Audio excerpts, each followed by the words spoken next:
Good morning, good afternoon, good evening, everybody. How you happen to be watching and or listening to this? I want to welcome you to the latest episode of the Gaming Circle podcast. Yes, we were off last week. We are back. And boy, oh boy, what a time to be back. I am, of course, your host, Mr. K. Asante, TK Asante, on all the places we communicate. I am joined by the brethren, Mr. Everborn Saga. Good morning, sir. How you feeling? I actually feel like garbage. So, no, my wife had she had not the flu, but like she got like a bad cold earlier in the week, and then I got it, and I was feeling the body aches, feeling terrible, whatever. And I was gonna call you yesterday. Terrible. Charles Barkley, terrible. That's right. But I was gonna call you and say, I don't know if I could make it today, and then and then Microsoft gave you some strength. And then they gave you some strength. Yes. Well, I'm not gonna lie. The strength did also come from the fact that Sony shut down Blue Point, and I had this whole like dissertation and diatribe that I like. The plan today was to go in on that, and then in true Xbox fashion, they found the biggest rake in the yard and stepped to it.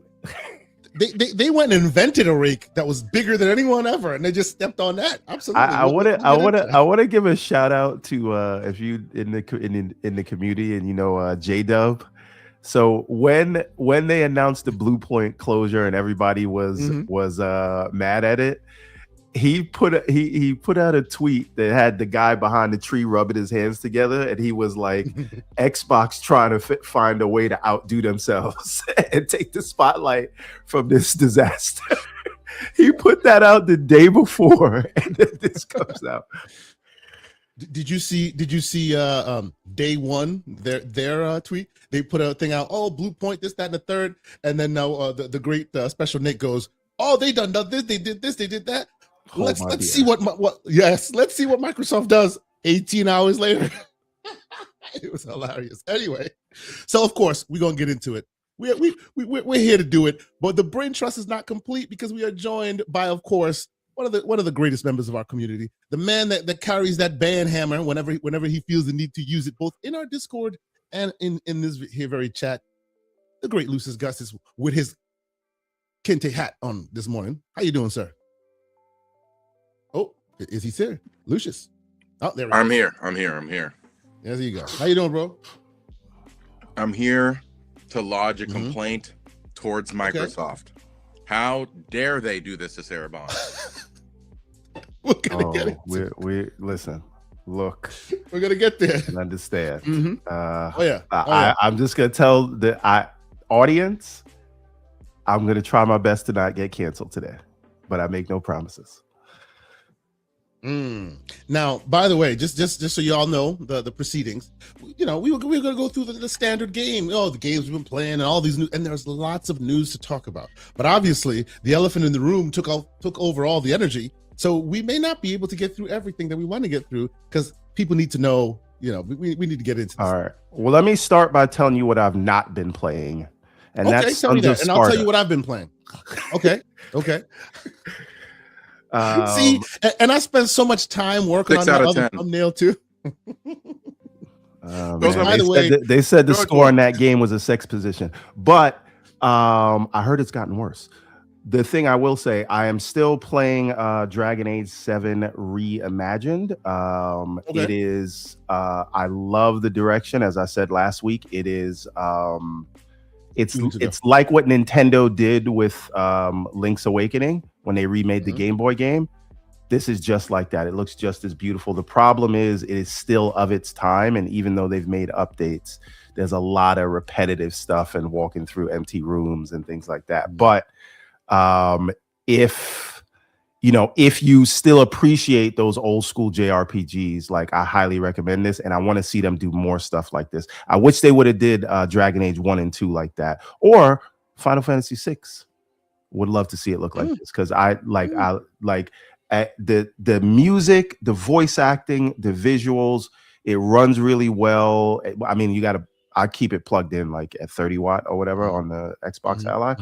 But it runs well, and it's catnip for me, who's a more old school gamer. So Fantastic, I, if you like those kind of games, those turn-based, old school well, this was actually on the PlayStation. I think is the first place this debuted. But if you like that, like you're gonna love what they did. They really paid attention to detail there. Excellent. So I heard you talking about this before, and I wanted to get into it, but we're not gonna have any time. Honestly, we're just not gonna have any time. I'm sorry, sir. We're not gonna have any time because there's some others I want to talk about as well. We'll do it next week. Yeah, I'm playing this game. I'm no lifing it until Resident Evil 9 comes out next week. So if I beat it, great. If not, it's going into the dustbin. It is what it is. But I appreciate what they did. I appreciate the effort. So I do want to show this. And shout out to Sycamore. We see Famas is in the building. We knew he came. It's over. Victory lap. He said Famas is over. Mission accomplished. The S putting down the road. The S in Famas stands for Spencer, and since Spencer's gonna be gone, Famas can't exist anymore. They gotta replace the S with somebody else. Well, we'll talk about that one anyway. So we're gonna skip really quickly through this stuff because there's so much to get into. What I have been playing quickly, and I've had this game for some time now. It's been out for a while now. I didn't give it enough time and enough credit, but I gotta say, like, something told me to play it this week, and I started playing it, and I have not stopped. It's a game called Lost Castle 2. Have you heard of this? Lost Castle 2. Let me share some footage of this. It is literally Castle Crashers. Yes. It is literally Castle Crash in the best way possible, and it's got. So you mean like not like Towerborn? Sorry, I'm sorry. That was a little bro. No, too soon. I apologize. But the best part about it is it's got the Castle Crashers energy, as you see, but it also has a little bit of the almost the way that in the later modern games, the way that the roguelites and the games like Vampire Survivor, how they dole out skills throughout the mission. This is the same way. Absalom does the same thing. Every stage you get more powerful. You're building this out, you're building that out. You have this armor set, these weapons, and towards the late stage, huge bosses, awesome weapons. The whole thing though is very tongue-in-cheek because you're a big head and a little body. It's a little goofy. It's super fun. People need to play it. It's awesome. It's called art style. Lost Castle 2. I do want to. I want to give an honorable mention and just shout out to MJ Dark. He put a game on my radar in the wish list section of the Discord called Demon Tides. It's on sale right now. You can get it for $20. I picked it up this morning. Haven't played it yet, but it's basically like kind of a streamlined boost engine Sonic 3D style game. So it's open world action platformer Demon Tides. If you can pull it up, the people can see it. But $20, right, I said why not? So hold up. Demon Tides. Well, my question to you is why now? Because you have a lot in the backlog. Well, as you all know, I'm a sucker for a good trailer. So he showed it to me. I saw the trailer. I'm telling you right now, I don't have time to play this because I'm asking. No, I'm playing Dragon Quest 7 reimagined. I'm rolling into Resident Evil. By the time I'm done with that, Crimson Desert will be out, then Pragmata, and then we'll, so there's just no time for it. But I did appreciate it, and I like to support the indie devs. So this is Demon Tides. The art style is a little colorful. I didn't. Yeah, wait till you see us start to move around. I have no idea if it's a good game. It's just they have a really cool looking trailer. Yeah, look at that. That is very nice art style. Very cool. Okay, and it is an open world too. You just kind of run around the open world. Yeah, the man is here. Shout out to the great MJ Dark. He says Demon Tides is like Mario meets Sonic. Well, okay. Those are some strong combinations. I hope I'll give it a shot. That's pretty cool. And shout out to the great Paris Lily who's in the house. He said MJ Dark should have suggested to take Sonic off your playlist. Damn. Okay. Y'all are just wild this morning. All right. Anyway, before we get even further, I picked one. Mr. Everborn Saga picked one. Lucius, what you playing this week, man? I am primarily playing Yakuza Kiwami 3. I thought you were going to say you were playing the Epstein Files. Oh my God, no. Oh my God. That was the week before. That was the week before. Crazy. And maybe we have a special episode about that, because that Oh is its my own God. Oh, separate boy. terrifying mystery. Yes. Long story short about the Epstein files, almost every single conspiracy theory you've ever heard of in your entire life is true somehow. Anyway, moving on. Yakuza Kiwami 3. Well, it is true unless someone you rooted for was in it, and then you ignore it. But anyway, that's not what we're here for. Blinders, and all not that kind of show. But the Yakuza Kiwami 3. The reason why I wanted to point it out is I've always told people to skip Yakuza 3, despite the fact that I think that Yakuza 3 has one of the best stories in the Yakuza series. It's just Yakuza 3 was the oldest Yakuza game, because they had done a full remake of Yakuza 1 and 2 via Kiwami 1 and 2. So it definitely is a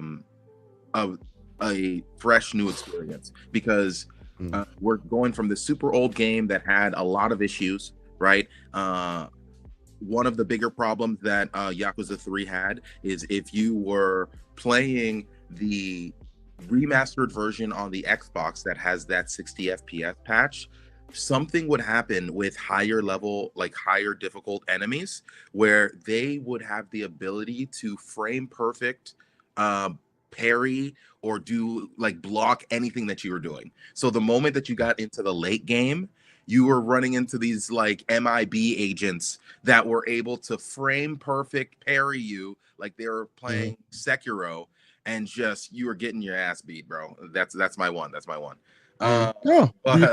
go. But that was now that Yakuza Kiwami 3 is out, I highly suggest it for anybody who's a huge fan of Yakuza and hasn't played Yakuza 3. So that's what I've been playing recently. And after this, I will be playing High on Life 2, because that came out a couple days ago. Oh, sir, I gotta say, it's good you mentioned, because I gotta say, and this may be another conversation, this may be a Discord conversation we'll talk about later.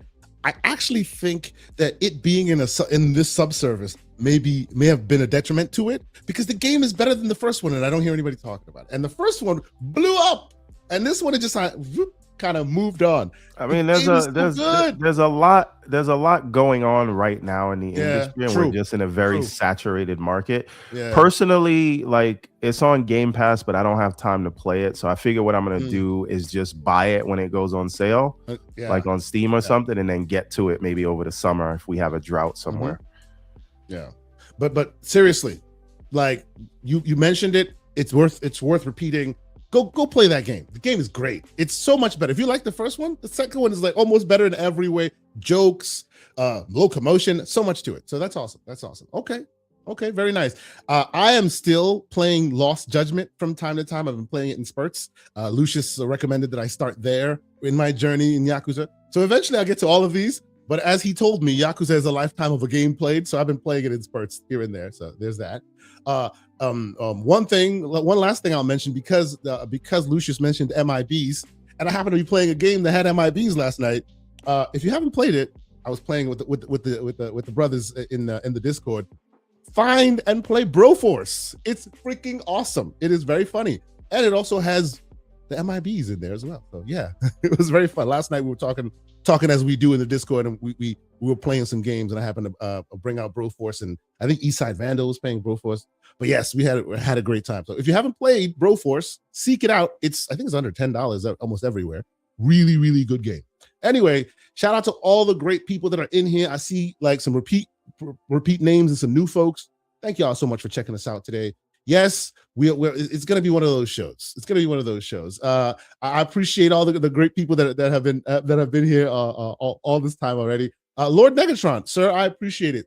He says, notice the pace of the show, kids. I can sip my coffee and not get overstimulated by propaganda. That is because this is a grown man podcast, sir. That's right. And then the great Pixel Bit G's in the house. And he's like, love the show image. Bro.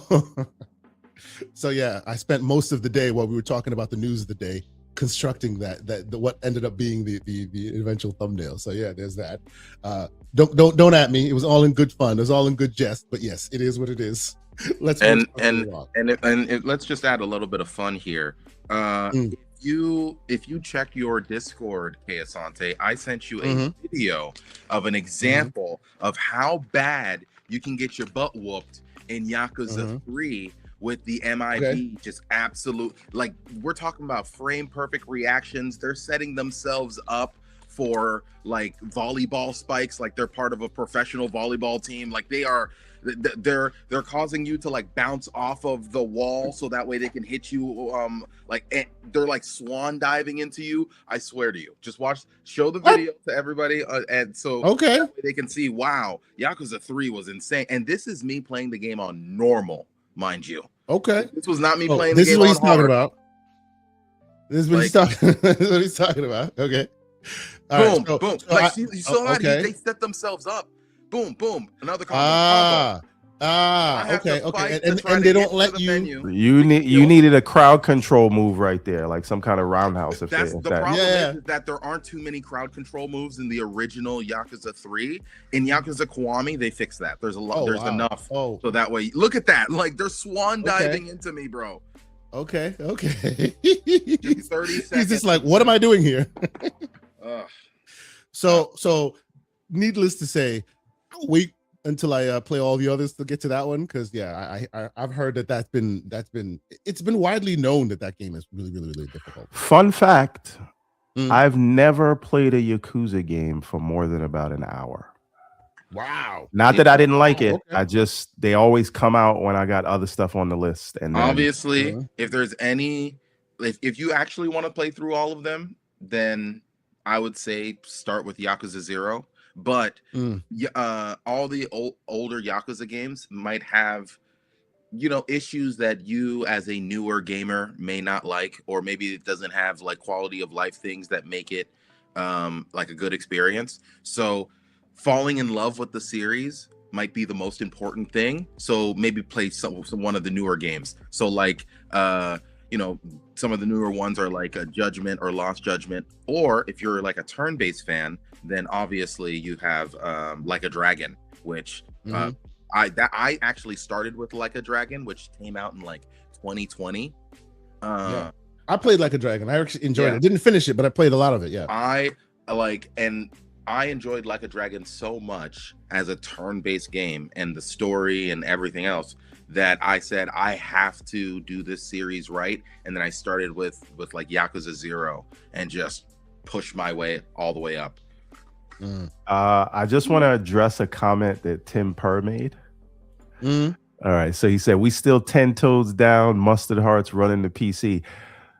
Tim Purr, what's going to happen when PC runs to you? Because you know what you know what that next Xbox is going to be. What do you do then? If it's even going to come out, because we've known Microsoft get all right at the very edge, just decide not to do it, and we have new leadership now. But that's a discussion for later on in the podcast. So okay, let's cut to the chase, because there's a lot to talk about. There's a lot to talk about. But I needed to because before all of this started, I put together a show, and I put together like some thoughts that I wanted to share, and some of them are more in depth than others. And I know, Everborn, you want to talk about some of the interviews we were watching and stuff, and that can kind of add color to some of the other proceedings, right? First thing I want to mention, well, there are two that I want to talk to y'all about that you don't know that's on the radar. A quick little discussion, and I think you'll appreciate it. The first one is just me geeking and showing love and being super excited. I've been waiting for this to happen for a long time, and now it looks like it might be happening. What am I talking about? I'm talking about Robert Kirkland. You know who Robert Kirkland is? Announcing Walking Dead. Announcing a Mask comic book. Anyone know what Mask is? I've been a one-man band on Mask for years now, saying they need to do a Mask X Fast and Furious crossover so that we can get that on TV like they have it in movies. Now Kirkland is doing a comic book. Okay, so I'm not saying it's happening, but I'm saying it's closer to happening now than it ever has. And he's been reading my letters. I'm super excited. I cannot wait. I'm going to buy the comic, of course, and I'm hoping it turns into something else, because this is an IP that I believe should have been brought to Hollywood and redone for way long ago, because it fits the modern style with all that, right? They can add more depth to it. So I saw that this morning. I was super excited. Does anybody know Mask? Everborn, do you know of Mask in the historic? What was never my thing back then. Okay, but you knew it, right? Yes, I just can't tell you. I can't tell you any characters or anything. Sure, yeah. It was very generic, but it had a lot of it had a spark of potential. I thought. Lucius, as the youngin among us, do you have any reference point to Mask? Probably not. Yes, no, maybe. No, not that. There you go. See, there you go. Not this mask. No. The only mask that I know is the green one. It's Jim Carrey's mask. Yes. That tells you which generation. I know Jim Carrey's mask, but I know this mask first. And this is like M.A.S.K, Mobile Armored Strike Command. Needless to say, Mask got a comic book, people. If you know and you care, be excited. Hopefully they turn that into a TV show. Moving on, another one that I am super excited about. Wait. I do have to talk about something. Just you give me 1 second. Just Oh, okay. He's bringing some visual aid. Oh, he's climbing. The man's climbing. Uh-oh. For the first time ever. I was gonna be inappropriate. I'm gonna be quiet now. All right. So yes, sir. This is a book, and there are 6 others in the series. It's a hardcover. It's called The Untamed. This series is made by my friend Sebastian Jones. We go back a very long time. This comic series is an indie comic creator like myself. When I first got into the comics business, he'd already been doing it for a few years. He's given me so much advice over the years, and his story is greenlit, and Viola Davis is developing it. This is a fantasy. This is a dark fantasy story. It is very. Basically, it includes Black people, right? It is an Afro-centric fantasy story. This is the first book that he launched, but there are so many others. Like you have Dusu. The Untamed is like 7 days, 7 souls. So this guy, his whole family was killed, and he makes a deal with the devil that before he goes to hell, he gets to go back and kill the 7 people that betrayed him. And then he meets kind of an angel fairy, and that's what starts it off. And then she gets her own book, and then other people get their own book. So check this book out. It is called The Untamed. I'm gonna need a link. I'm gonna need a link. Yeah.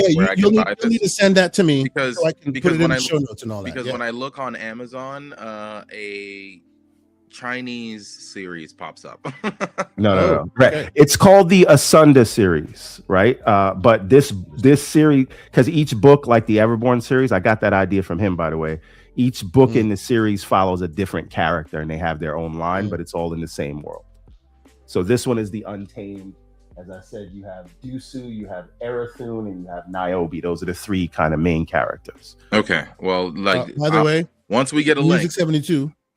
Music 72 says, "Damn it, Everborn, we don't read." You don't have to read because they're gonna adapt it into a TV show or a movie. But I just wanted to give my boy a shout out, and this is why we do it, right? Great. So, and he's been in it even longer than me. So, a lot of respect, and I love seeing that for him. Man, our chat is wild today. Just wild.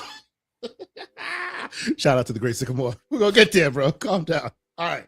So I appreciate that, bro. Like again, put it if you can, put it in the DM or whatever. Yeah, I'll just get his website. That's the best way to get it. You can get it direct from him. Sure. Bet. Day Reezy with a $10 super chat. He says, "Good morning, gentlemen. Everborn disappointed me 2 weeks ago. He said I'd hate his guts by the end of the show, but that didn't happen. And now Xbox is officially dead. It's a great day for him." Wow. For me? Okay. I guess you wanted Xbox dead. Oh my God. You know, I didn't know you wanted them dead so bad. It is what it is. All I right. just wanted the PC UI to match the console. I didn't know. I didn't want him dead. All right, so you're gonna want to go to strangercomics.com. That's his direct website. Nice. And you can buy the books directly from him. Stranger Comics. He does a lot of stuff, but a lot of what you see in the Everborn world and how it's structured, it's a lot of it is inspired by what Sebastian's doing there. So very cool. All right. Another quick little side divergence that I think would be interesting to y'all. Oh, and by the way, shout out to the other half of Famas. He's in here with his. You knew they were showing up today. Oh yeah. Today's a party. It's a party. Anyway, and by the way, if you don't know who we're referring to, Famas, join the Discord. Discord.gg/TGCP. There you go. Anyway, and yeah, I agree. There.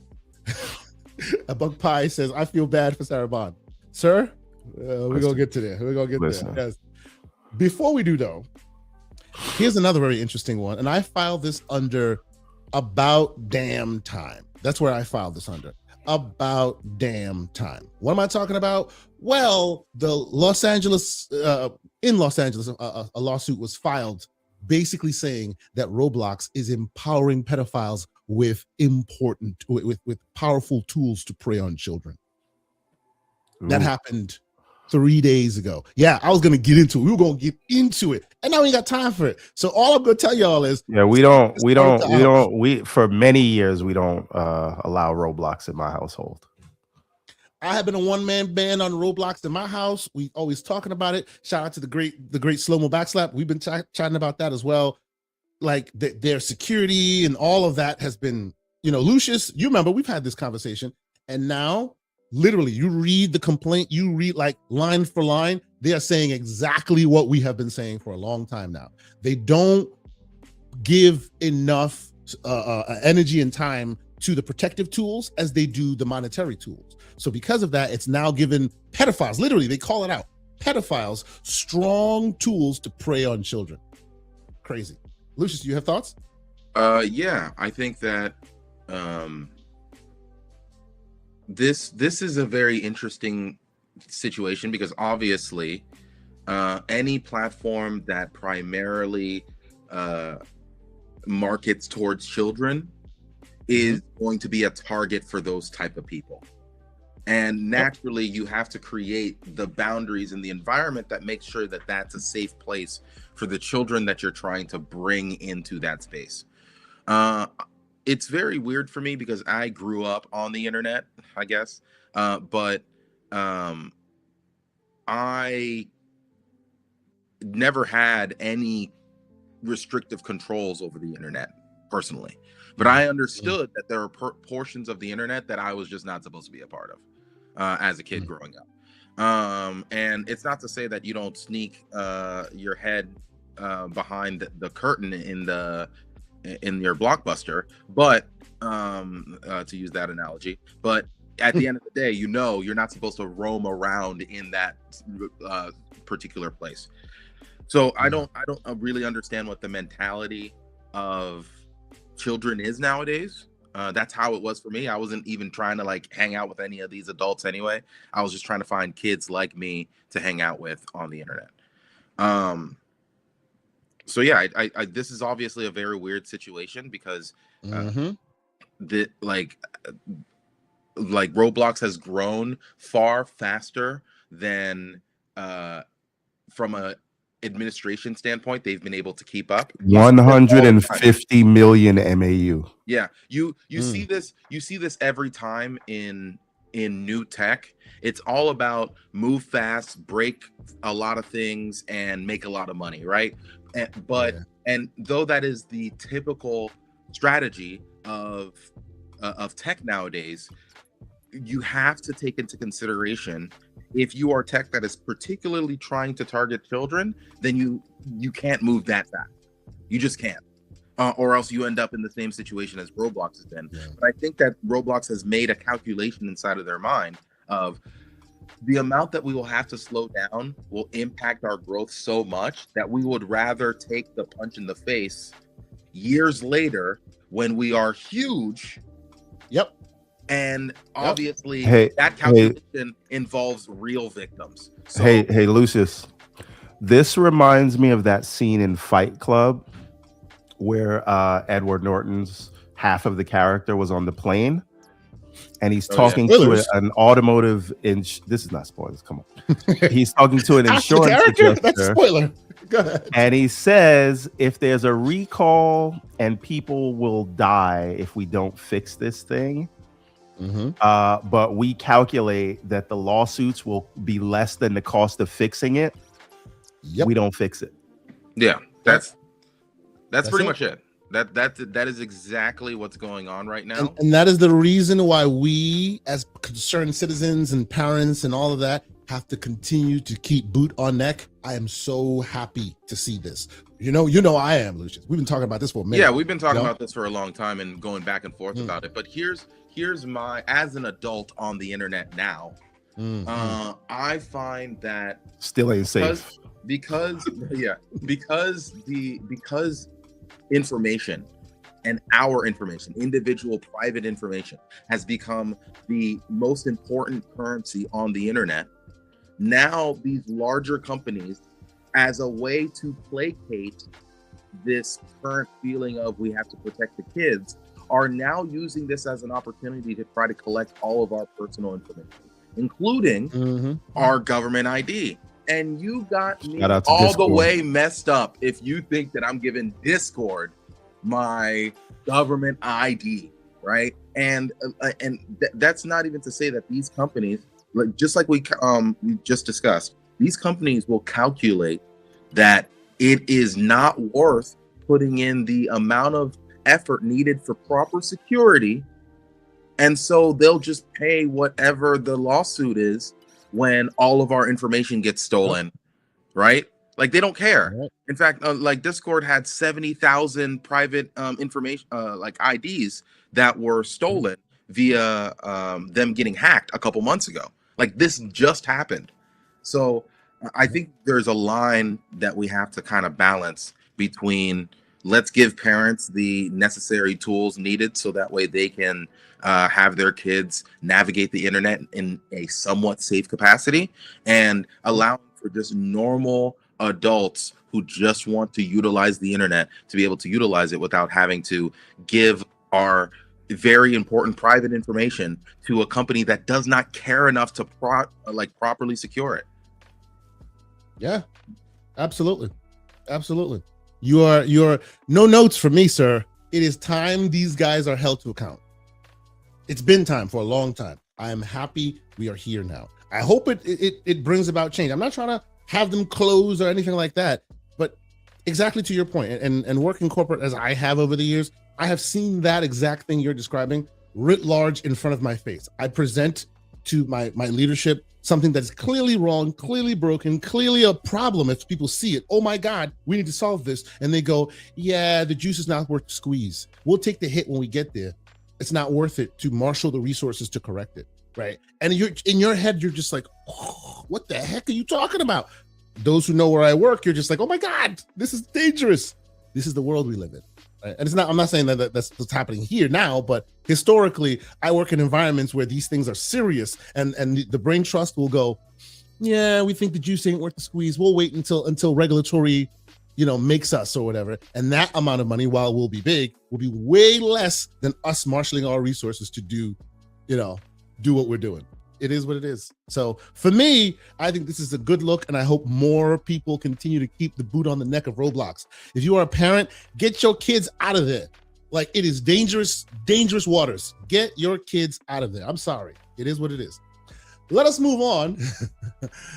So this is the God of War block, I'd say, or the Sony block before we get to the Microsoft block. What y'all want to do first? Do you want to talk about? I wanted to lightly talk about Sons of Sparta for a little bit. I wanted to talk about that. I made a thumbnail. I wanted to talk about that, but I wanted to talk about that in another frame. Asante, I want you to do me a favor. All right, you guys see the picture that's on screen, right? Yeah, now, Asante, I want you to show the original thumbnail you had. Let me see if I can find it. The Xbox news broke.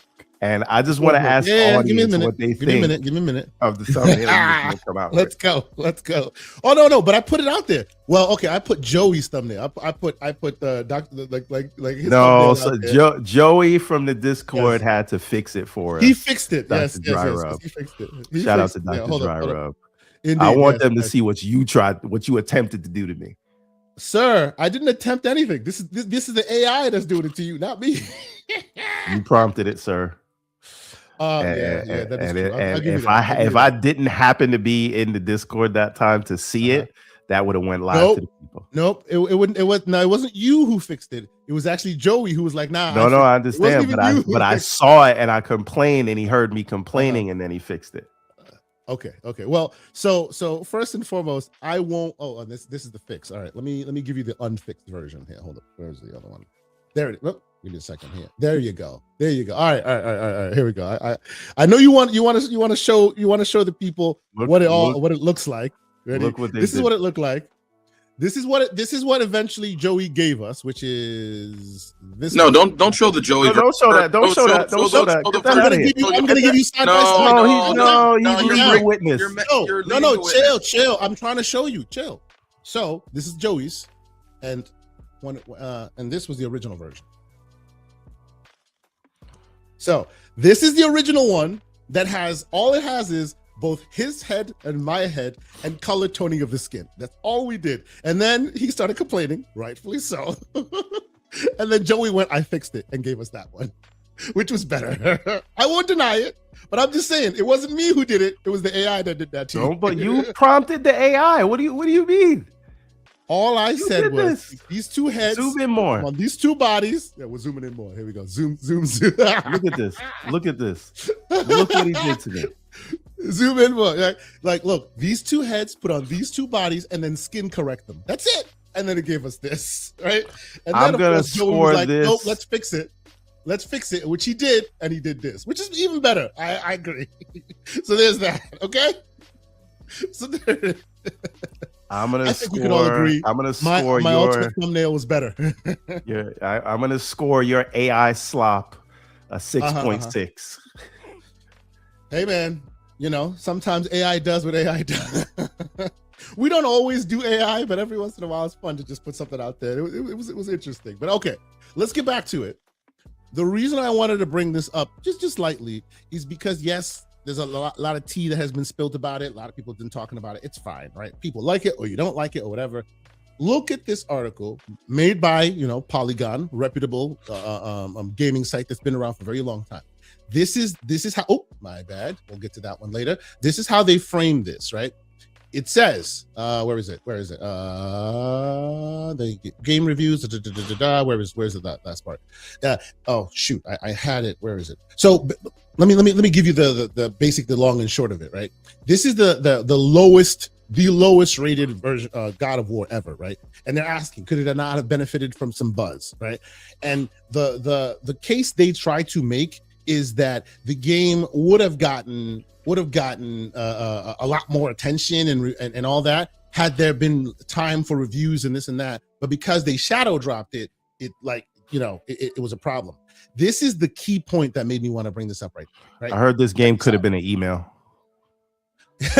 See, look, so here you go. He goes, but the facts remain. Sons of Sparta came out. It cost money to play. People spent a fraction of the week's pay to try it, and in many cases, they did not know what they were spending their money on.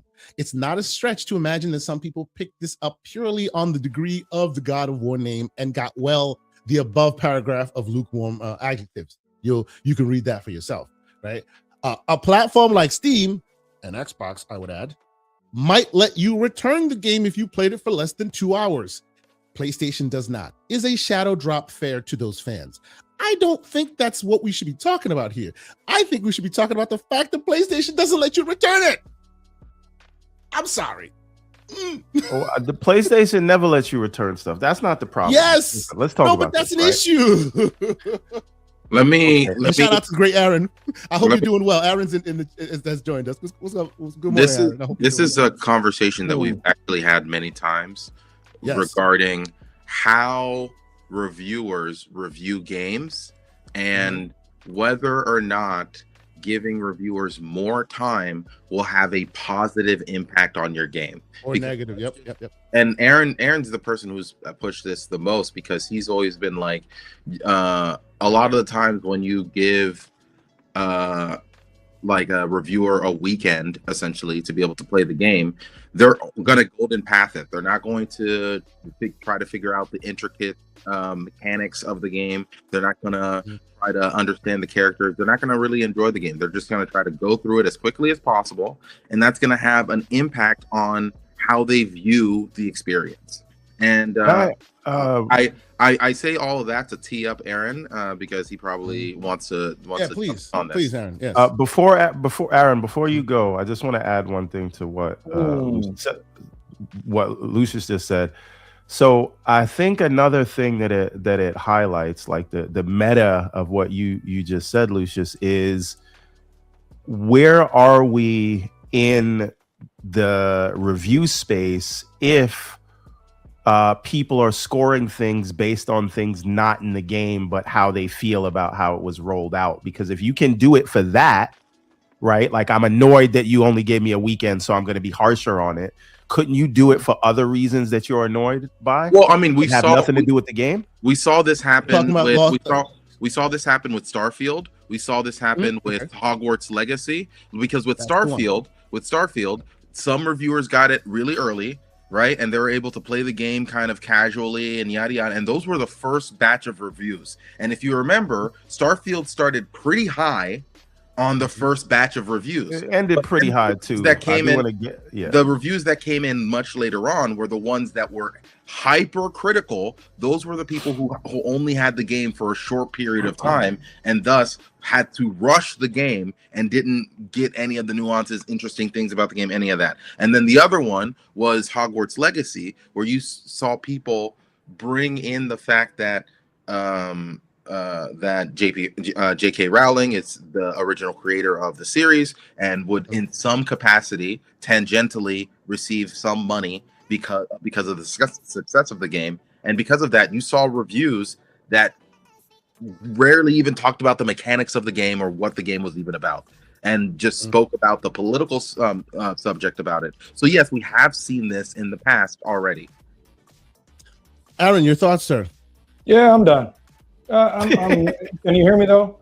Yes, we hear you, sir. Go ahead. Yes. Great. I've been trying to set things up. Sorry. Everything just got messed up here in the cabin. So, regarding the time with reviews, it's the same thing as always. The more time you spend with it, the more time you will, either get tired of it or come to a fruition or conclusion of what you actually think about it. But at the end of the day, I hold publishers accountable, PR companies accountable, and I do think that there might just come a time in the future or soon where we start to see that there is no use. Just like, let me bring up Capcom. They just put out a post like, please don't spoil our game. We've seen people being out there spoiling our game. And this comes both from, the problem with physical retail, but also by just sending out to the biggest players, that the biggest influencers. And there are so many who doesn't even read the embargoes. It's crazy. So one part of me wants the publishers and PR companies to just put out an NDA with a fee on it. Like, if you break the NDA, we'll trace that back to you and you pay up and be blacklisted. But of course, I don't want them to do that either, because that goes against what I believe in. Like, they should want to have a specific set of players or reviewers who can actually go in blind and really try to not go in with their subjective takes regarding companies aside, publishers aside, platforms aside.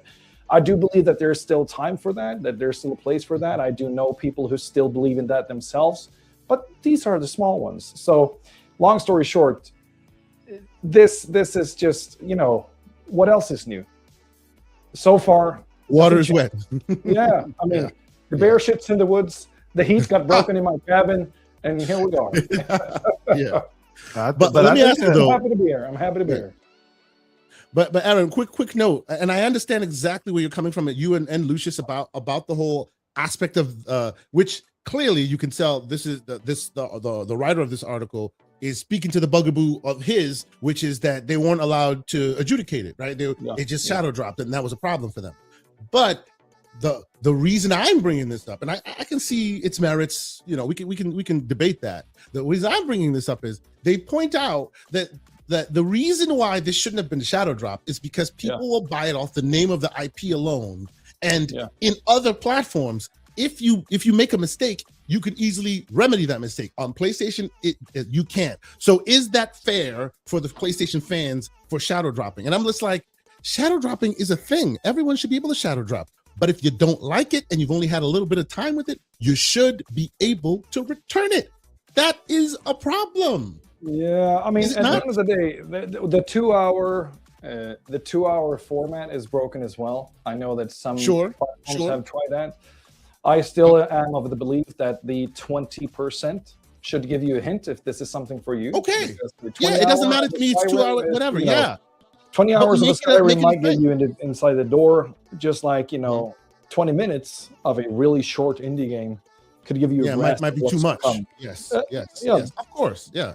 So. But I guess the point, the fundamental point, though, I'm asking is, like, why are we just kind of just going, well, it's part and parcel of the PlayStation experience, and we're moving on and going, well, you don't shadow drop because that's not fair. What's not fair is the moment you buy something and it hits your hard drive, something you have no control over, you no longer can return it. That's ridiculous. All right, listen. What do you think? Listen. This is a long-standing thing for PlayStation. It's not nothing new. Yes. Let's not get away from the facts that this game does not meet the quality standards that the God of War franchises is used to, and what indie developers are doing right now. And at that price tag, with this level of production value, you are literally playing a God of War tax. Yeah, I think whatever Everborn is saying, as much as I don't really play inside of the Metroidvania space, I do have to full and wholeheartedly say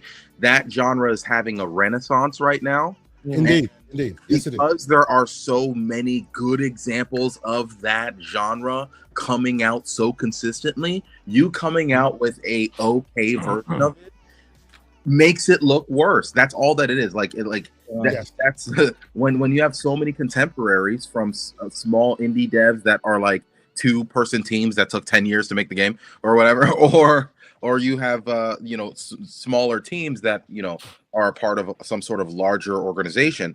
We're seeing incredibly high caliber Metroidvanias coming out, and so you can't use the God of War name to be able to push you beyond that. It needs to be good, and not just needs to be good, it needs to be great, because it's not even like this game is bad.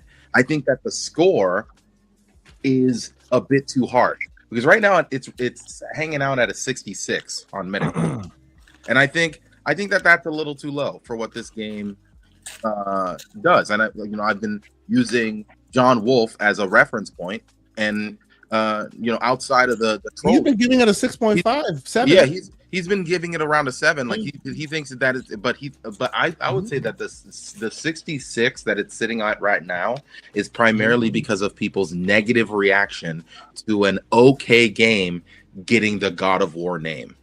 So I just want to add a little bit to this, and this is if you know me, these are my waters, right? And shout out to as is mine, 77-123. You cannot be God of War, a franchise that is known for visual fidelity, a franchise that is known for pushing the boundaries in at whatever level, and you putting out a game at the same price as Shinobi. With this production value, this is not an art style thing, right? All I wanted was Mandragora, but in God of War style. Give me Mandragora. But you don't even need to go that far, right? Because that's still a 3D game playing on a 2D whatever. Look at Blasphemous. Look what they did in terms of art and animation. Even the same kind of art style they used. Yes, pixelated. Yes, absolutely. Yep. So to my mind, right? This is just not. I don't need it to be 3D, right? I've heard, when we were talking about this earlier, you said the complaints sound like what we got with Lost Crown, but I don't think it's the same thing, because with Lost Crown, people wanted a big AAA 3D Prince of Persia, and they didn't want any a chance. Hold on. Another one. But this is the people, at least my concern. I won't speak for anybody else, right? It's not that I don't mind that it's 2D. I don't mind that it's a Metroidvania and it's a spin-off or whatever. It is that if this game did not have, you can't throw a rock without hitting a Metroidvania these days, right? If it didn't have the God of War name, I would not look twice at this game after that trailer. And then watching people play it, and even the people that liked it, like John Wolf from the Discord, he even agrees that even the story itself is a departure of what he knows God of War for. So that's the story his main bugaboo.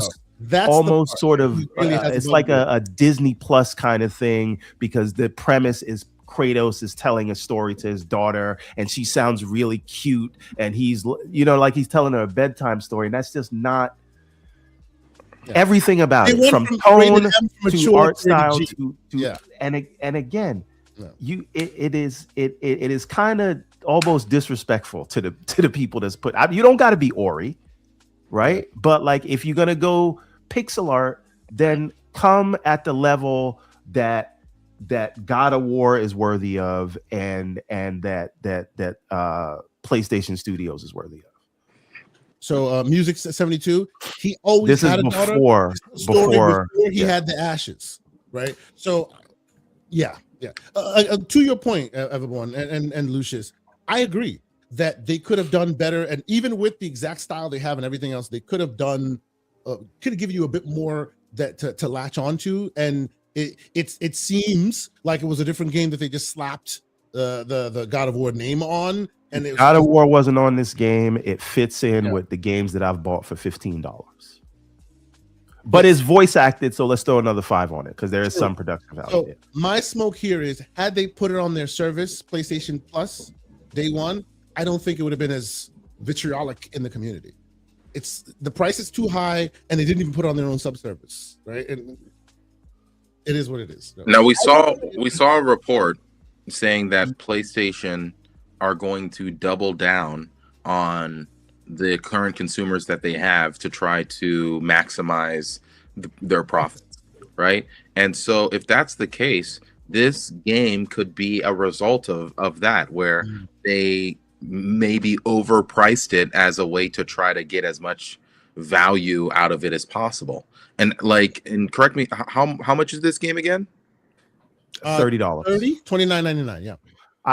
Can I say something real quick, Lucius? If this game had the production value of Lost Crown and they charged $50 for it, I wouldn't even be mad at that, because it's got the God of War name, and it has the production value, right? And the other thing, what I really think is going on, because I know it sounds super harsh, I think this is really a matter of Sony isn't used to making these kinds of games as of late. And so just like we saw them have a little bit of struggles with live service, I think doing things on the low end that are outside of their wheelhouse, they need to flex that muscle a little bit, work that muscle out.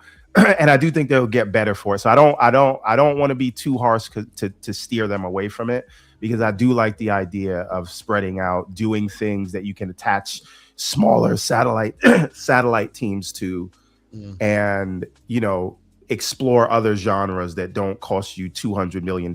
So the floor of what you need for it to be a successful project is too high. So I do want to praise them for the attempt. They just gotta, they gotta try harder next time. I mean, if I can just chime in on this, let Lucius. I'm sorry. Go ahead, Aaron. No, yeah, I'm just like, I haven't touched the game. I'm not the one reviewing it for our channel, but it is funny how sometimes, because all the time we all the conversation around the development scene is how to get awareness, like how do you get that reach, how do you get noticed by the communities or the audience out there, and every time there comes a sequel from a big IP, like that is a strength, because all of a sudden you already got that fan base. Yep. But here comes a game that it sounds like that the Fact that it is tied to a huge IP is a detriment to the quality of the game, which is kind of weird, to be honest. Yeah. That's my 2 cents. Because God of War commands, it puts thoughts in your head, right? The minute you hear it's a God of War game, it puts honestly thoughts in your head. If I may, my answer to that, we can go through my Steam library right now. I probably got 100 Metroidvanias in there. Yeah, me too. It's not even the God of War thing for me. I understand it might be that for some people, and I understand that there are people that are biased against 2D games, right? That's a real thing. Yeah. What I'm saying is I am comparing this to the other offerings on the market on the table by people who do not have the resources that Sony have or are able to lean on an IP like God of War. So just comparatively in the market, this is not a $30 game. Yeah, absolutely. No smoke on that one. Absolutely. So it is what it is. I hope to play it myself eventually when it's either on PlayStation Plus or if it gets lower than $30. I will absolutely give it a shot if they port it to PC. Yeah, or that. Absolutely. Yeah, that's also good. That's also something that we'll get into. Hopefully they adjust the price by then, but yeah. So we're also still talking about God of War. So let's hit this real quick before we get to the other one, which is that Chris Judge has all but basically confirmed there's another one coming out late in the summertime. I heard people talk about he was salty or whatever. I don't know. What do you think? I saw this and I'm like, okay. I think he got hot mic recorded. I'll leave that. Okay. I don't have much to add to that. Let's remember unless you are a part of the game industry all the time, you just forget how secretive the game industry is. Because I'm pretty sure Christopher Judge does other stuff where he's doing voice acting for other stuff. And in all the other industries, it's far more open. They let people know when they're working on projects, and a lot of that is because of the gestation time for other pieces of media in comparison to video games.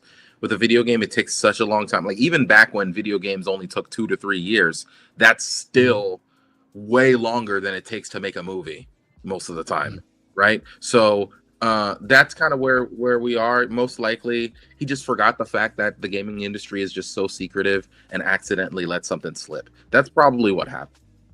I'm not going to take any malicious kind of, and who cares? Yeah. I did hear a lot of people saying he was salty and this and that. And I'm like, I don't know about all that. But yes. So clearly, there's another God of War coming.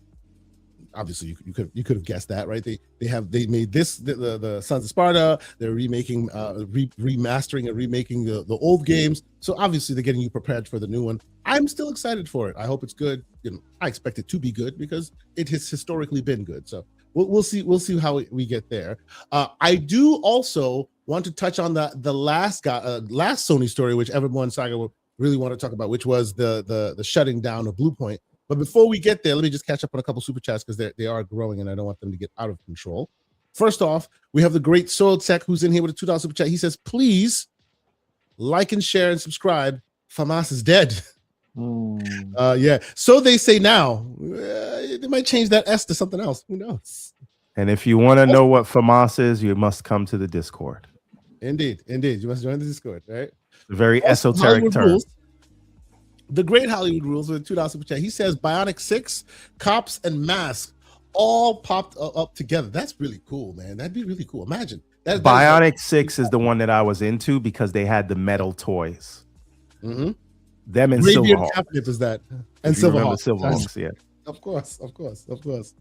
The great Lord Roughness with a £5 super chat. He says, "Me as Sati, I'm going to grant you $70 billion.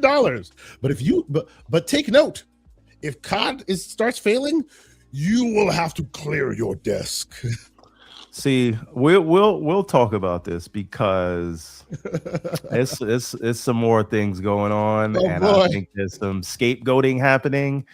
And I think the company that is over leveraged on OpenAI has lost 25% of their market, 30% of their market cap in the last 3 weeks, and that equates to over $1 trillion in market cap. And so now, because the company spent so much on AI, they think the way to fix that is by doubling down on AI. Anyway, we'll get into it. Forget it. Well, I'm going to go on the whole thing. Mr. Hollywood Rules comes back with another $5 super chat. He says, "Good morning, gray beards." SMH, Xbox forever, saying, "Hold my beer." Sega, because Everborn is getting more big snow. Satya, you're up next. Shout out to the queen. Shout out to you, good sir. I heard we're gonna have another like 12 to or 8 to 13 inches, something crazy. Damn. And the snow just started to go away. I did get a note a couple days ago that it's going to get a lot colder, and when I hear that means y'all are about to get snowed. So I suspected as much. When it gets cold here, that means y'all are under it. So it is what it is. Lord Roughness, another £5. No, I'm sorry. Go ahead. No, I mean, you're at least not in the cabin. True. That's all I'm saying. With no heat. Hey man, at least I shared a picture so you guys can get it, but at later time. Please, Lord Roughness. Lord Roughness, £5 super chat. He says both Xbox and PlayStation were talking about next gen PC like and costing $1,000. So as us consumers can cut out the middleman and just go to PC. All of that is also caused by AI. PCs are going to be $10,000, sir. I don't think. Yeah, that is relative. A lot of people are talking about the projected console prices, like PCs are going to stay frozen in time. If you want to buy a 5090 right now, which launched for $2,000, which was like $500 to $1,000 too much, depending on who you ask, right?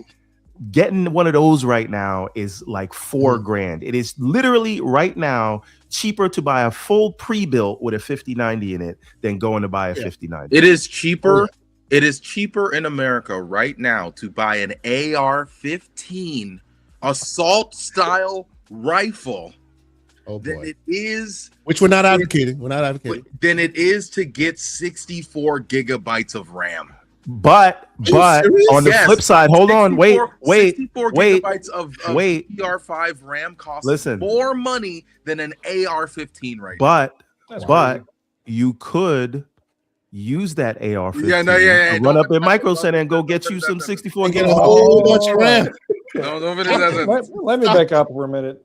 You guys have fun. Please. No.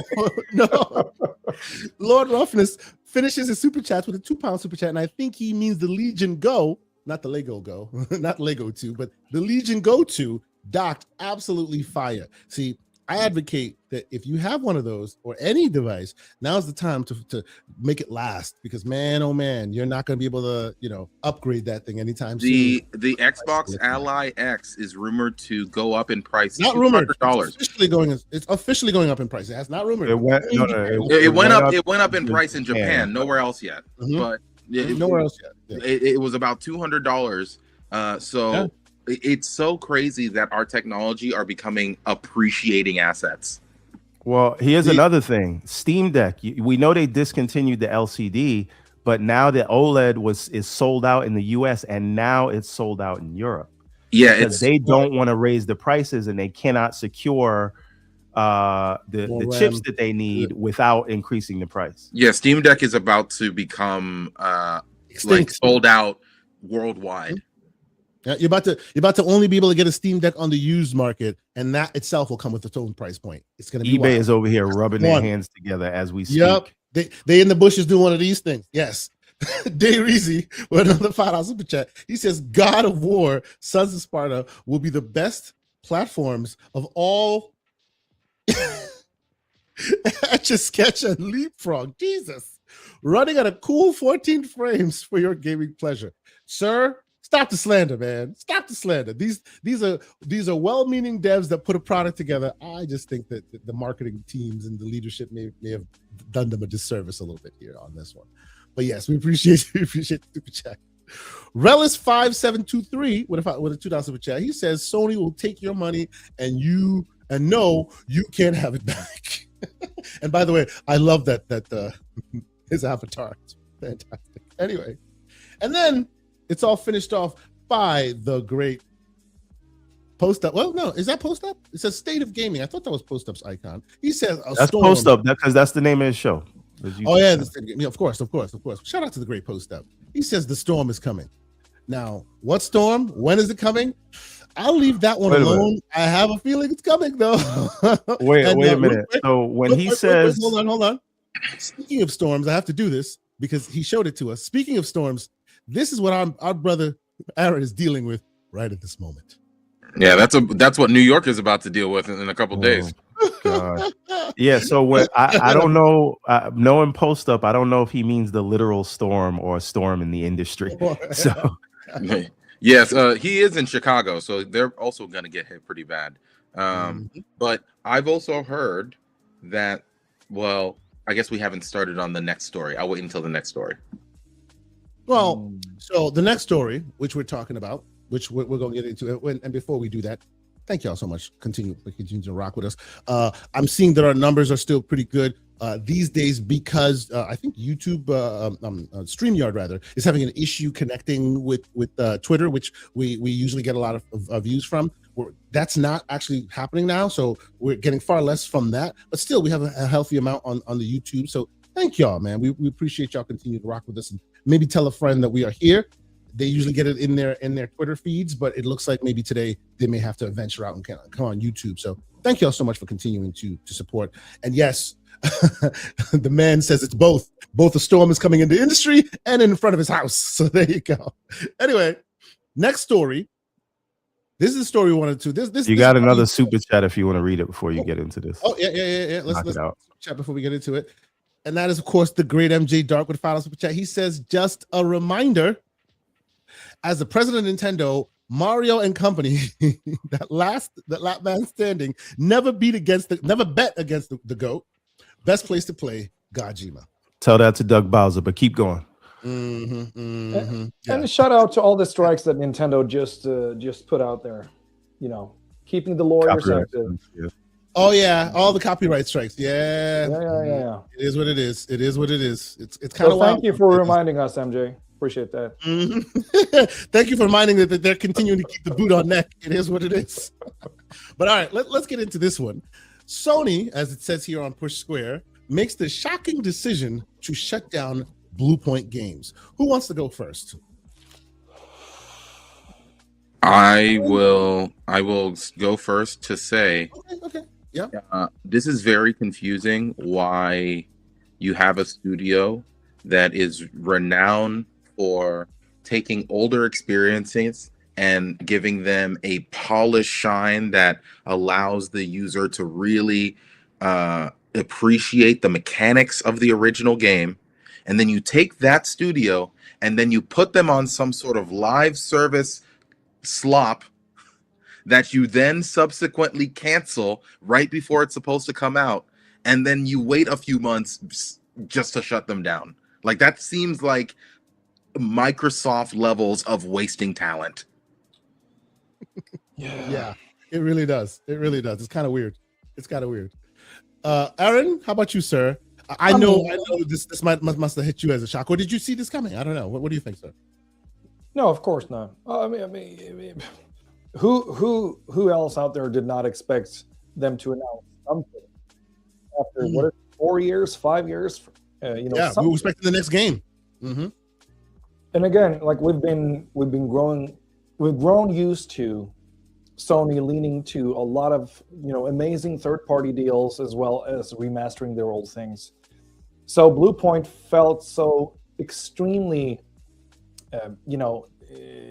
fitting in that strategy, which is again why it feels so weird to see this happen.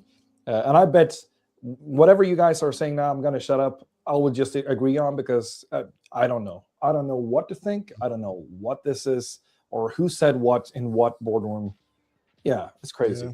So I've been digging, and I can't tell you to trust any of the people that I know. But apparently this is not going to be the only one. Uh-oh. Yeah. Elaborate, sir? So, I mean, all you have to do is look at the comments from Herman Holtz when he talks about headwinds in the industry and trying to realign the business. Nothing about his statement on the closure says that this was a one-off. Right. And if you can, I think in this article, if you can scroll down, you can see the letter that Herman Holtz wrote. If we can read it, I think you'll see that it's not in this article. It's not in this article. All right. Well, I'll try to find it. Please find it. Yeah. Find but it. Lucius, you continue while I find that. Yeah, it's just really quick. Really quick. The Great Tide Talks, who's been here many times. Shout out to Great Tide Talks. We appreciate you, brother. He says, "How do we know Blue Point didn't want to make a live service game? In the same way we don't know if Arcane didn't want to make Redfall. So there might be some information that we're just kind of missing that led to their as far as I'm aware, they didn't really want to make Redfall.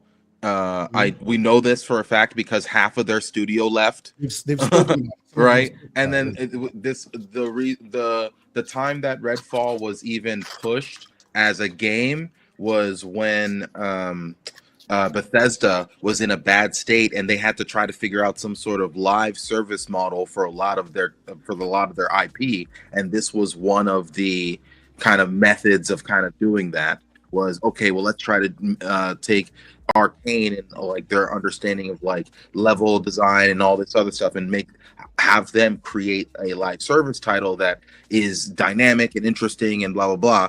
You saw this happen with Fallout 76. You saw this happen with what is the Wolfenstein games that Twin Bloods, I think it was called. Twin Bloods, yes. Yeah. No, Youngblood. Youngbloods, yes. Yeah. So you saw this general strategy happening throughout Bethesda during that period of time, and Redfall is simply a result of that. And more than any, I'm not saying, hey, leadership didn't want to do this. I have no idea about that, but it's very clear to us that the people who actually had to work on the game did not want to do this game. Okay. I mean, there's the thing about the Bethesda studios. Yeah, sorry, go ahead. Real quick, DJ Marshman says that Detective Seeds, YouTube content creator, and Twitter person, debunked it today, saying that Blue Point pitched the live service game themselves. Interesting. All right. Let me hold on. Yeah. I think I know what you're going to say, Aaron. All a grain of salt. Just real quick, and you tell me if this is where you are going. When Top Down tells you we have an initiative and you need to get on board, your job then is to pitch the top brass what they want. That doesn't mean that's what you want to do. That means you need to keep your lights on and you got to pitch something that they are going to greenlight. And if you know they're not greenlighting another remake that's going to take $100 million in 5 years, you are going to pitch them the thing that they said, so that we can't go by that they pitched it. Anyway, I don't know if that's what you were going to say, Aaron, but no, please. Of course continue. It was. Yeah. Anybody who's worked in a white collar job knows exactly what's going on. Like that's right. Indeed. Yeah. So I just think it's real sad. I was expecting great things from Blue Point. The few times they have made themselves known, it's always been in the best way possible. And now it seems like we'll never see them again, unfortunately. And I just think that's unfortunate. It is what it is. This is the same thing. This is roughly the same idea that happened with what do you call it? The Xbox studio that was shuttered in Japan, right? That was eventually sold, right? We loved Tango. it. Oh, what happened? Tango Gameworks, exactly, right? So when these things happen, we are sad about it, and I am saddened by it. I was hoping to see something interesting from them, but I don't necessarily mean think that this means that we're on the other side of the looking glass of some kind or whatever. People started making those assertions initially. Like there was a lot of emotion that was happening. I saw online, but then of course, we got to the final story that we're going to get to, which honestly, part of this still baffles me because why is it that Demon Souls, a game that only sold a couple million on the PS5, why is that not on PC? I do want to. So let me speak to this a little bit, right? Yep. So there's a lot of reasons something like this happens, right? Mainly because as they were doing the review of the live service initiative, things that didn't meet certain quality bars or KPIs or whatever it is, they canceled those projects. And now if this was where all your eggs were in the basket, and that basket is no longer viable, and you cannot produce something that you're used to producing for another 2, 3, 5 years, they're going to have to pay the salaries for that whole time. And they say, well, it's not really worth it for us. Right. So that like brass tacks of it, this is what happens. Right. And the problem with Bluepoint is that they do fantastic remakes, but they don't really own the IP. So when they do a remake like Uncharted, does that go all on their books or does it go to Naughty Dog's books? Right. Yeah. And they that makes them more of a work for hire company. And we could say, well, why don't you put Demon Souls on PC? Is that money attributed to From Software, or is it attributed to what do you call it? And hold on, real quick. And they're not even the ones doing the port. That's just more work for Nixxes. So right? Yeah. And so how do you break that down as to who gets credit for what sale? I get that. I understand. Yeah. But all of that to me is revenue that's just sitting there, not doing anything, because there are plenty of people on PC who would buy Demon Souls. We just saw last year that Oblivion Remake was in the top 20 of most sold games in the NPD. So there is a way to make a absolute butt ton of money off of a remake that is simply a new skin on top of something that already exists. Like Demon Souls is very much like the Oblivion remake. Almost 1-to-1, the game is exactly the same. It just has a full reskin happening on top of the original game. So I just don't understand how something that's already built like that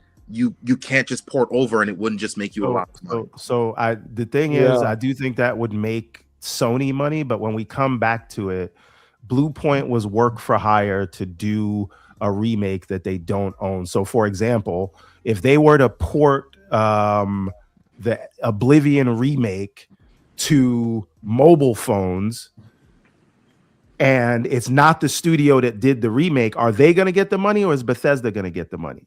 Right? It's really, if you port it, that's just, okay, let's send some devs from Nixxes, they'll port it. And again, none of that would go back to them. So I think the studio probably didn't have a single player thing that they could pitch that was coming out relatively soon. What about the thing that literally every single person has been asking for, which is a Bloodborne remake?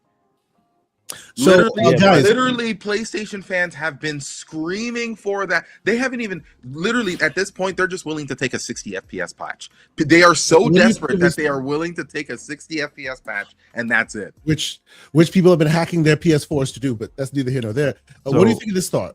Just real quick. And I want you to respond, see how you feel about this. What do you think of the idea of Sony doing to Bluepoint and Nixxes what Microsoft did to the Turn 10 and Tango? Let's go back to Tango. No, Turn 10 and Playground Studios, meaning consolidate so that Nixxes has both remaster, remake, and porting capabilities, rather than one here, one there, one makes no money, the other one's still turning it out. They should have made one. You want them to go into the PC port salt mines. I understand. They already are in the PC salt mines. Now they just have no job. Now, I will say I do find it interesting, aside from everything that I just said, is that the one game that PlayStation decided not to port to PC is the studio that's getting shut down. Now, I want to read something to you, right? So listen to this. Now, the names have been changed in what I'm about to read to protect the innocence. What are we reading here? Okay. All right. So this morning, it was revealed that Blank will be closing down Blank, the studio that brought a 90+ Metacritic game. In a year where the future of the Blank brand has been a huge question among fans, this might be the worst decision the company has made in a very long time.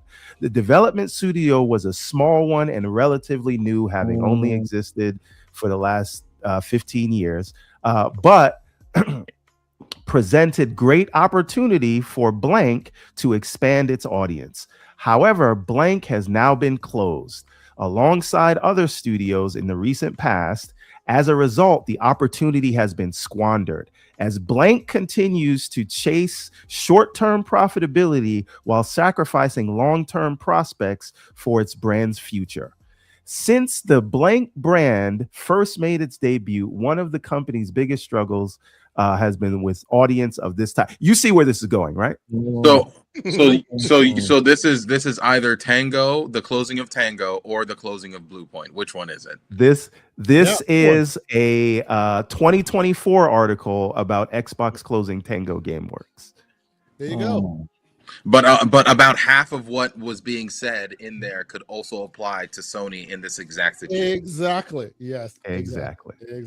Yep. But so far, though, Sony has not put Cerebon on the spot, so I guess they gotta win there. Hey, don't worry, we're coming there, Aaron. Just for context, I shared the link to that article in the chat if anybody wants to see the similarity. The great John Wolf asked the question. He says, "How is it the Blue Point not remaking God of War trilogy in Santa Monica?" That's wild, though. Hold on, this is a remake studio. They're remaking 3 God of War games, and they couldn't put them on none of them.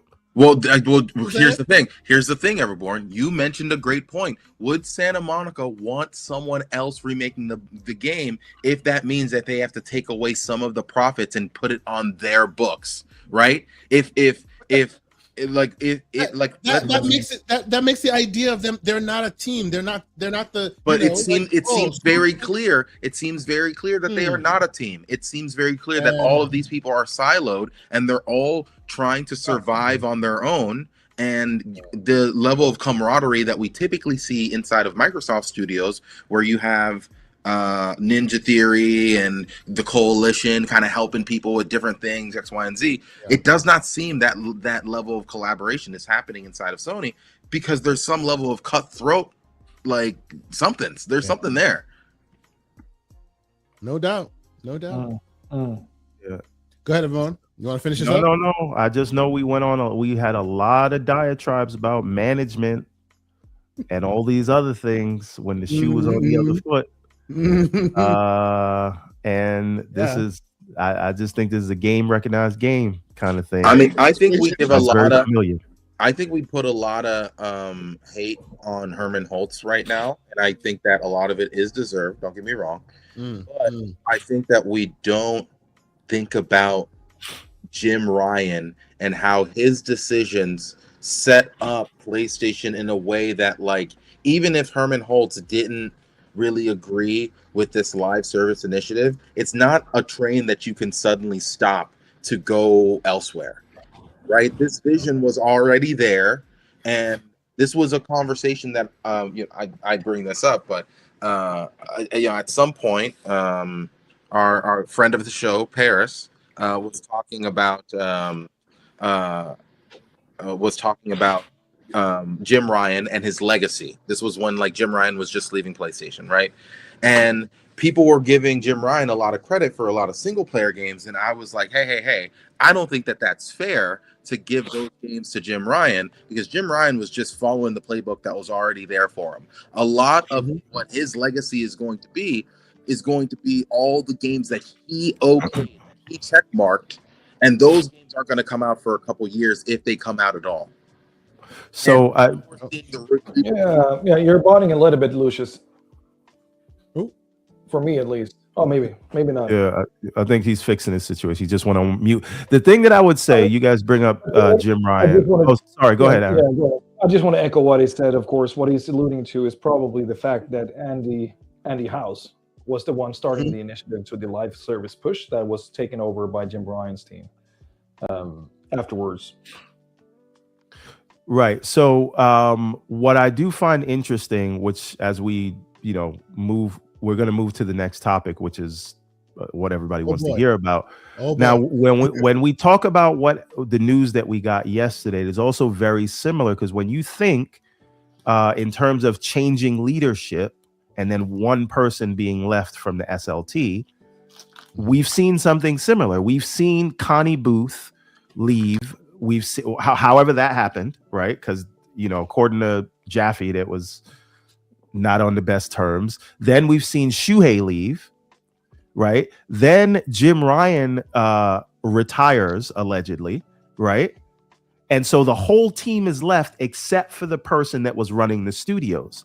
That also sounds very similar, right? So the because of where the industry is right now, everyone must react to the current headwinds, and it's almost as though we don't realize that the same things are happening to the same companies, right? And I do. This is the last thing I want to read, because y'all know I'm petty, right? But okay, let me read what Herman Holtz said about the closure of Blue Point. I wanted to share an update. You made a statement? Yeah. Oh yeah. Yeah. So I didn't hear this. Please. Yeah. It was very genuine and human. Yes. Not written by AI at all.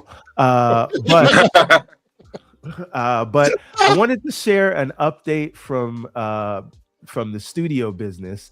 The message, a copy of which was blah blah blah. Okay, he says, as I mentioned in the December Town Hall 2025, as I mentioned in the December Town Hall, 2025 had some strong highlights with PlayStation Studios. Ghost of Yotei launched to critical and commercial success.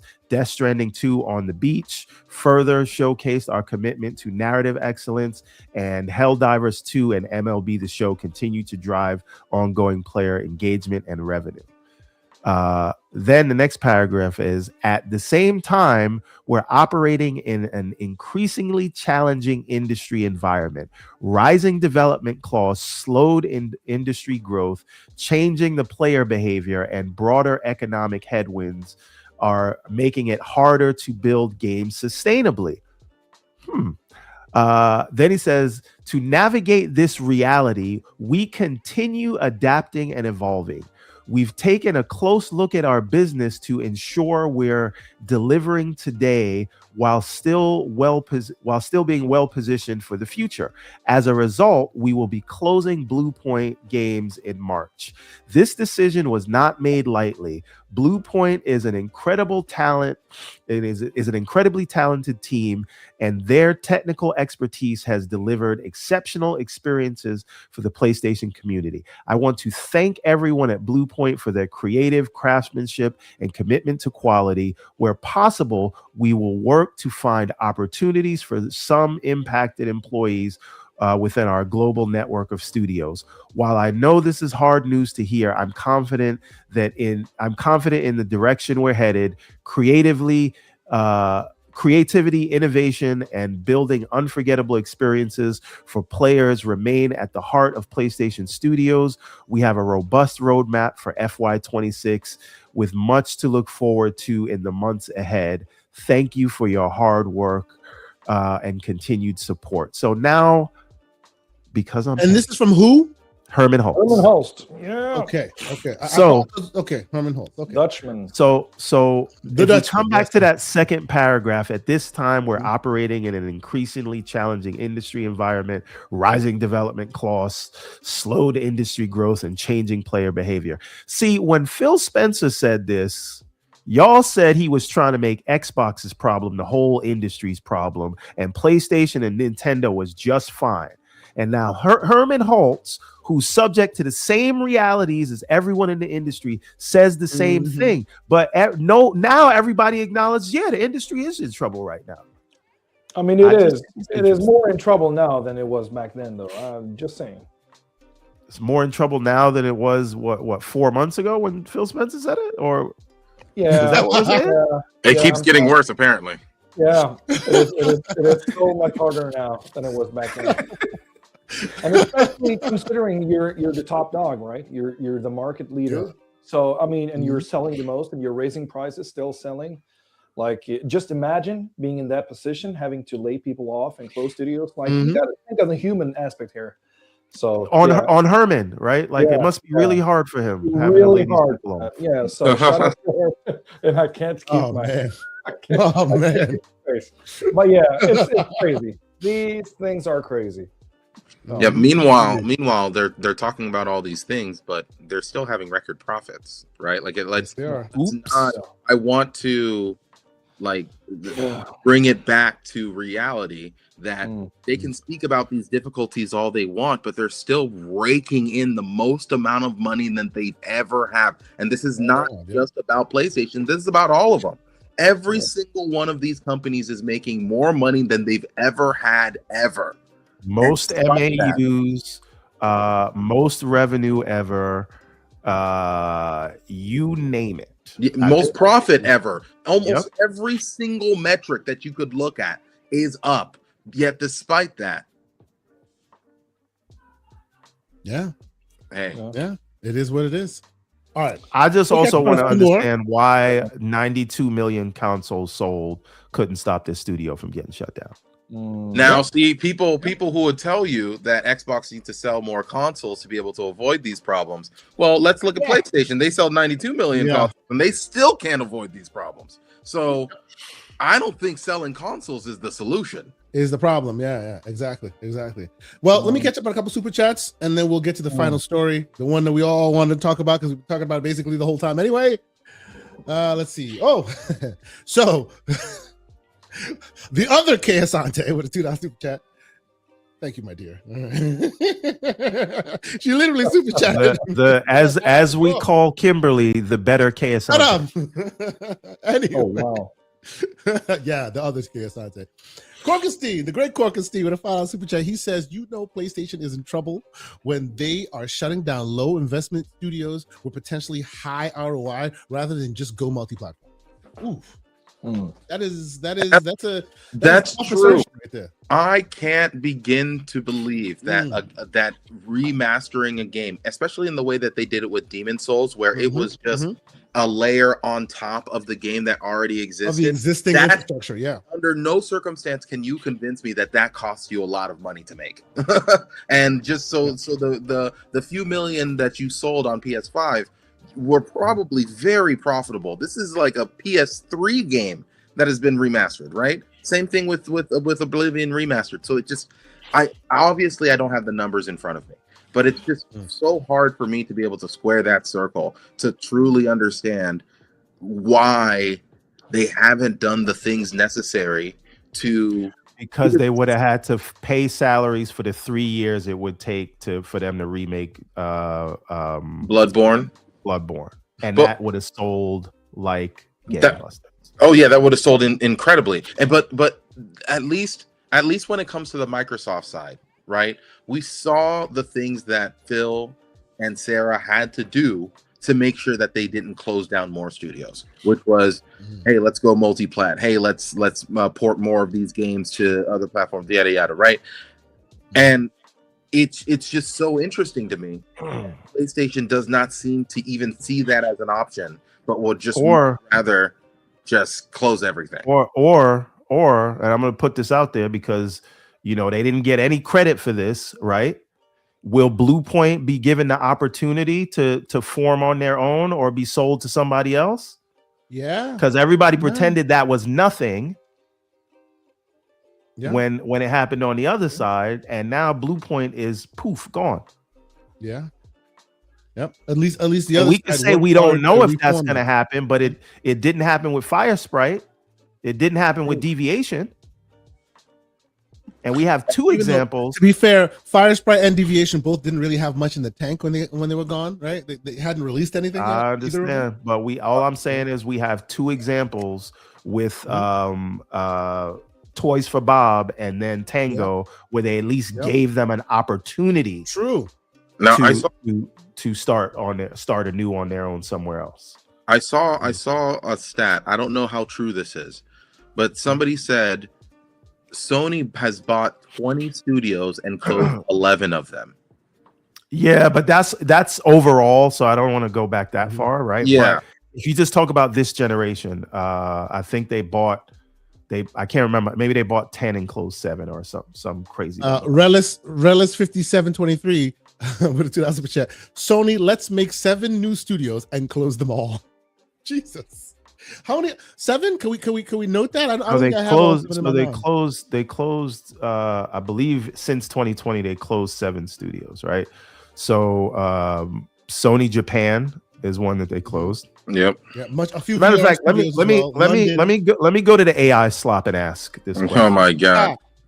And while you do that, I'll catch up on the last super chat of his. With super chat, he says Demon Souls has the Bloodborne license problem issue. So we had an argument about this, and I do not agree. Demon Souls was, if you go back in history and see From Software, like what situation that they're in.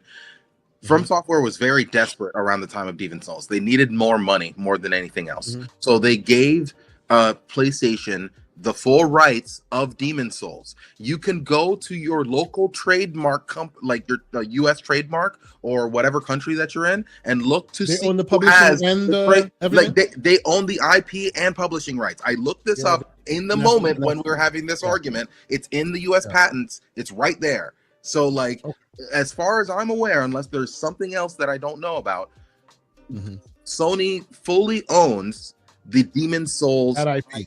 Yeah. Now the Bloodborne IP, that is far more complex. He is correct.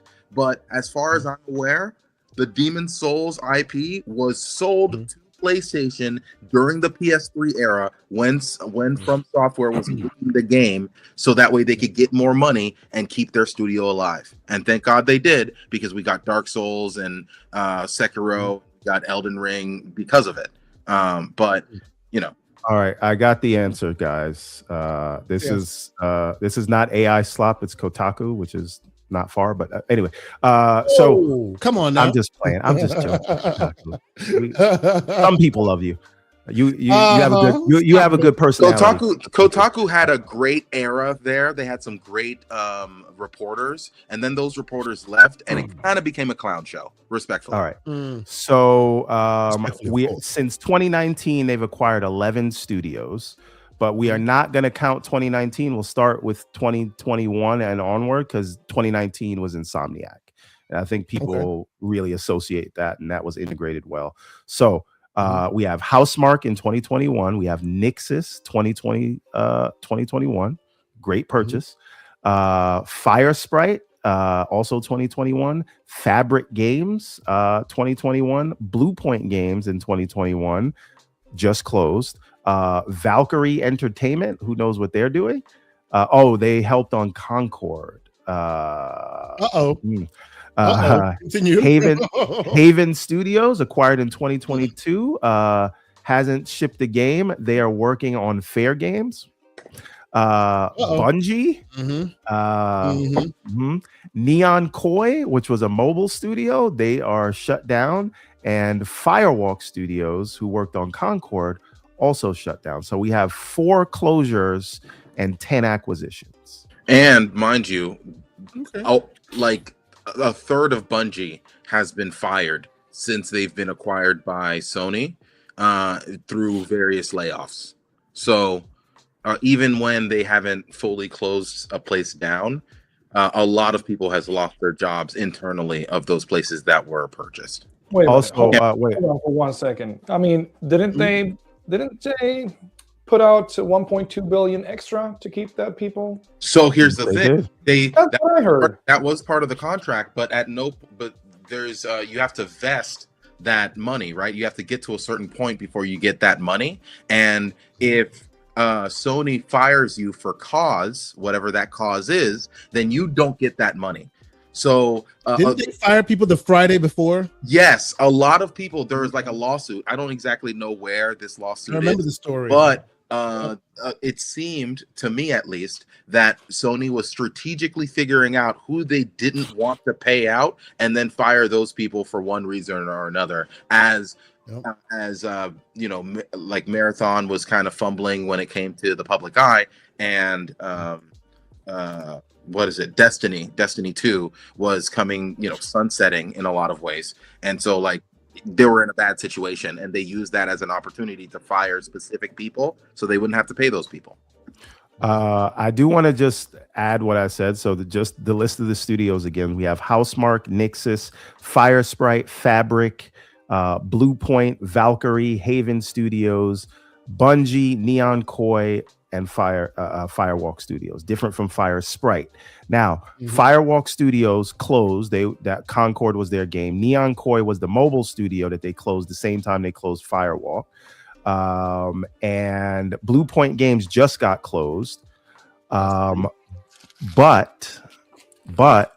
Fire Sprite, all they've released is Horizon Call of the Mountain, and we know the PSVR 2 is dead. And Fabric is a satellite studio of Fire Sprite. So if Fire Sprite is gone, what do we say about Fabric? And Valkyrie had layoffs, but they are they helped work on Concord, and they don't have anything in the pipeline. This is why you're hearing 7, but they haven't put out any press release. What about London? And what about London and the other studio? Wasn't London Studios also closed? London's, yeah, but this is just of the ones they've acquired.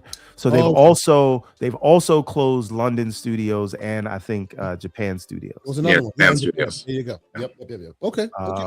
Understood. Yeah, that Japan studio though came into fruition with Asobo. When did the Asobo got created? Was in 2017, 2016? How old is Asobo? I think it's 16, isn't it? Wasn't it 2016? So what I'm trying to say is what I think I learned was that some of the people from Japan studio joined Asobo. Okay. So they shipped one to the other so they can. You mean Asobi? Asobo is the rat studio. Yes, it's the rat studio. You mean the flight sim studio too? Also the flights. That was a great game. I love those games. Yes, it was. The Great Corkenstein, $5 super chat. He says, if Marathon doesn't hit its metrics, Bungie, Bend, and Haven are on the chopping block in his estimation. Ooh. Yeah, that looks like words, man. That looks like that might be the case. Shout out to organic growth as Jimbo the virtuous cycle. The virtuous cycle, right? That's what listen, Ryan said. I gotta be slanderous now because the next topic is all right.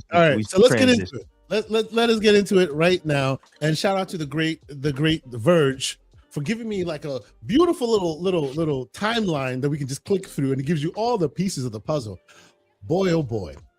So first and foremost, Phil Spencer retired. That's what started it. It's at the bottom.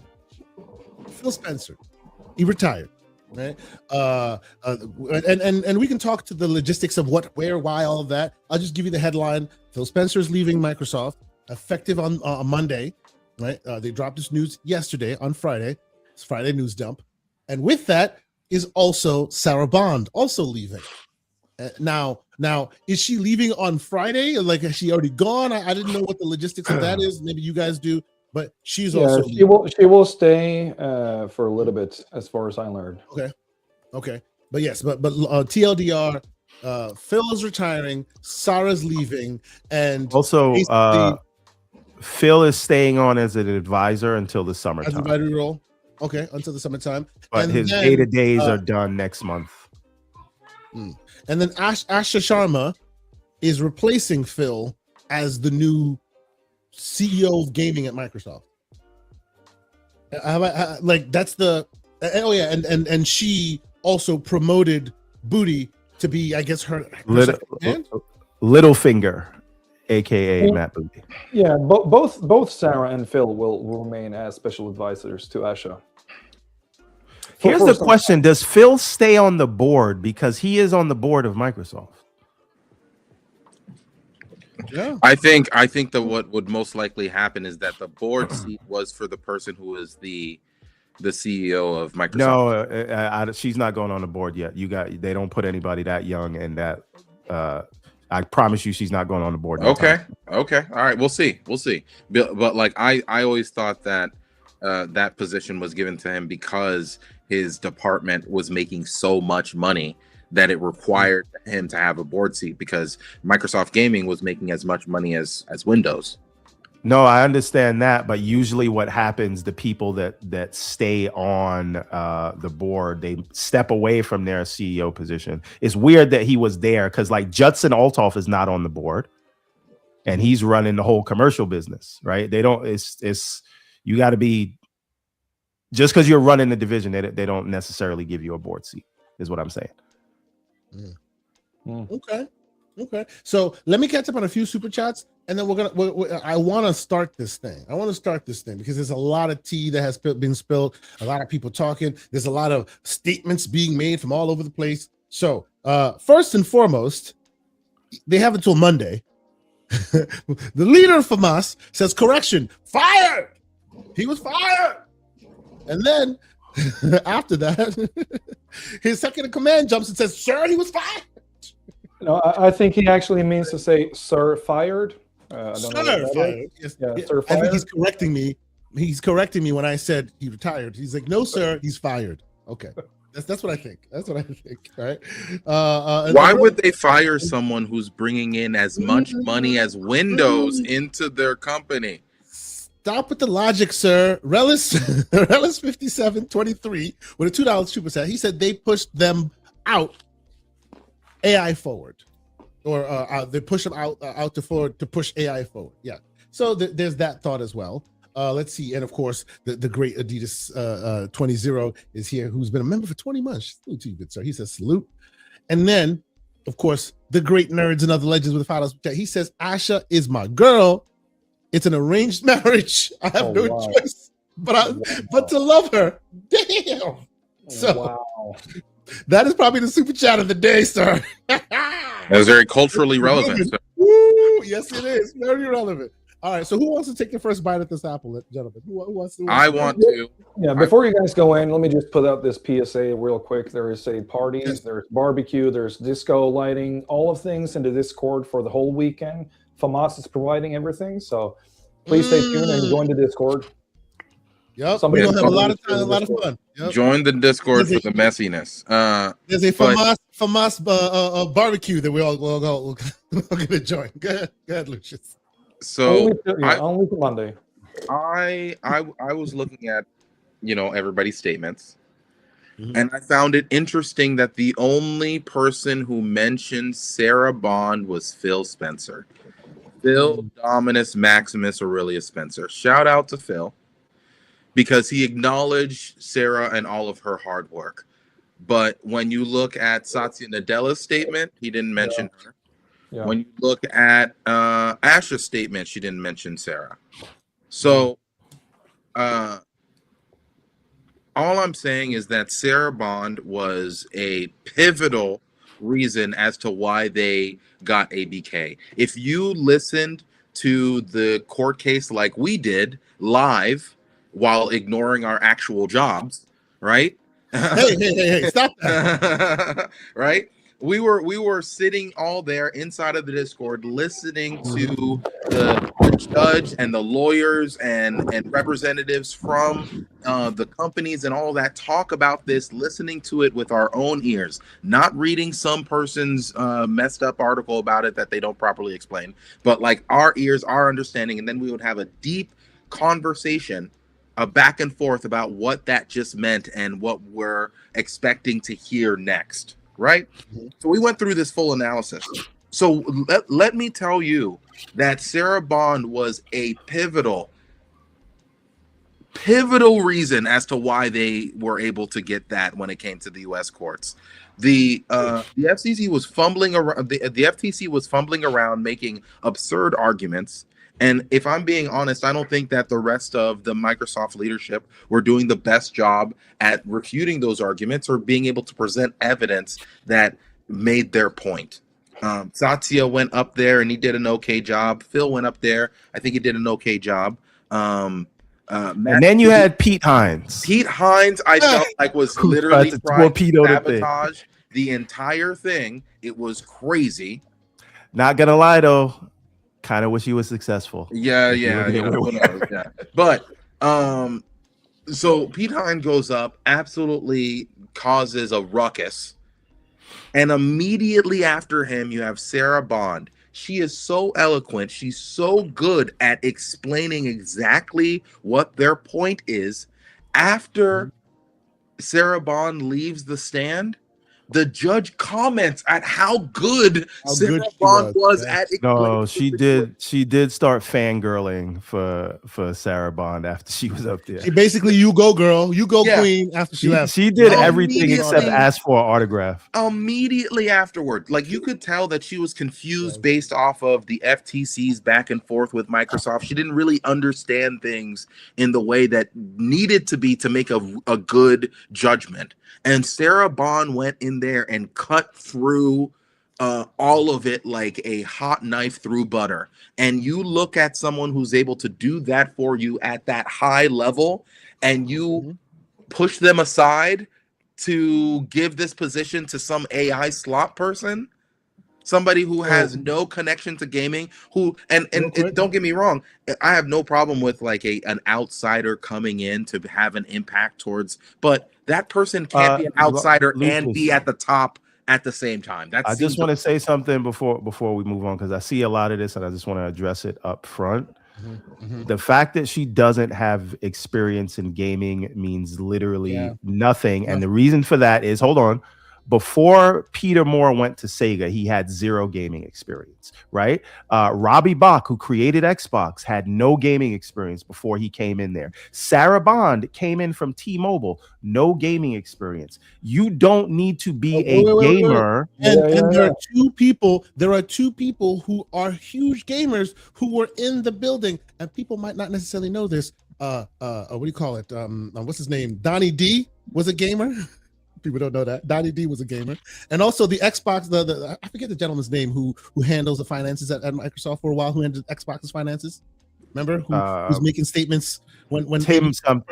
Tim Stewart, also a big gamer. So I don't believe that Tim Stewart change anything. Yeah. Well, also, yes, to that point as well. You know, the best game of 2025. The majority of the developers of the development team at Sandfall had never made a game before. Yeah, but their leadership came from Ubisoft. Their leadership had years of experience. So like this is what I'm saying. I'm not saying that you can't have good talent come from elsewhere that has a significant impact on the space. That's not my argument. My thing is, you are bringing someone who has no experience, and they are leading the ship of a pretty big ship.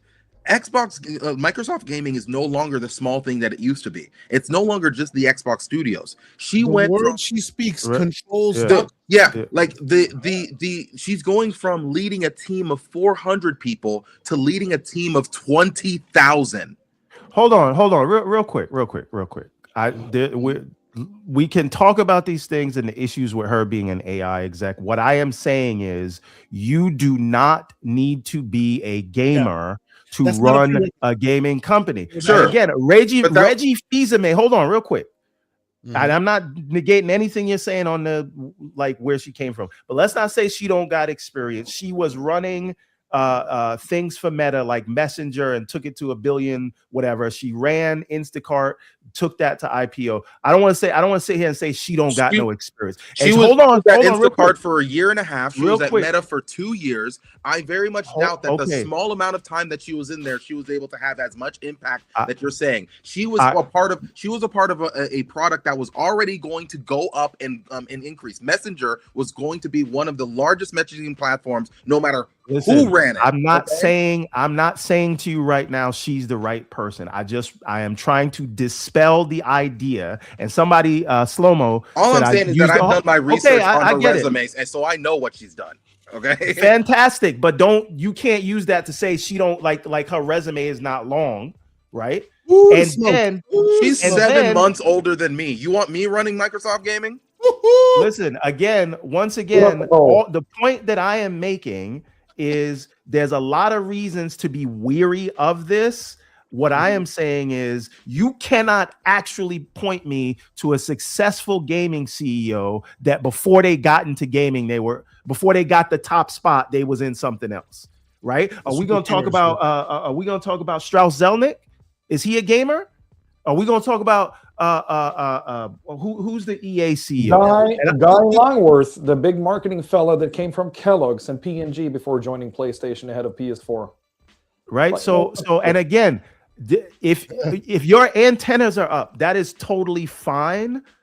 I am only saying let's move that conversation away from she doesn't have experience. Okay, let's make it go to the clear. other stuff. That was like one of my 10 points about her. Give me a minute, right?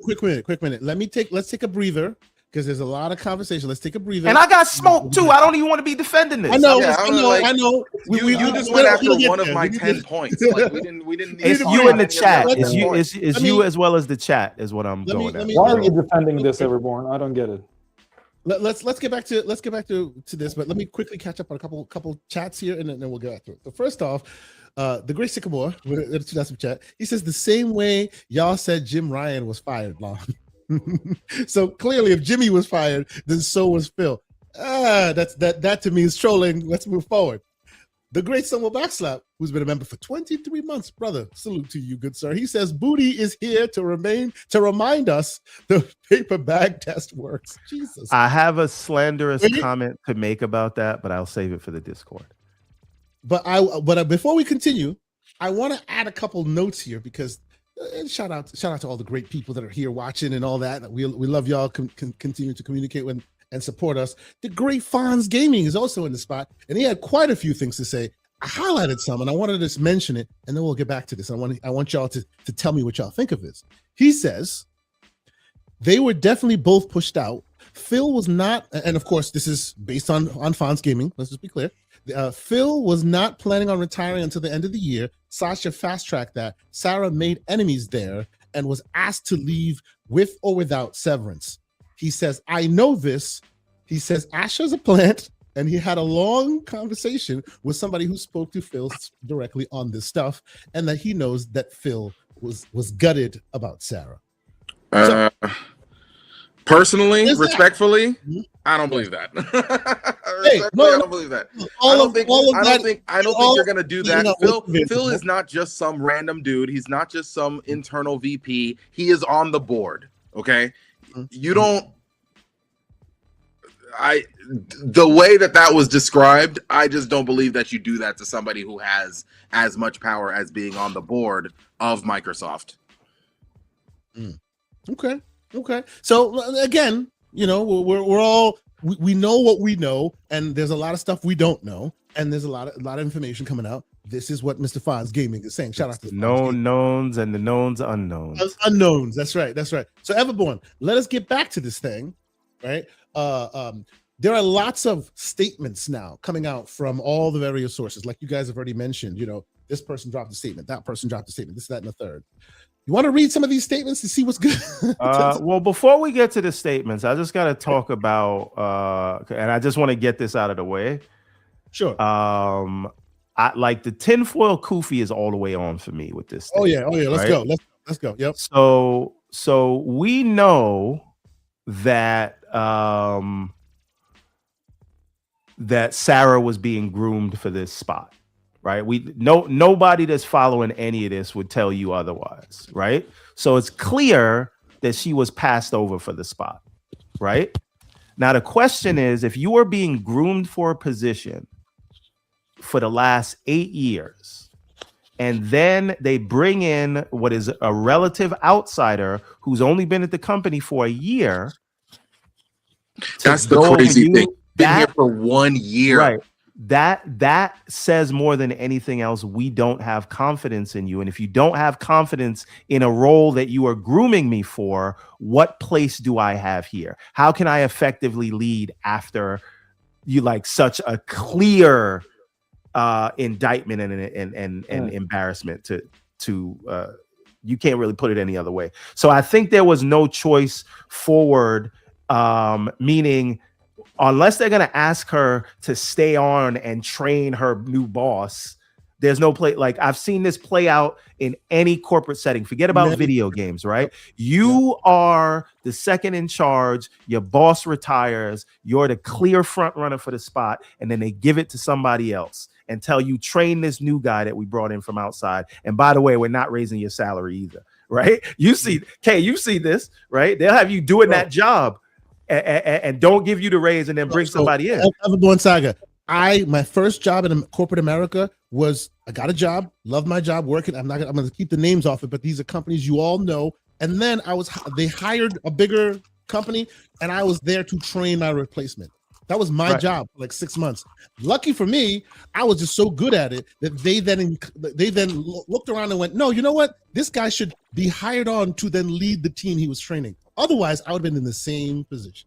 Yeah. So I think in a way, I do believe that she left after that because there was no path, but I also believe they knew she would leave. So it's effectively a firing, right? They know nobody with self-respect is going to stay on. Yeah, nobody with self-respect is doing that, bro. I mean, so at the end of the day, you're giving the position that you are grooming me for to somebody who's only been here for a year. That just smells like nepotism. That just smells like somebody's getting you're setting up a puppet more than anything. You're not actually getting the role. Yeah, I want to join in real quick. I mean, please.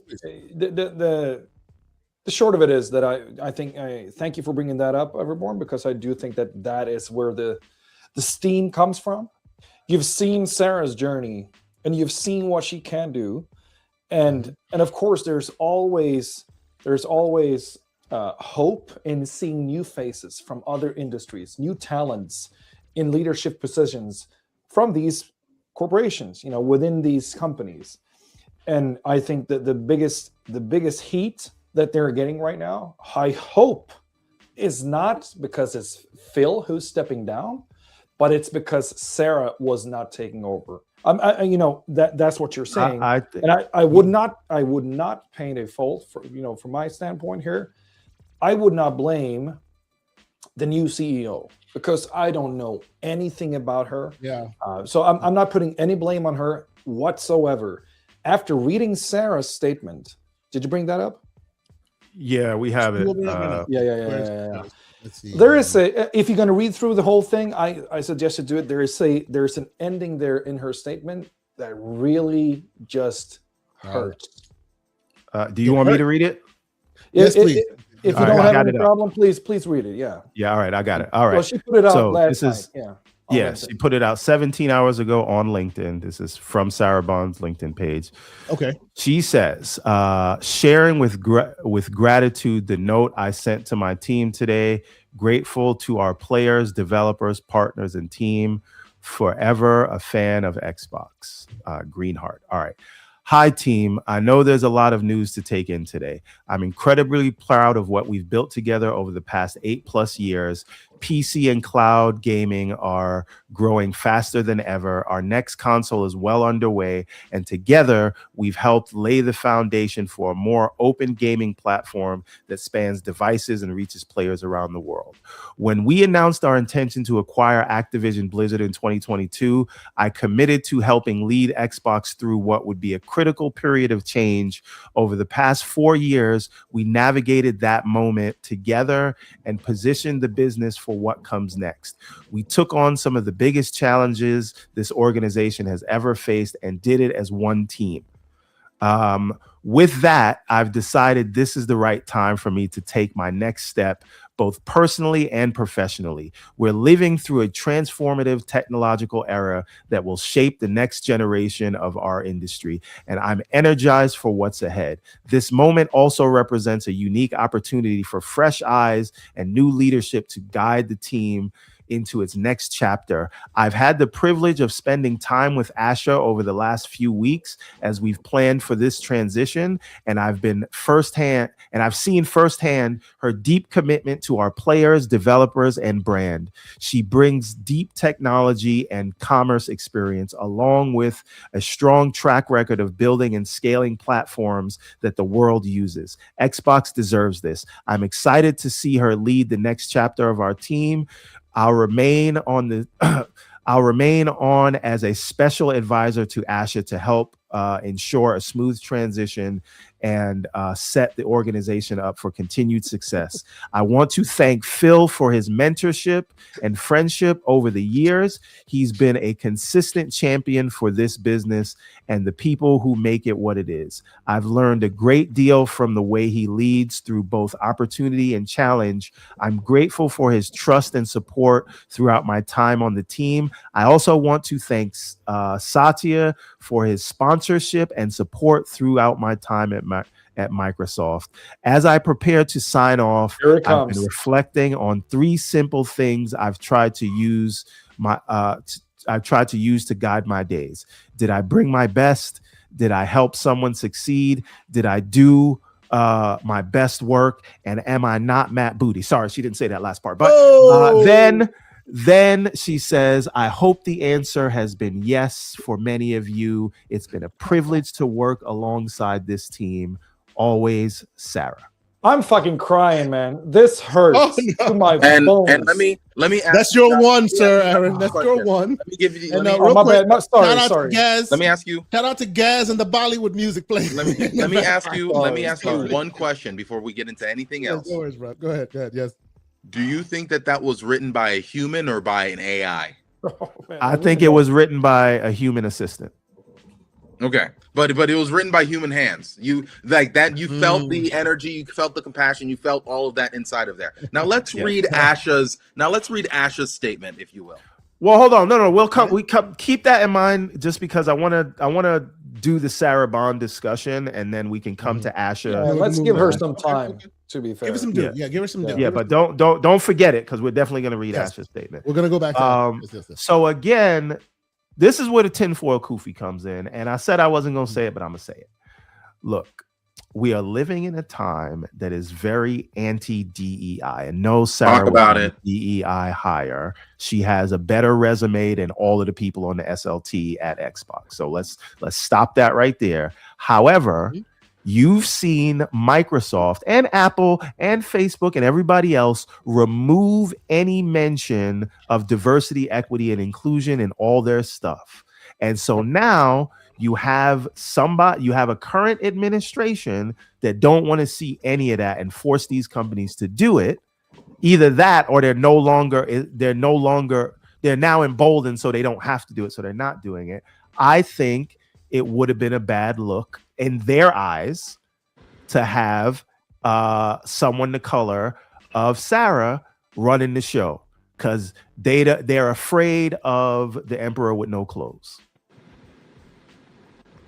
And so to avoid that, because they're soft, they went in a different direction. Well, but if that's the point you're making, then the replacement would have been no. Let's not get into that, because then we'll have to like get into the explanation of caste systems and like we're not going through all of that. Yeah. So what I'm saying is that doesn't count. That's all I'm gonna say. Okay. So towards what we're talking about. Okay. And again, she was also very pro diversity, equity, inclusion, and empowering people. And so maybe they didn't want that. Right. And Gaz says he's a DEI hire at Insider Gaming. But again, like we talk about glass ceilings, we talk about all of these things, but this person is clearly like groomed for this, and then they bring someone else, and we'll talk about the AI angle in a second. Now I do, because I'm going to be fair here on, that's my tinfoil kufi stuff. Let me come back down to business analyst stuff, right? So say we all, King Webb. Don't worry about it. So say we all. Shout out to King Webb. Yeah. Right. But does the current administration know that? And I'm going to bet we don't know. And I'm going to bet that they don't want to know that. Right. Yeah. So now here is, let me take out the tinfoil kufi, and let's talk about the other elephants in the room. Now, you and I, Kay, and we were one of the first people to bring this up. Sarah Bond put out an article with Bloomberg a little while back, and it seemed as though it was very centered around her and separating herself from the management at Xbox, and it seemed strange to us, right? Yeah, we talked So about right, and it almost felt like she was separating herself and saying that's the old guard, and I'm trying to change things. And this is where she said she had to take Phil to like HR because she didn't understand how he was trying to manage. He goes to bed by 10, or was it goes while she was trying to close the deal. And she also talked about how people were stuck in the old ways and she's trying to do something. And I understood everything she was saying, but I felt like somebody's not going to like this. And then we also must look at her performance in the interview that she did when they closed Tango. It didn't go over well in that Bloomberg interview. And thirdly, do you mean the picture they actually Everborn? Everborn. I wish we would have been able to have that conversation at the time that it happened. If you know, you know. I will move on. Yeah, let's move on. So then the other piece of it, her crowning achievement was going to be the mobile store, which she announced last July. She said it will be launching in July, and it is not anywhere to be found. Meanwhile, Epic, who after winning the case, I understand there's regulatory issues, Epic was ready with a store and Microsoft wasn't. And if that is your baby, they might be looking at that and say, I think they're wrongly looking at it, but they might be saying you're not delivering, right? And that is before. And now here's the biggest thing, right? And we'll come to Phil, but I think it's a little bit connected here, right? The senior leadership team, aka the SLT, had all but lost the confidence of the public. This is why you can't throw a rock without seeing an Xbox is dead video. And this person's a liar and just 4 games and all this stuff, right? And it could be that even if you've righted the wrongs of the path and you're on a sustainable path, like Moses, you may not get to go to the promised land. Then why is it that Matt Booty continues to fail upwards? Because he sold them out. I told you he's little finger. Power is power. But no, the thing is this. I want to talk about the Matt Booty thing briefly, only to say that logistically, I would imagine the reason that Matt Booty stays on is the same reason after PlayStation literally did the same thing, right? So if Xbox is dead because of this, PlayStation is whatever. But they got rid of the whole management team and they kept Herman Holtz. Okay. Right? Why? These are the 2 people that were in charge of the studios, and they are the closest to the production pipeline. And if you want to have a smooth transition, you need the person that knows all the names, knows the people to call, and they may be out after the current slate of deliverables is gone. But for now, it would be chaos if you got rid of him. In the same way, it's weird. Hideki Nishino takes over and everybody else leaves. And Herman Holtz is the only one there. Think about it this way: you have 2 of the brain trusts that you know at Xbox leaving. Imagine if all 3 were gone. How many? Kind of crazy. How many goats do I have to sacrifice to have a career like Matt Booty's, where I could just continue to fail upwards, not deliver, just get paid more money? Well, let's just say you'd have to be a silver-haired maverick if you catch my Okay, all right. So it's impossible for me. Yes. Impossible for many of us. Yes. Okay. So, all right. Do you think Gaz says he's a GOAT expert? He's the GOAT expert. That's right. Do you think that her last statement here? I understand this is legal. Oh, wait a minute. Hold on. John Wolf says Matt Booty's the real DEI hire. All right, keep going. I mean, maybe. Do we think there's any more to read into this than there is? Because I see a lot of meta conversations in this document, in her statement, as I do in the other statements as well. But what do y'all think? Is this her just moving on? We're done here, moving on? Or is there more tea to be spilled later down the line? I mean, there's always going to be tea, and I cannot wait for the podcast that either Sarah or Phil does later.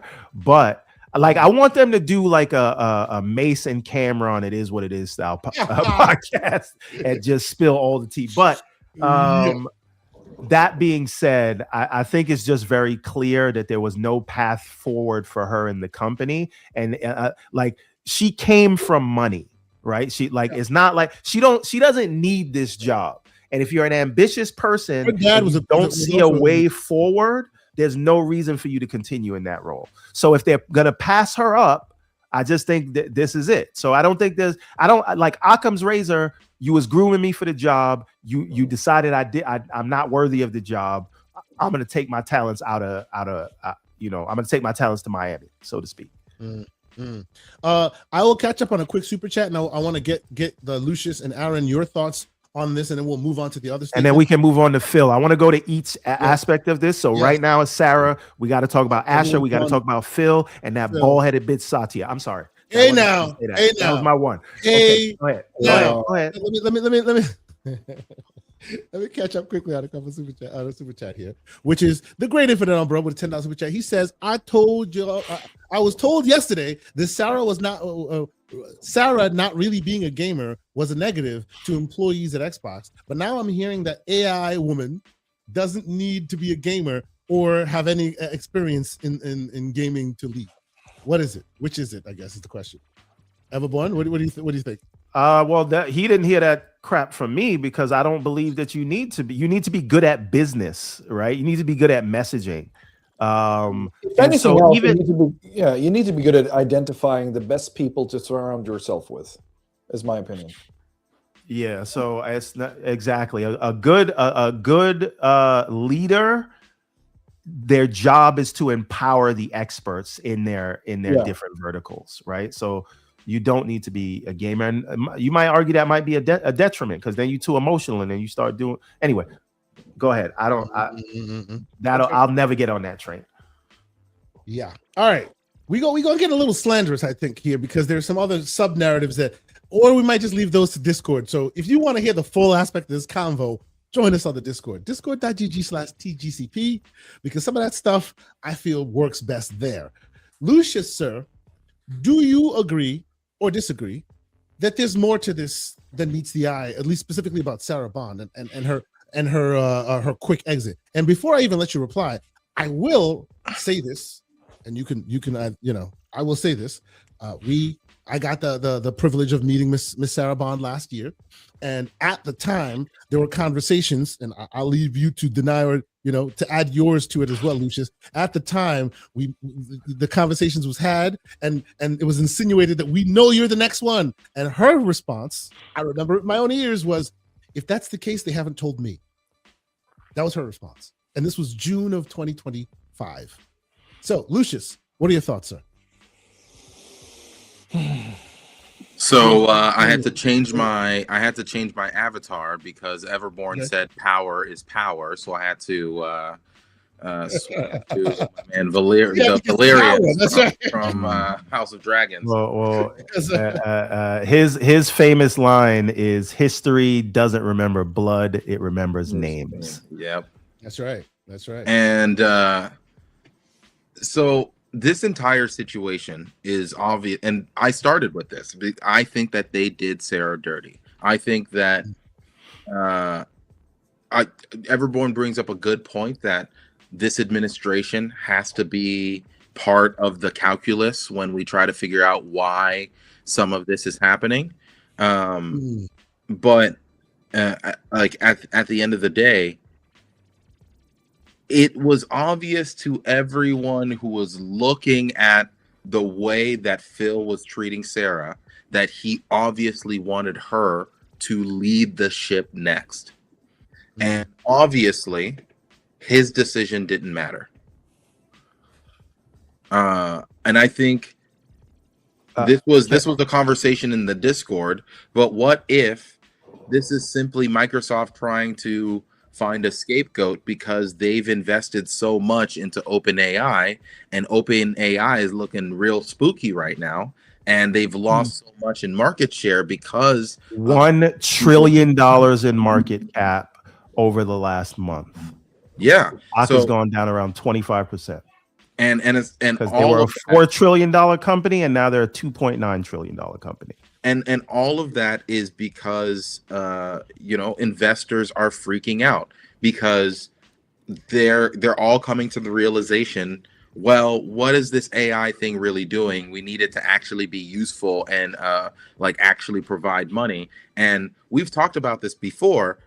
Microsoft and many other companies have snuck in this quote unquote AI growth by shoving AI into everything. And then you can say that AI is growing because people are using AI. But if me just like looking at my screen is using AI, then yeah, you can say that your AI growth is happening. If every single time that I press the start button and that uses some sort of AI function in the background, sure, yeah, you could say that like you're using AI more, but that isn't actually resulting in anything being done. No productivity is actually increasing. People actually have a very negative perception of not just AI as a whole, but specifically Copilot, because Microsoft has shoved it into every aspect of their OS and in every piece of their software, and all of it is half done. So it's creating a terrible experience end to end for every single person who uses every single one of their products. So microslop started becoming one of a thing going around on the internet. Microsoft responded to the microslop and was very negative towards it. And now the person that is supposed to lead us towards the future when it comes to gaming is the queen of microslop herself. So I think another aspect to look at is the weird thing about Microsoft right now and the push into AI is that we don't know if there's any real demand there other than what they're forcing on it, right? And I know there's investor demand because it's a buzzword like crypto before it, right? And blockchain, whatever, right? But they're forcing AI and Copilot into Windows, right? That really no one asked for. And then they're forcing it into their productivity suites. And then they're forcing their developers to use it, hence creating a justification for the investments that they're making into it. And you think they spent a lot of money on Activision. They're talking about spending $80 billion a year for AI data center build outs, where they're buying components that they don't even have the demand or power to run. So they're sitting there, which is causing the price for the chip manufacturers to go up and ruin the market for everybody else. So all of this, and again, a lot of the projected revenue that they have comes from a company that is supposed to pay them, but this is a company that they own 50% of, OpenAI. Right? So we have all this business on the books for projected revenue. And when you look who that projected revenue is coming from, it is OpenAI, the company that Microsoft used $1 billion to start, and they're using all their data centers and all that. So it's like, and you see a lot of this, right? Like people are buying chips from NVIDIA that they can't afford. So NVIDIA then invests in the company so that they can have money to pay NVIDIA. All of that, and it just feels like it's a giant snake eating its own tail, or in what we call it in my neck of the woods, a circle jerk, right? But by the way, news, quick news, quick news, emergency news, right? Quick news. 28 minutes ago, Asha tweets, "I hear you." Oh my God, no, not that I hear you. Not the 20 minutes ago, she no. Continue. Anyway, so Lucius, this is why I said I didn't want to I got animated earlier about the resume, but it's not because. But from my position, I see people saying she don't have experience, and that's where I was. But the more telling thing is what is on the resume, which is she was running the core AI product. Again, a thing that Microsoft is forcing everyone to get into. And Satya has not run into a problem that he doesn't think he can fix by adding more AI to it. And even if that problem is, we don't want AI.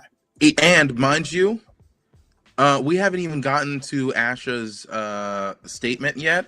but I just wanna. I'm gonna like spoil it for you. 90% of it is written by AI. We ran it through an AI algorithm to see how much of it is purely human, how much of it is mixed, and how much of it is AI. 0% of it is human. 0% of the statement that she made to everyone, including the fact that she was like, "Oh, I don't want sloppy AI," or whatever term that she used.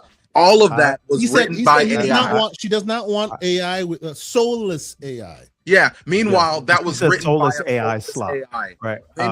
Written by AI slop. Listen, you got rid of the black lady, and now you want to have something with soul. Anyway, but the thing is this.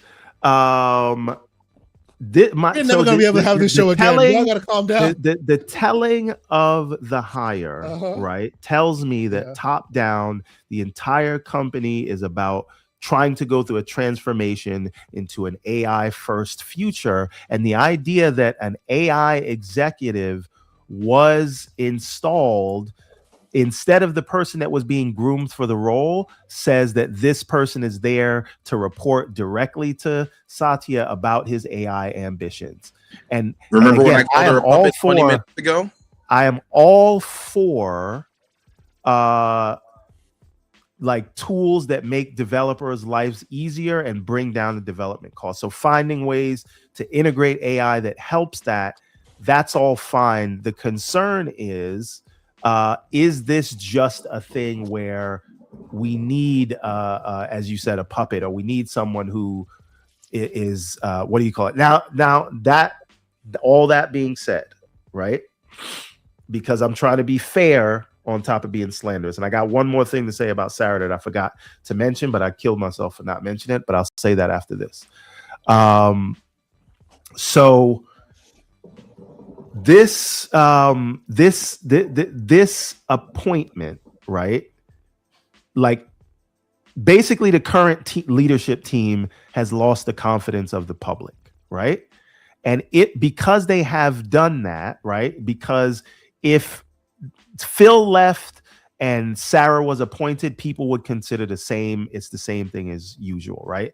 But so you're saying this is the Kamala Harris Biden situation? Yes, right. And so, but it's worse than that, right? So if you wanted to go back on promises that the previous leadership made, and Phil and Sarah were the ones to do that, let's say get rid of Game Pass, or I'm not saying this will happen, and I'm not saying they're gonna not do backwards compatibility. The point is they made promises, and their name's already in the dirt after the way they handled the multi-platform push, rightly or wrongly.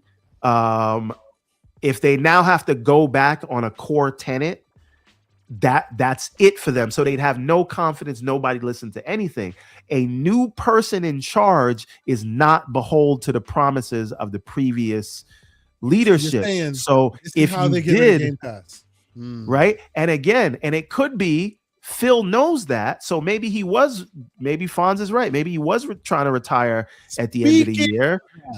Hold on. I'm gonna say this last thing. Let me just say this sentence. Maybe he was planning to retire later, and he was like, "You're not gonna have me after all of these years, after multi-platform, after this is an Xbox, after all of that. Now tell people that Game Pass is going away. I can't be the one to do it. Either you get me out of here, or I got to get out of here." So the only part I wanted to include there is, to the point you were just making, somebody should read the latest back and forth between David Jaffe and Phil Spencer. They better give me my money back if they well think about it. No, listen. I'm saying if they thinking about the point of Game Pass, you better pay me back in the current rate of Game Pass, whatever that current rate is. You pay me back to that current rate. I think if they got rid of it, whoever's godfathered in would be godfathered in, and nobody else would be able to get day. I have it here. I can read it. So you have it. Okay, so real quick, and this is because of what you mentioned. If I can find it, basically, Phil, he sent a tweet to Phil, and Phil replied. And what he didn't reply with is very, very much as interesting as what he did reply with, which is, here you go. So he puts it out there, right? He says he never met Phil, right? And he's not sure. Well, I'm not saying Game Pass is dead, by the way. I just because I see people in the chat saying that. No, I get that. Yeah. Yes. This is a fear. This is a fear, and this is some of the contents for that, right? So he says all this, and then he says, "I imagine Game Pass as we know it is dead, but I just wanted to try." But I just loved that he tried. He was trying to do what he was trying to do. He was a visionary, and then he replied back, right? And what did he reply back with? He replied back with, "Thanks, David. Appreciate the nice notes and not blocked." And then, of course, the great Tide talks, as he does, puts the boot on neck and asks the question we all want to know: why the Game Pass comment though? And why did the man leaving did not respond at all? Just kind of pretended that didn't exist. I don't think Phil has been a master at not responding at things that he shouldn't respond to because people ask him things. So when we saw this, we were going back and forth on DMs, and I saw this, and I was just like, "This reminds me of the Captain America who's old meme." He goes, "Damage control? No, I don't think I will. It's not my job anymore." But I don't even think it's about damage control. I think it's just I'm not answering that because nothing can come of it, and I'm nothing not good can come of it. That's right. I'm missing out my exit package. But. So yeah, I'm not. I wouldn't read. I know there was a lot read into it. Like, why didn't he correct? Yeah. I just think it's hilarious. Correct it. Like that would have been an even bigger discussion, right? So there's just nothing to be gained from it. You say thanks. You move on from there. So what do we think his golden parachute is going to be? What do we think Phil Spencer's golden parachute? I believe. Is it going to be in the B's? Is he going to become a billionaire because of this? He might, right? Depends on what his stock. What his stock? Where he is already. Yeah. Well, I mean, real quick, with the way the stock been going, we haven't heard from Aaron in a little bit. Aaron, I want to move on from the other statement made by Sarah. Let's talk about the statement made by Phil. Asante, before we do that, I have one last thing to put a button on the Sarah thing. Go ahead. So let's take everything at face value. Let's not say she was fired. Let's not say she quit. Let's speculate onto why she was passed over, aside from the AI thing, right? I think, and I've seen this firsthand many and many a times, right? When you are in a corporate setting and you are in a leadership position and you are assertive, meaning getting things done, when you're a woman, and even worse, when you're a black woman or a black man, you are looked at more harshly than other counterparts. And it could be that because she was trying to be a go-getter, trying to execute on the deliverables, that her blackness made it rub people the wrong way. And when it came time, when they're doing their due diligence and they're asking around, because they do these things, they'll talk to the other managers. How do you feel about this person leading the thing?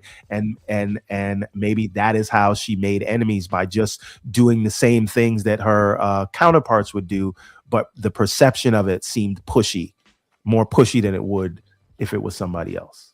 And I've seen it happen many, many times. Yeah, I've seen it happen. I have to wonder if that also played a role in why she was passed up for someone who may be more agreeable. I mean, to that point, though, that like, before we forget the history in video game industries, I'm not sure how many times I've heard that exact sentiment from so many women inside the industry. Like, the second they start to challenge mindsets, they become one of the annoying ones. And it's I true heart eyes, even if none of us know if that was what happened, I can absolutely see that being a thing still. Yeah. So, which is terrible in the world we live today. I just wanted to make sure. Well, it's very consistent for the world that we live in today, because the world that we live in today also voted for Orange Man and the policies that they advocate for. I'm not going to get too deep into it, but like their anti-DEI thing is leading to this sort of mentality, and it allows for that sort of mentality to thrive. Okay. Okay, so let's adjudicate a bit more of what he had to say as far as Phil Spencer's exit interview. Right, he says it's rare in my life to know when a chapter is closing, but after 38 years, 38 years, some people haven't been alive for 38 years, let alone be at a job. This dude literally got out of college, started working for like one other company, then started working for Microsoft, and then never left. Never left. Yeah, 38 years. Right. He says, after 38 years of Microsoft, the moment has arrived for me. I've made the decision to retire and begin the next chapter of my life. It's a milestone that's given me a chance to reflect on the incredible journey that I have been fortunate enough to share with so many of you. He continues and says, I'm excited for Asha as she steps into the CEO role. She is joining an incredible group of people, teams full of talent, heart, and the deepest commitment to the players that they serve. Watching her lean in with curiosity and a real desire and to strengthen the foundations we built. Foundation we built gives me confidence that our Xbox communities will be well served in the years to come, in the years ahead. Thinking back to my start as an intern in 1988. Wow, I never thought I could have never imagined the path ahead. I've been lucky to work with so many passionate creators, partners, colleagues, and players across the industry. People who challenged me, taught me, and made this work full of joy and wonder. Thank you to everyone who's been a part of this chapter. This community has meant more to me than I can say. From here, I'll keep doing what's always mattered to so much to me, cheering on the teams, pushing this industry forward, and playing alongside this incredible community. See y'all online. Can I say something real quick? The fact is, the story isn't really like, it's not like, the story isn't really that Phil is retiring, right? He's the longest serving gaming CEO that you can think of. And he's been at the company for 40 years and he's rich. He don't need this, right? So it's not that, like, we should have expected that he would be retiring. Where the drama and the concern and the uncertainty comes from is in the replacement and in the snub. Oh yeah, absolutely. Like mentioned earlier. Yep. Because this should be a reflection period of his 38 years and how much we appreciated what he did, and we can talk about his success or his failure. That's where this should begin and end, as all the other success in the continuity is established, because he's already got a good team in place. To your point, him leaving and it upending the apple cart the way it has. This is the problem, right? Oh, shout out to the great John Wolf, the MJ Dark rather, who says Phil can now go to sleep at 9 p.m. Hey, who said he already wasn't? Yeah. According to that Sarah Bond article. So my biggest question about all of this is, well, one, I just have to say, he started his internship before I was even born, which is crazy. The fact that you weren't born before 88 is crazier, but keep going. True. Let's keep it moving. Great kids in the building. Go ahead. But to see his tenure end unceremoniously is another kick in the teeth, because at least Jim Ryan had a little party and a cookie. Well, but this is the thing. He's not, like, he's still going to stay on as an advisor until March, and they haven't announced any replacement for him on the board, which is a separate job, right? So this is the same kind of lead time for Jim Ryan. So he might still get his cookie, is what I'm saying. Question about that role thing, because I've been thinking about that as well. For a while now, right? We've had, with the ABK situation, and I'll get to Slow-Mo's chat in a quick minute. We've had CEO of Microsoft Gaming in Phil Spencer, right? And then we've had head of Xbox in Sarah Bond, right? And then we've also had head of content, which in Matt Booty, right? The trifecta. So it looks like Phil retiring leaves a hole. We thought that Sarah was going to ascend. She did not. She's leaving. They put Asha in place. But listen, they put Asha in place at Phil's. So who's the head of Xbox? I guess that's Matt Booty. Well, no, Matt Booty. Yeah. Who is the head of Matt Booty's new title is something about AI or something or another. I'm not. No. It's not. No, it's content. It's content. They misreported that.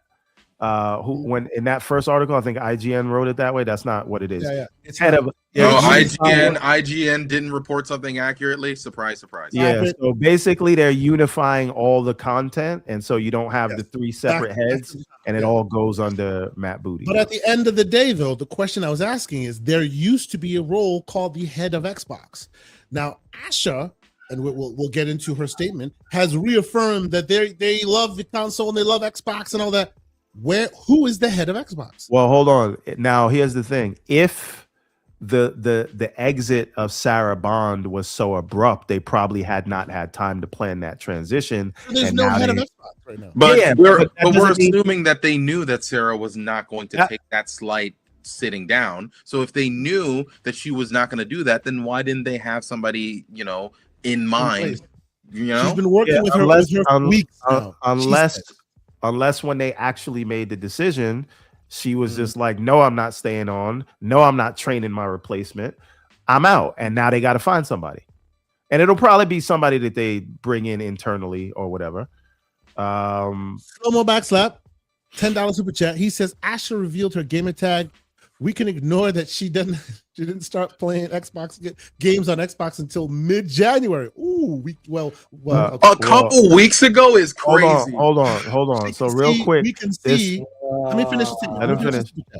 We can see she was likely told the Xbox gaming CEO job was hers just a month ago. What I will say is, if they really cared, they could fudge her numbers easily. Of course. But here's what I'm gonna say: I would never be allowed to get a job where, for example, if I'm the head of the FAA, under no circumstance am I gonna be the head of the FAA without a flight license, right? Yeah, but this comes back to this idea that you need to be a gamer, though, doesn't it? And I'm just pushing back against that.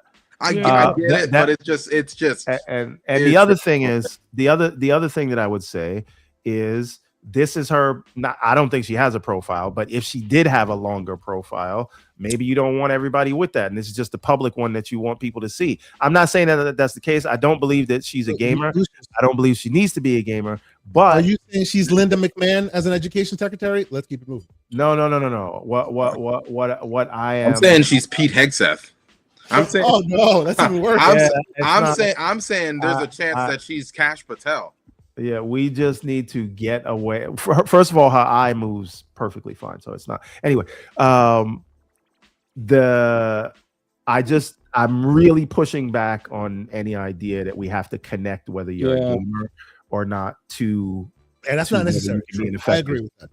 I mean, one thing that you forgot as well. I mean, at the end of the day, there is still a glass ceiling that is being broken by having a woman of color in the position where Phil Spencer was at earlier. So if we just take 100 steps back, that glass ceiling is still broken, because find me a place in the video game industry where you've seen that before. So again, the problem here. I'm not going to say what's in my head, but I know you all know what's in my head. I'm not going to say it.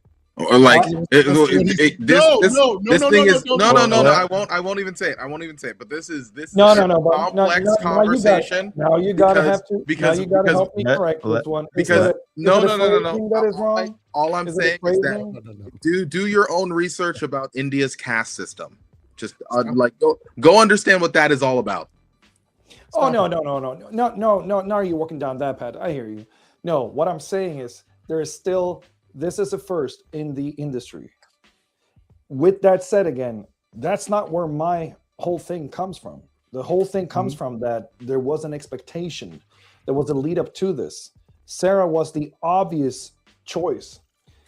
So what Slomo is bringing in here, using the people of color, that may be a loss in translation. So please help me out there if there's anything else there that I'm missing. I think we're heading into Discord conversation. All right. But we need to go there. We'll just Oh, I got you. We'll go into, So since I'm from way over the Atlantic Ocean over here, sorry, pardon my language if I'm using the terms wrong. Oh, no, you said nothing wrong. There's nothing wrong. It's just because I know there are certain people. As soon as we heard, there's a retort in my head that I knew was definitely an Everborn and probably Lucius's head. As soon as you said this, and I said, okay, I will leave that one for Disco. Oh man, what would you know? I'm right here to take if I said anything wrong. Oh no, you didn't. No. Here's the thing: you didn't say anything wrong. This is just such an interesting conversation, but it will go into places that might get this show demonetized or whatever. And we don't want to do that. We don't want to do that in a bad situation. Not bad. What I'm saying though, I'm coming at this from the same point as Everborn.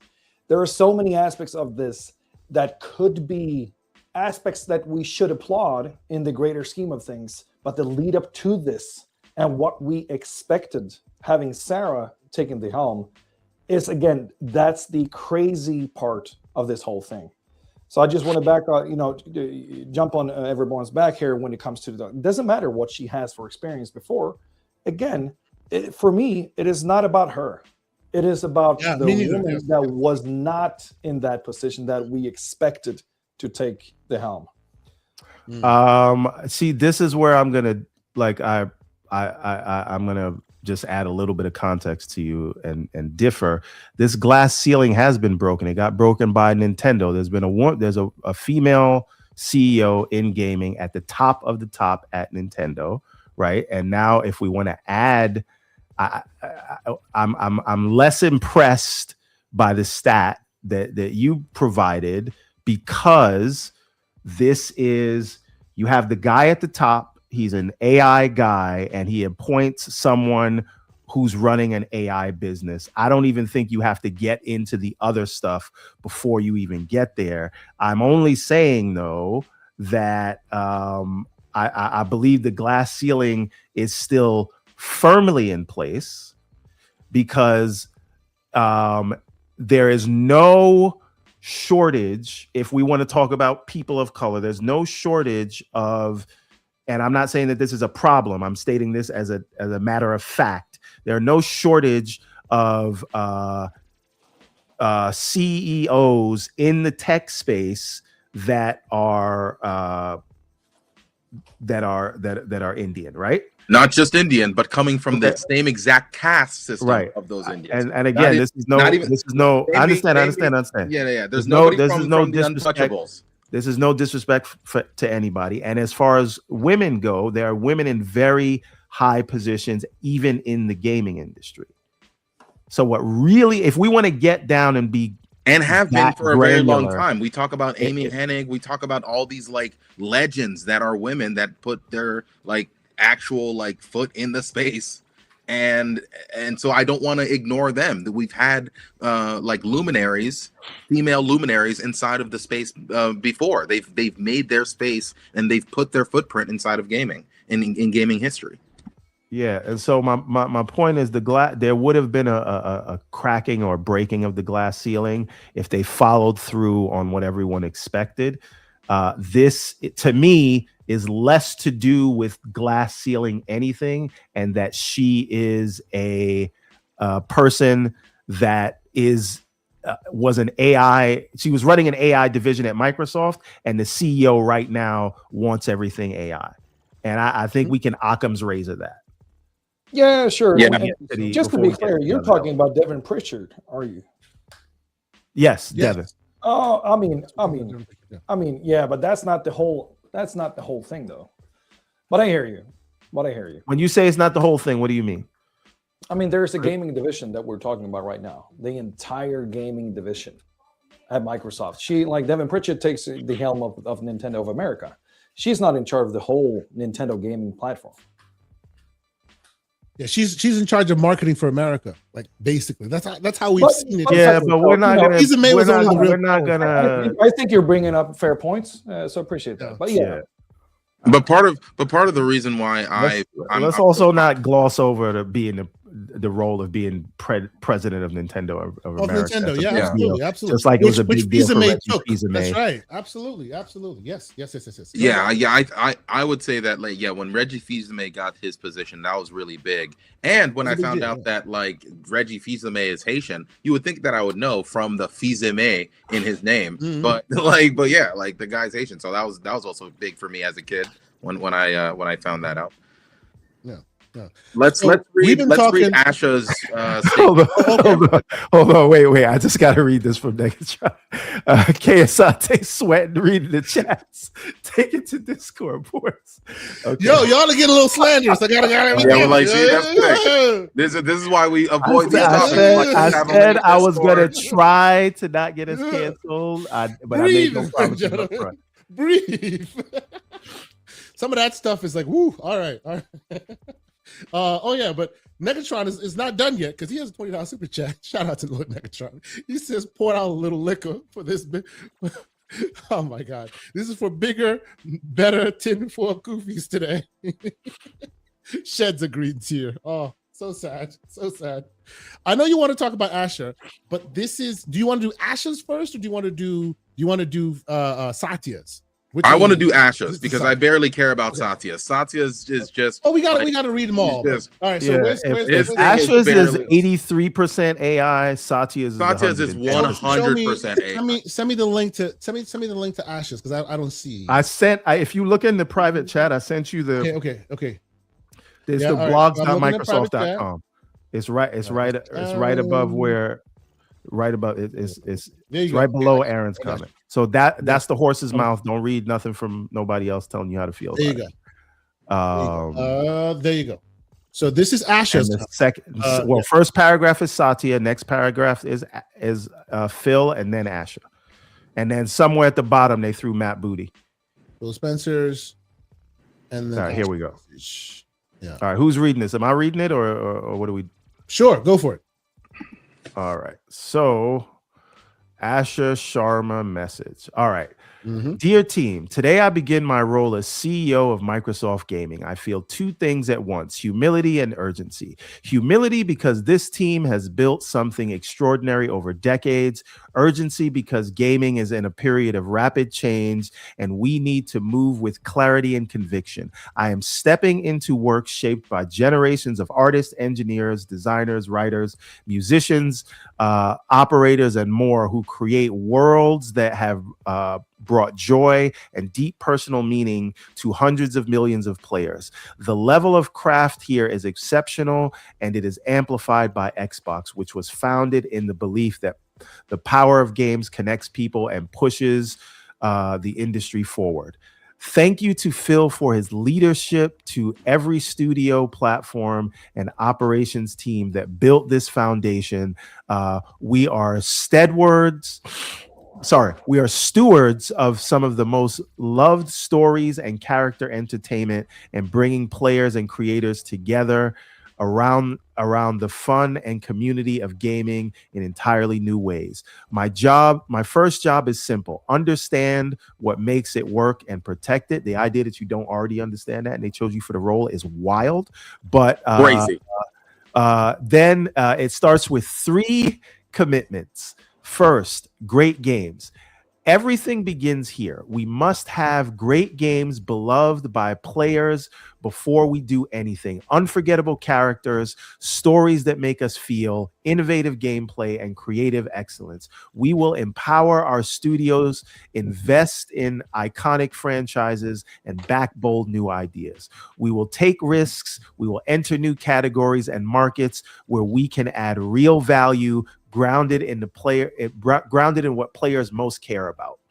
I promoted Matt Booty in honor of this in honor of this commitment. He understands the craft and challenges of building great games, and he's the only one that wanted to stay. Sorry, I added that. He has led. Stop that, bro. Sorry, I'm editorializing. All right. He has led teams that deliver award-winning work and has earned the trust of game developers across the industry. Second, the return of Xbox. We will recommit to our core fans, unless they want you to go back to exclusive. Sorry, I did it again. But we will recommit to our our core fans and players who have invested with us over the past 25 years, and the developers who build expansive universes and experiences that are embraced by players across the world. We will celebrate our roots with a renewed commitment to Xbox, starting with console, which has shaped who we are. Which has shaped who we are. It connects us to players and fans who invest in Xbox and the developers who build ambitious experiences for it.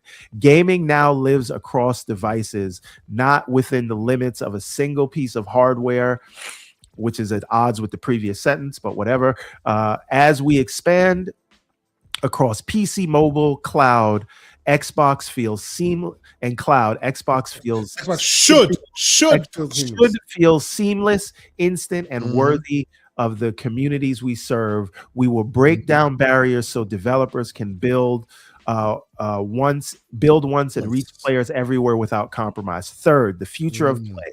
We are witnessing the reinvention of play. To meet the moment, we will invest in new business models and new ways to play by leaning into what we already have: iconic teams, characters, and worlds that people love. But we will not treat those worlds as static IP to milk and monetize. We will build a shared platform and tools that empower developers and players to create and share their own stories. As monetization and AI evolve and influence this future, we will not chase short-term efficiency or flood our ecosystem with soulless AI slop. Games are and always will be art crafted by humans and created with the most innovative technology provided to us. The next 25 years belong to the teams who dare to build something surprising, something no one else is willing to try, and have the patience to see it through. We have done this before, and I'm here to help us do it again. I want to. This part's the part that worries me. Go ahead. This part. All right. I want to return to the renegade spirit that built Xbox from the first place. In the first place, it will require us to relentlessly question everything, revisit processes, protect what works, and be brave enough to change what does not. Thank you for welcoming me into this journey, Asha. Now let me say something. I want to say two things. One, congratulations to this sister for being able to have this great opportunity. I'm somebody who always advocates that, young people should be given an opportunity, and she's just like 7 months older than me or something like that. So she's pretty young. She's like 36, right? So she's in the prime part of her life, getting a great opportunity. So shout out to her, right? That being said, Phil Spencer got the smoke every day, so you gonna get the smoke. Nothing's gonna stop me from giving you the smoke in the same way that I gave Phil Spencer the smoke every single day. So let's revisit that 83% commentary that she just gave us. 83% of that is written by AI. Well, to be fair, and 17% of it is mixed. 0% of it is real human being. Like actually, and explain what those calculations mean, because people may not understand that. So you can put a lot of things inside of an AI detector, and based off of like word cues, sentence structure, that sort of thing, it will dictate how much of the material that you've given it has a large likelihood of being AI generated. So 83% of that has a high likelihood of being AI generated. 17% of that has a high likelihood of mixed, which means that the AI popped something out, she wrote something, changed a couple words, sent it back to the AI sent it back to her, back and forth. So 7% of it was that, 83% of it was just the AI spewing something. And she's telling me that 0% of it was not touched by AI. Hold on, wait. And once again, this is all probability. So who knows, right? And it depends on the model that you're looking at. And it does depend on the model. Says the AI checker says it's only 8% AI usage. And even if it was with the cues, what happens in a lot of these things is that people will write what they want for a press release. They still wrote it, and then they put it in AI to make it more assertive, more forward, fix grammatical errors. It doesn't mean that she was just like, give me something to say to them. It's a tool to be used. People can say what they want, and then AI can make it sound cleaner. No, of course. She didn't say it. Of course. And we've actually ran it through multiple models yesterday. One of the models said 83%. Another model said 90%. This model is saying 8%. So it's really going to depend on which model that you trust. But for me, if part of your statement is saying, hey, we're not going to put bad AI inside of your thing, and I run my thing through your statement through a checker, and it says that a good amount of that stuff is AI, how am I going to trust you? You are on mute there, Everborn Saga. Sorry about that. You don't know. Like, she could have wrote 4 paragraphs and said, clean this up for me. And now the whole thing says AI because it cleaned up the thing. So we don't know. My thing is, my smoke is not really for Asha yet, because the thing is this, right? They were already down the road of releasing hardware in whatever form it comes in.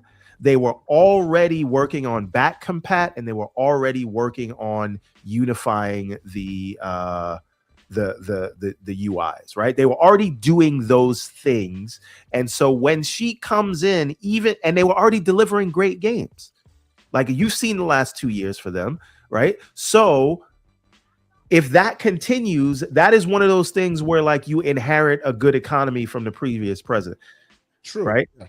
And again, so what she has the opportunity to do here with a fresh face is not be beholden to the promises of the past, and she can make changes. That's the part that worries me. The thing that I am looking for from Asha, can you get the messaging can you get them to cohesive messaging, right? If you read Reggie Fils-Aimé's book, which you should read, it is a great book.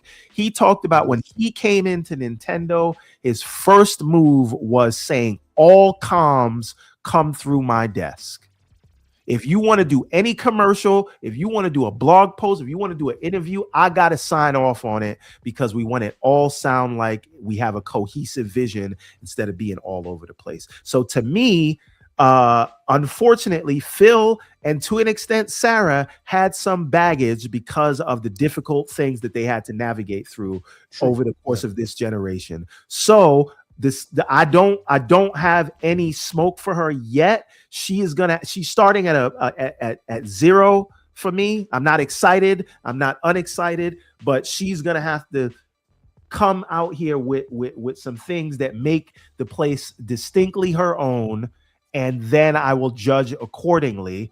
The issue here, the smoke is for Satya and what they did to Sarah. I don't have smoke for her yet because she hasn't done anything. I agree wholeheartedly with your Everborn Saga. I don't be like we're ganging up on this person who we don't know, right? But we can't gang up on Satya and Matt Booty though. I will not step in the way. So please, if y'all want to do that, no. Let's establish that ground, because I feel like maybe let's step on that bald head real quick. Stop it. Before we do that, let's establish the ground. I have no smoke for Asha either, right? I don't know whether she will be great for the role or not. Time will tell, right? If I have any smoke or worry, rather, it's the systems in place that put her in position instead of elevating the one that was groomed. That's worrying. That's it. But that's water under the bridge now. So as far as her contributions, or whether she'll be good or bad or whatever, that's all still to be seen, right? Where I worry about her specifically is this. I want to bring back the renegade spirit. It sounds great in the first place. Let's bring back the renegade spirit. That is Seamus Blackley. I appreciate that, right? Relentlessly questioning everything. That means back compat. That means consoles. That means Game Pass. That means anything and everything that differentiates them today. She will question everything, revisit processes, protect what works, and be brave enough to change what doesn't. By whose barometer? The gamer or the business? I suspect the business. So this worries me for Game Pass. It does. I have no reason for it to do so. Mm. But the reason why it worries me for Game Pass is because she, coming into the space, has no experience in that realm of Game Pass and all that. Whereas we know that was Sarah's baby, funding it and making sure that the content was curated and all of that. She doesn't understand the value of the product. This is my point. She doesn't understand the value of Ball X Pit. She doesn't understand the value of Vampire Survivors. Those things you don't know, that when they first are ideas, people are like, what is this? And then later on they become the huge zeitgeist mover, right? To be fair, don't know. Yes, go ahead, please. To be fair, in my opinion, it feels like the old, the Spencer era did not really understand the value of Game Pass either, in the way that they marketed it without talking about the day one releases and pushing and helping those developers that they got those deal with. Like you had so many years with one day, one release per week. Okay. And they let that and they didn't speak on it. Continue on how it was only the day. Like they let the conversation continue on the interpretation of Game Pass is equals day one releases for the first party, which is like that just makes the service not true because it was more third party than first. Yeah, it really just makes it invaluable. Yeah. No, not invaluable, but the word is the opposite of valuable to the people that is only bashing for where are the first party. Do it, Sycamore.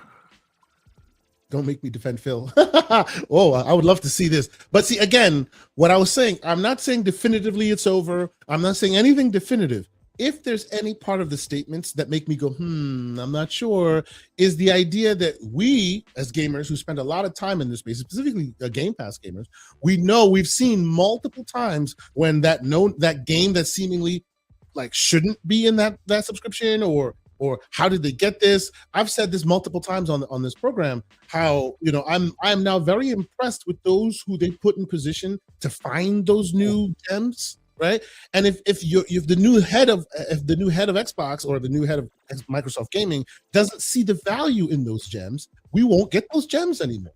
And that like for example, real quick, I just want to say one thing. I want to say one thing, Lucius, because this is something that I think got glossed over by almost everybody. So let us be the ones here to say it. We talk about Sarah and we talk about she was the next in line, but what we don't talk about when it comes to Sarah, at least we don't talk about it enough.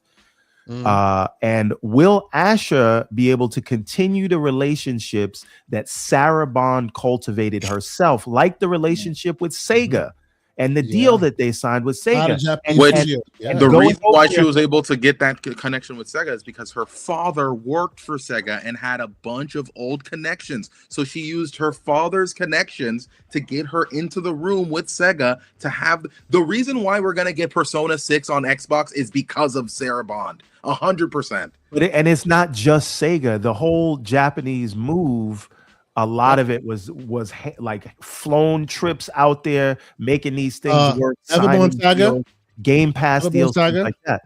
There are currently many, which is a very rare thing to say, more than one games on Game Pass made by African developers. Who do we think did that? Like literally from Africa have developed on Game Pass right now. Gems that no one's ever heard of will come and go, but those of us that love it go like, oh my God, this is amazing. We've heard them cultivating developers in many, many different regions to bring new voices into the game. That was all her initiative. This is why I worry. Continue. Yeah, but so that's going to be like one of those lagging indicators or canary coal mine, whatever term you want to use, is can Asher preserve the relationships that Sarah Bond forged? Built. And keep Does she see the value in it? Because one thing that I know Xbox has had a lot of ups and downs this generation. One thing they did do, and this was since Sarah Bond came on, a lot of the games that they missed in the previous generation, they ended up bringing them to the platform, whether in the form of sequels or late releases. They got them there, and that was all handwork to make those things happen and kind of knock down the barriers that they're causing those things not to happen, right? And so is there going to be a focus on that, or is this going to be more of a focus on the larger IPs that they own? Are they still going to take third parties seriously? Is that Sycamore like giving Phil some credit? Like Is that what I'm reading right now? Okay, what did he say? So Sycamore says something has to break marketing or content. Phil and them chose content, which I appreciate. That's aspect. Your Lies of P and Expedition 33 again, absolutely. It sounds like he gave Phil Spencer some credit there. No, he's just check on the man Sycamore 7. Is he sitting down? Is his back broken? What's going on? Is he okay? No. I put him on the spot. It sounds like, he's trying to explain to me what I wanted him to elaborate on. I appreciate that, Sick. But what I'm saying, though, is it doesn't really matter if you have these heavy hitters like Lies of P and Expedition 33, which, of course, helped the service. But in my opinion, they missed out on so many of those smaller titles that they could have pushed even more, and they could have had that communication regarding the service not only being focused on these, a couple of heavy hitters each year or potential heavy hitters, but the main focus of the whole service is the zeitgeist that is being brought by being there day one, and that service gave you day one releases on a weekly basis. Yeah, I think let's double down on what Aaron is saying. Go ahead. Microsoft has only recently shifted its marketing to go from, hey, we'll give you one of our games per quarter, to now saying, if you are an Xbox Ultimate subscriber, you get 75 games a year. They've shifted, and it's not to say that they don't want to. They've shot their shot as far as the first part, as far as the day and dates. Like now they list it. Like different tiers have different day and dates attached to them. Yeah, so if you have the highest tier, you have a required day and date that you're going to get that the other tiers don't. And the problem, and the problem right now is, of course, when they left the old model, like the old model had this already. Now, when they have to raise prices, all of a sudden they remember, like, oh, maybe we can use what we've already had, what everybody had all the time before they justify it. Big one. Like, there is no justification for the big one right now because that thing was already there. But that's my shtick. You're not wrong. Get my point, though, Sick. Yeah, absolutely. So Sycamore 7 says it matters. It matters. It's the best service available. Jesus, Chris, Amy Hood won't give me the money to do that on other IPs. So basically, what he's saying is the marketing budget that they have is limited by top brass, and the only thing that they get green light to market is their first party stuff, and so they spend the money there and not on the other things that are in the service. Yep. That makes sense from like a corporate level sort of thing. That is how corporate thinks. I agree on that. But what I'm saying is the developers are making the pushes themselves. I'm not sure how many times we've heard from the developers that are in Game Pass in day one, in the day one program. They are literally, they have the embargo drop at the same time. They release at the same time. They do every time they have to go to the game. I'm back. Yeah. So they have one point where they can push all that marketing focus, and that is when they release, when they drop the embargo, etc., etc. So the developers are already doing 70 to 80% of the push. What Microsoft needed to do was just that extra 20 to 30%. So here's the issue there, just like from the business perspective of it.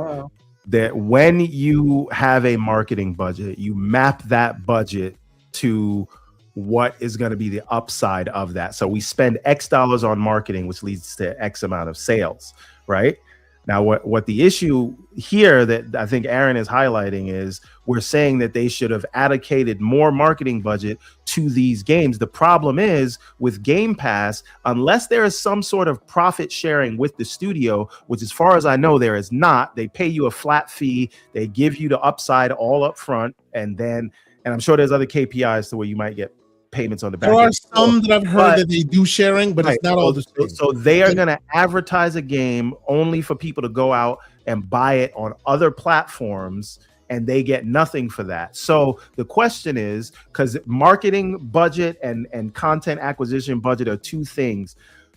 They're either, and they make a certain deal for this thing. So what we're advocating for is the increase of payment to these third-party studios, or we say, let's take it out of the money we're paying you for Game Pass, and then we'll advertise it for you also.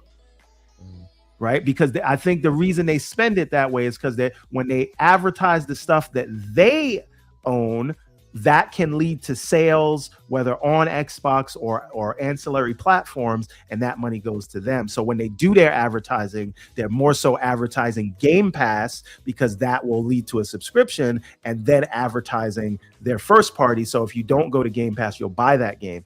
I don't think they're going to spend marketing money on games that they're not going to really see the benefit of, unless they set a profit sharing thing. Yeah, I mean they do advertise things that they have marketing deals with. Yeah, but what I'm saying is, like, the benefit of marketing these things are that you work with quantity instead of quality. So you put out the marketing pushes for each and every release. Imagine if they had a marketing presence each and every week for these day one releases.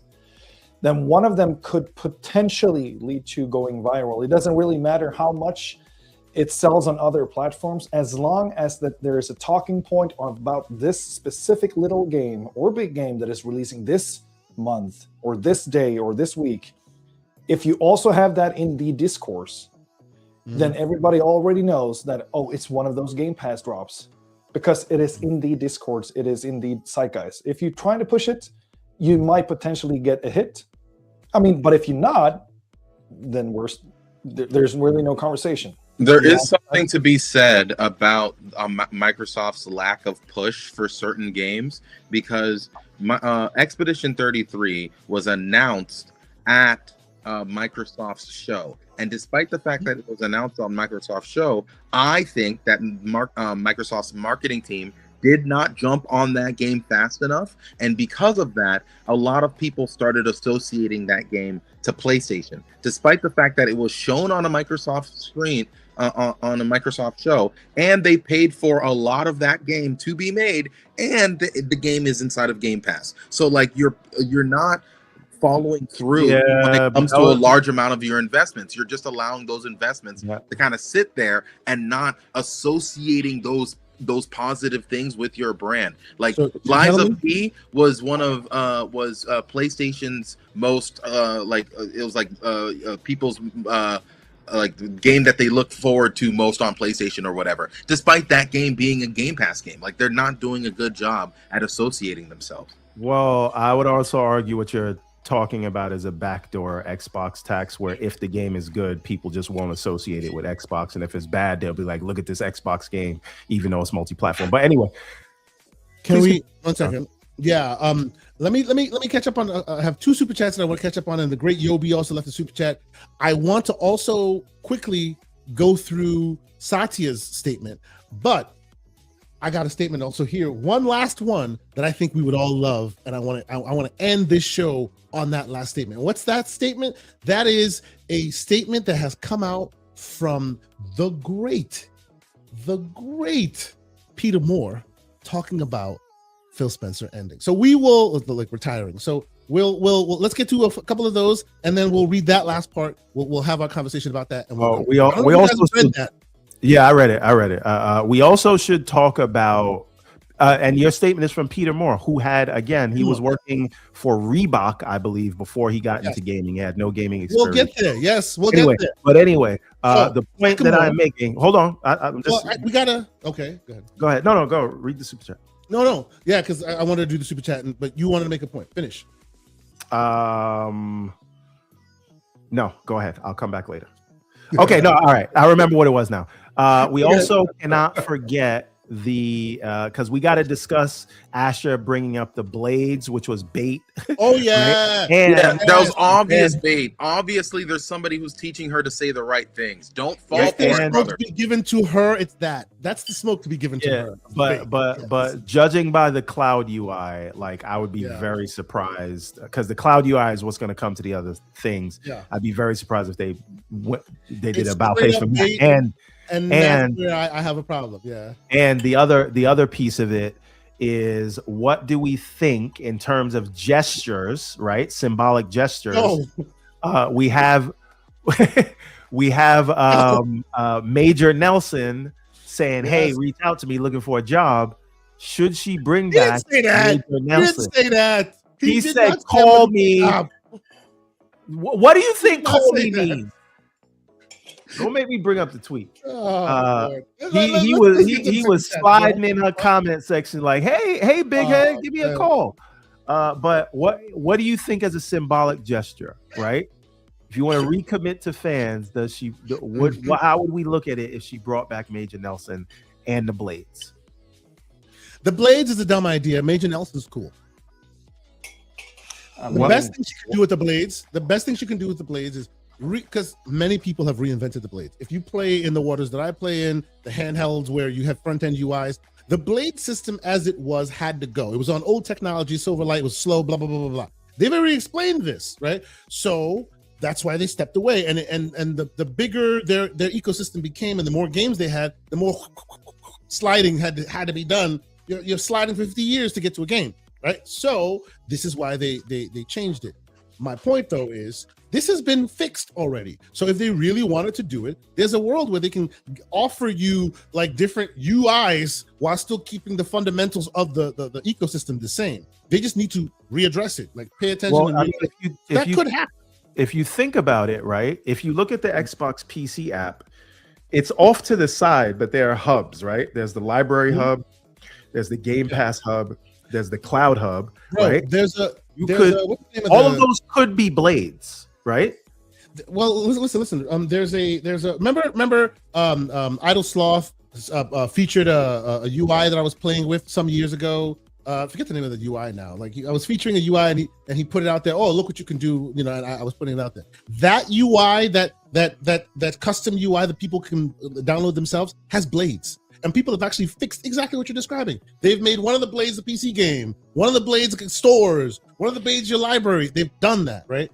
Microsoft would have to sit down and reimagine Blade system in the world of today with new technology. Is it possible? Absolutely it is. But how long now that I'm thinking this through, maybe this is how she garners all that. Maybe how long did it take them to get their UI to a place where you and I went, okay, this is getting there now, as far as the cloud UI. And even it's not done yet because it hasn't come to the desktop yet. Yeah, possibly she marshals the resources to get and let's not even talk about the original Xbox One UI, which was atrocious. Moving those tiles, trying to get around those tiles. When I first interacted with the Xbox One UI, I didn't know how to start a game. Yeah. I was like, what am I supposed to do? Well, I still think they should bring in the picture and bring back the picture-in-picture sidebar. I mean, yeah, those features were good, but like the overall UI definitely needed some work. And where the Xbox Series console is right now, that UI is actually really, really good. It's good. And it's a shame. It's evolved. And it's a shame that they're just gonna throw it all away. Well, I would say though, I am an unabashed and unashamed fan of the cloud UI, and I want that to be their UI going forward. Isn't that kind of sort of like the console UI as well? It takes the best parts about it, but it's even more streamlined. So I hope that that's what we get, and I don't know how Blades confuses that. But I did want to bring up one thing, and I know you got. Let me read the super chats, man. I got you. Go ahead, read the super chat, and I'll that other. Sycamore Sebo, the $5 super chat. He is here to keep boots on neck. He says, "Stop the cap, Lon. Y'all give Phil Spencer years of excuses and chances. Fail now. You have energy for Asher. Stop the cap." You wish to respond there, sir, Lon? I guess he chooses not to respond. I don't need to get into all the times that I've criticized Phil Spencer. Yes. Just because I don't go at him with the insane energy of FAMAS doesn't mean that I'm criticizing him. That's right. The great legendary Yobi with a $20 super chat. He says, "I still feel Microsoft orchestrated Phil and Sarah leaving before and after a BK deal. Marketing has been weak. A lot of gamers still don't know what Game Pass is, raising console prices while saying sales are weak." Yes, it seems to all of us who are paying attention that they're kind of giving themselves an out or something so that they can do the eventual thing. I see a lot of Windows Phone energy. in some of these moves. Right? But in the price increase thing, like prices are up across the board, and that's the reason you can't even buy a Steam Deck right now. Right? You can't. I think we talked about this. They got rid of the LCD, and you can't buy it. They're sold out on the OLED in the US and now Europe because they can't secure the prices at the right rate. Right? That's what's happening across the board, and everybody has raised prices, and the people who haven't are warning that they might have to. So that's just what the market is now, unfortunately. $5. Another $5 from the great Sycamore 7. He says, wait a goddamn minute. Where is Mikey Barra in this in the mix? Surprising his devil side hasn't said anything. Oh, Thomas Mahler has him locked up, I think. Jesus, what are we doing? He has said something. He has actually said something. Oh no. Yeah. I think he replied to Spencer's post on LinkedIn. Oh, okay. That's nice. It'd be interesting to hear what he has to say. You had a statement to make. So I have a question, and I think this is important, right? And we didn't cover this. What does recommitting to Xbox mean? What does Xbox mean? You weren't in our Discord at midnight last night, because that's what we were discussing at midnight last night, where OBM and a few other people recommitting, bringing it back. That seems to suggest it's gone. That means to suggest that it's not where it was, and you're admitting that it's on the low, and you need to bring it back somehow. Even though we can have a debate whether or not like that is accurate in some ways or form, and many people think it might be, right? But what company does that? No company goes, yeah, we're low, but we'll promise you we're going to get high. No, you say don't call it a comeback. We've been here for years. Why are we? Well, that is if you've been there for years. I think. Listen. Let's not pretend the Xbox tax doesn't exist, and let's not pretend a lot of it is not tied to the old leadership. If you're in this situation where you got a lot of people with, I'm going to say it, Xbox derangement syndrome, then you change the face and you stay the course of what they had set up.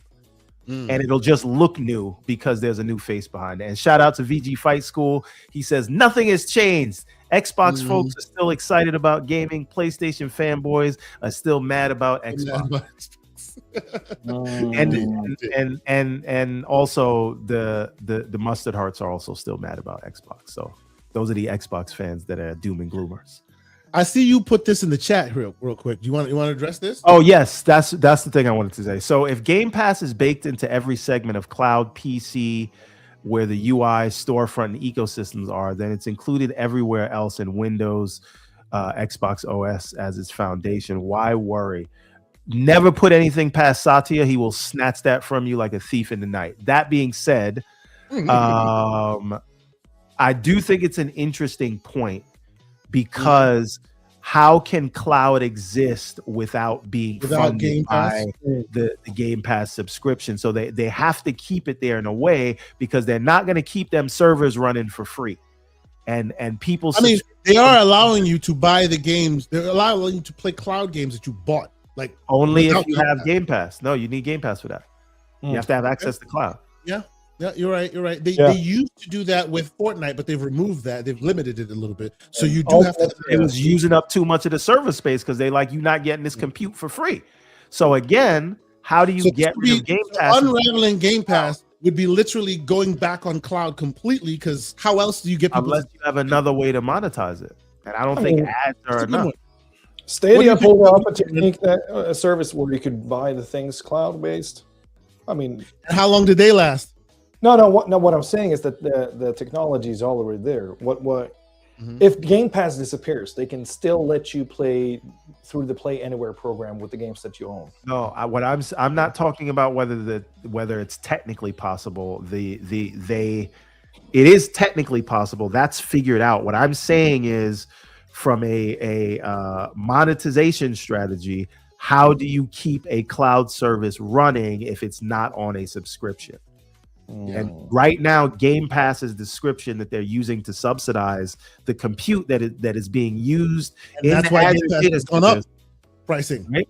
So that and Call of Duty, even though they told regulators to raise Call of Duty, and then they raised like 50%. But anyway, we're not talking about that right now. What we're talking about is if you get rid of Game Pass, how will you charge people a monthly subscription fee that you use to subsidize your compute? That's a good point. It is a good point. And they have somewhere around 30-40 million Game Pass subscribers. Are we saying that they're just willing to get rid of 30-40 million people giving them money every single month? Right. Is that what we're saying that they're doing? If you pay attention to the Matthew Ball report, the only gaming overall made money, like it increased like 3 to 5% in 2025. But that only increased because of the proliferation of Fortnite, Roblox service games and subscriptions. That's where the growth is in the market. It is not in old school, buy to play games. That segment of the market is not growing. Subscriptions are growing. Live service is growing. Microtransactions. So real quick, Harris says it won't go away, but expect it to change again. And then he says Game Pass becomes essential if and when the multiplayer paywall goes away for next gen hardware. Yeah, that's a fair point. Aaron, you were saying, sir? No, I was just trying to highlight his comment, but you already did. Yeah. Oh, apologies. Yes. So there's that. And the great OBM, who we wish we had on the show, he'll be back on at some point. Yeah, he's keeping us on topic because I asked that question and we went all over the world. What does recommitting that? I'd like everybody on the panel. We spoke about this with OBM last night. That's what I'm saying. We was in the Discord last night talking to like midnight about what this recommitting and returning and all this means. In his estimation, recommitting and returning of Xbox is saying to fans and devs that they need to do better with their console business, which is admitting that they went too fast and lost focus on their core. Believe it or not, I actually really like what OBM. Like I was on the edge of like sadness yesterday, as far as the things that used to be are not going to be anymore, and it is what it is. But I was like, that's unfortunate. His reading of the tea leaves, his situation on the ground that he's seeing gives a more hopeful tone. That this suggests to him that they moved too fast and too quick and broke too many things, and it looks to him that Microsoft is finally seeing that the brand damage they possibly have done, they were doing, is taking effect, and they don't like that. So this, in OBM's estimation, and I hope I'm saying what you said to me, I'm doing it justice. He sees this as them trying to right the ship and kind of maybe make console lovers feel a little better for a little while. But here's the thing, right? There's an old saying called "the piss is already in the pool." So they've gone far, they've gone fast, and now they are in the middle of the ocean. How do you come back? There's no one that will convince me they will go back to keeping console exclusives. Yeah, I don't think that's the right. So what does it mean tangibly? Like like we're saying words, right? That sound great. Recommit. What I'm asking is how, Sway? How Sway? Because you ain't been doing the education. No. But in all seriousness, what does it tangibly mean to recommit if we are saying that recommit does not mean going back to the exclusive old school model, because even Sony's moving away from that model. I'm sorry. At the end of the day, I think, for all I hate to divert us real quick because Rodimus is in our chat and he's being very wild right now. I'm not even going to reply to what I'm not even going to give voice to what he said. I'm just going to put it in the chat and then just shake my hand at him and move on. Lord, what are you doing, sir? Wow. I'm sorry. Continue. Hold on. Pixelbit G responds. Rodimus, are you incapable of I love our Discord. I love our chat. Anyway. So my thing here was simply, man, I lost the train of thought. No. What does recommit mean? Yeah, thank you. In absence of going back on exclusivity. In many aspects, that could absolutely hold weight, in my opinion, but it's also a very classic kind of like, I'm not sure what the term it is in English, but it's a PR thing. You get people on the hook to be interested and curious, like what does that mean, to get the conversation going, and also for of course them to educate themselves on where are the communities right now. So it could be one or the other. I wouldn't say that they have a clear plan of taking things back in some shape or another, but also it could be that, but it could also just be like, here's a hook. Let's see what they're saying.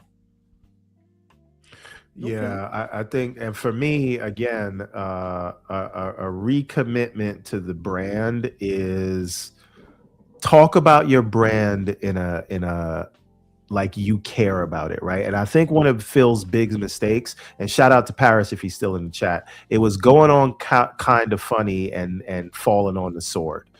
Now, I know he had an interview. He should have went there, but you don't talk about the brand that you're trying to sell people. I don't care if it was a moment of honesty, but it's that kind of thing. You should talk about the thing that you are making like it's the best thing in the world. You got to shine that turd, right? And that's how you should come back. We've been here about for years. your product. It's not about like the market is what the market is. And again, I think the realities of where things are and the sort of flat to negative growth that we've had in the number of console players over the last 2 decades tells you the only way you're really going to expand sustainably is by offering your things to more people. There's ways you can do it, right? I just think it's the way the brand is talked about and delivering on the promise of a unified UI, truly bringing what is on your PC and what is in cloud and what's on the console under the TV, where it's the same UI and the same games, and it really is an Xbox. And again, as long as you honor people's legacy and libraries with backwards compatibility, that's it. That is what they need to do, and stop coming out here with the kumbaya, mealy mouth. We don't really want to compete. Go out there and says, yes, I'm putting games on Sony and Nintendo, but I'm not going to say this, but I should feel like you're still trying to kill them because it's competition, even though you do a multi-platform. The Great Web Dave, $2 super chat. He says, great show and panel. The future of gaming is Xbox. You think so? Some of us aren't so sure these days, but I appreciate you being here, good sir. Thank you for the support. But okay, let's get back on. Asante, you and Lon did not answer the question. Only me and Aaron did our homework. So, what does recommitting to Xbox mean to you guys? Honestly, I have no idea what she is talking about, because recommitting to Xbox, right, in the way that recommitting means they committed initially, right? They did that, and now they're recommitting. But that would mean those barometers that initiated when you committed in the first place, which included exclusives, right? I'm not saying they should or they shouldn't. I actually don't think exclusives are not necessarily like a thing these days in this ecosystem. That's fine. But a lot of people do, and a lot of people want the old school feel back. So if you say recommitting, you are selling people a bad bill of goods if you're not clear, because people may think it goes back to exclusives. I don't think that's going to happen. I think it's messaging. I think it's the coddling, it's buying the wine, taking them out to dinner, and getting the Vaseline. Let's just really like quickly talk around that with that, setting expectations. What she said as far as bringing the blades back, right? That was just pandering. Like I understand that you want to garner attention from the public and all of that, but if you really care about something like that, it would be quiet until you show something and go, look, this is what we did, to show you we're turning a page. I disagree with that.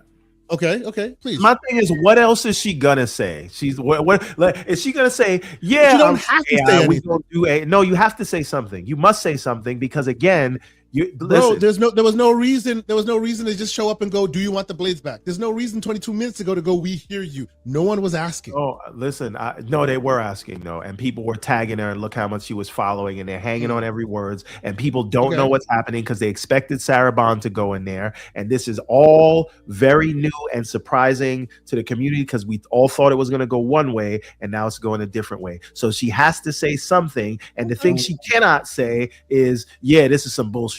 Sorry. Sycamore, it makes a good point.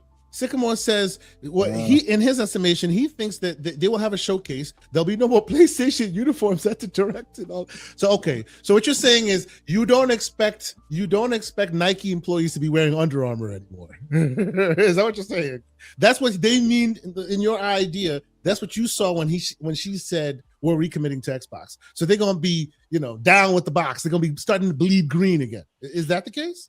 Because I'm not sure. I think the messaging from the previous team, right? Mm-hmm. They, on one hand, say we still care about hardware.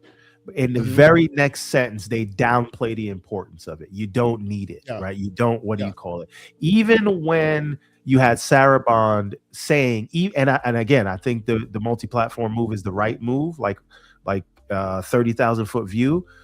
But when you say people don't really play on console like that anymore.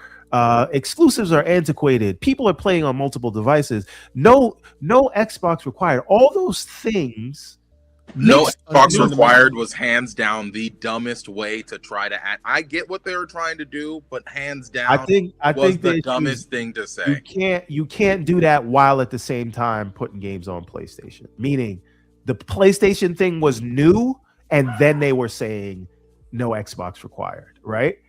If you did those things separately and you eased them into it, for example, right? Look at this on the PlayStation side. In 2020, Herman Holtz came out and said, just because Horizon is going, don't take that as a greater signal, right?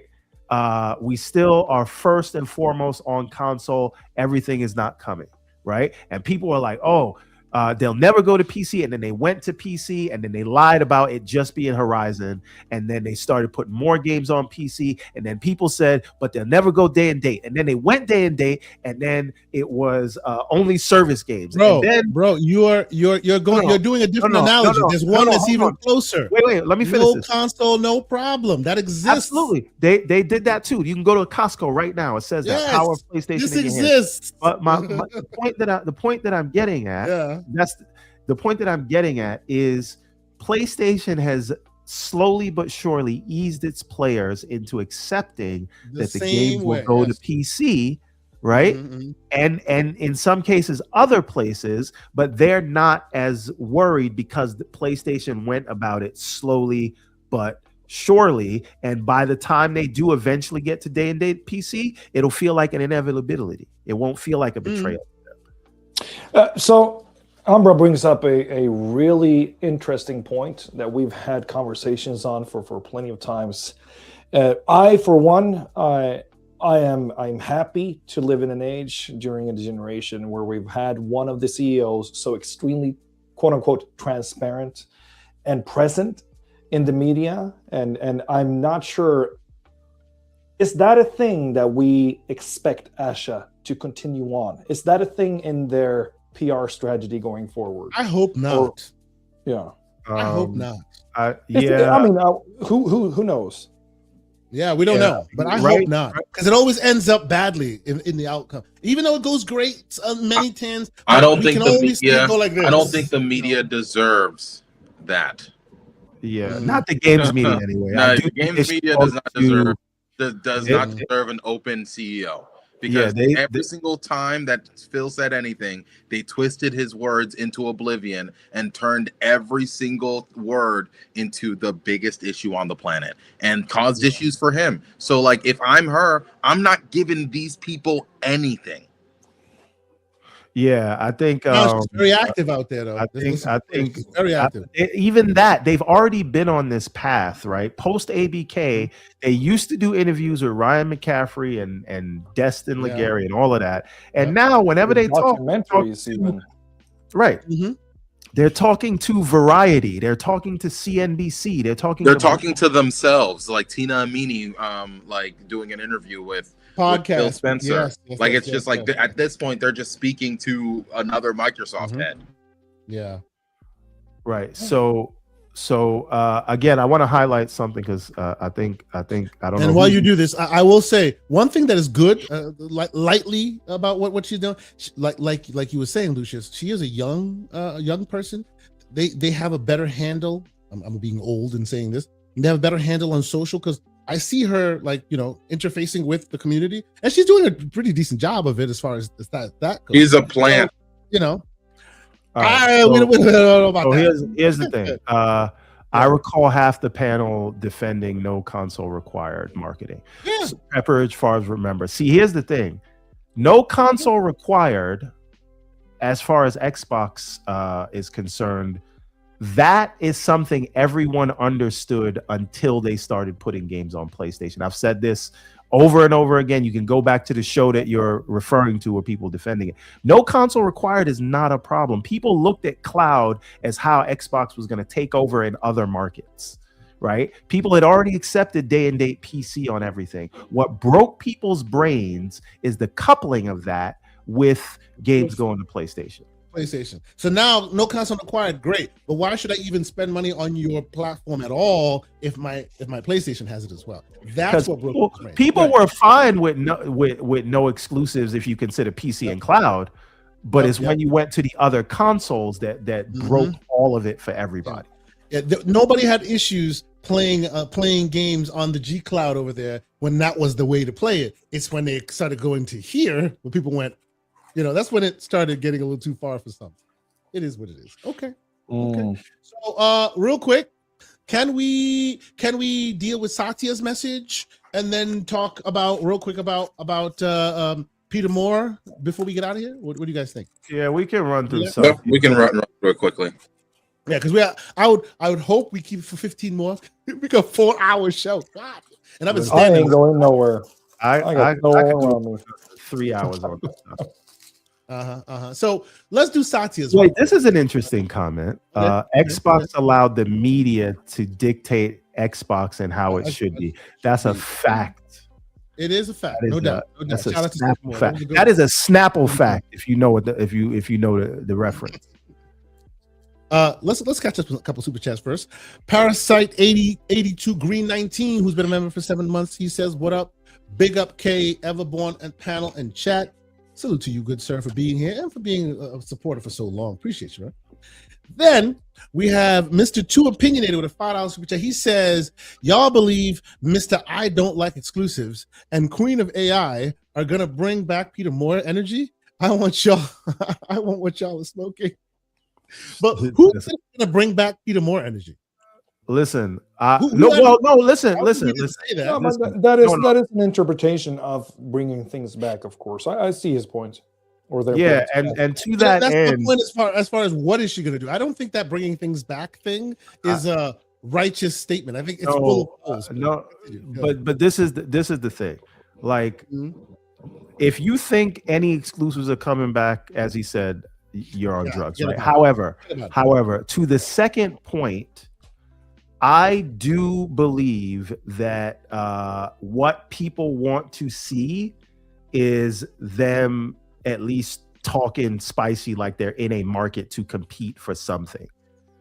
And I think because what happened post ABK is that they basically, it was deemed a crime for them to compete at all in anything. Right? They can't do nothing.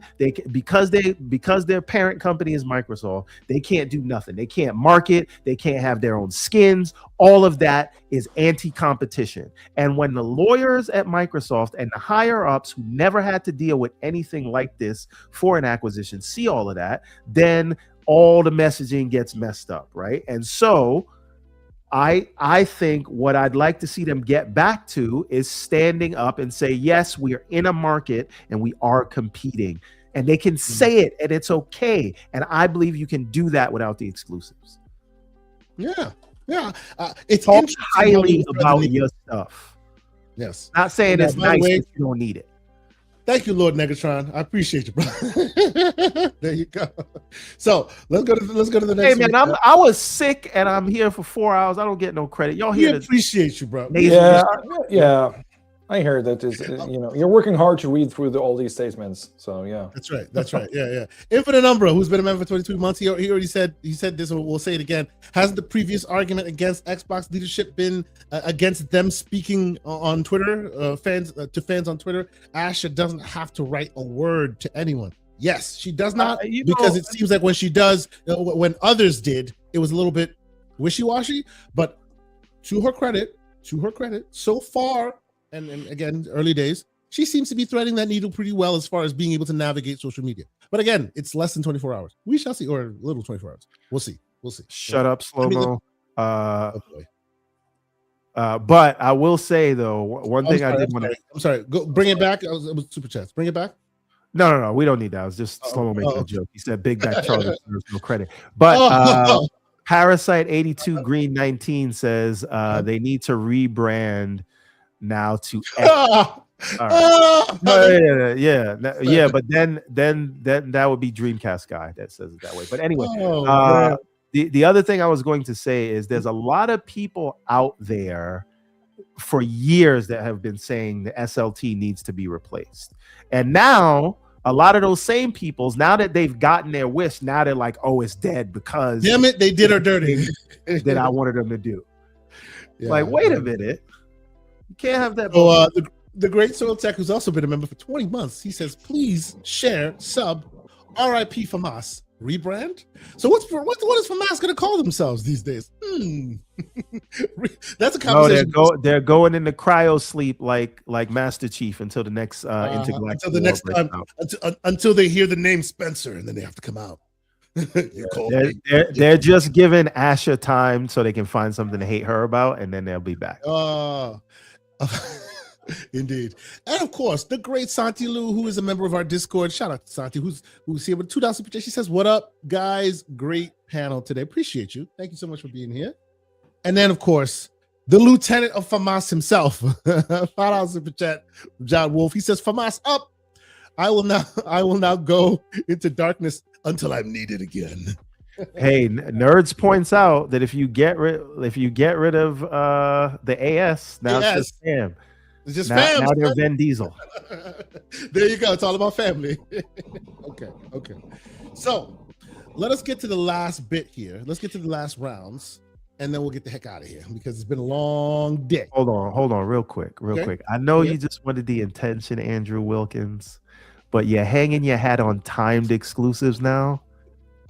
How the mighty have fallen. But we can move on from there. Leave Mr. Wilkins alone.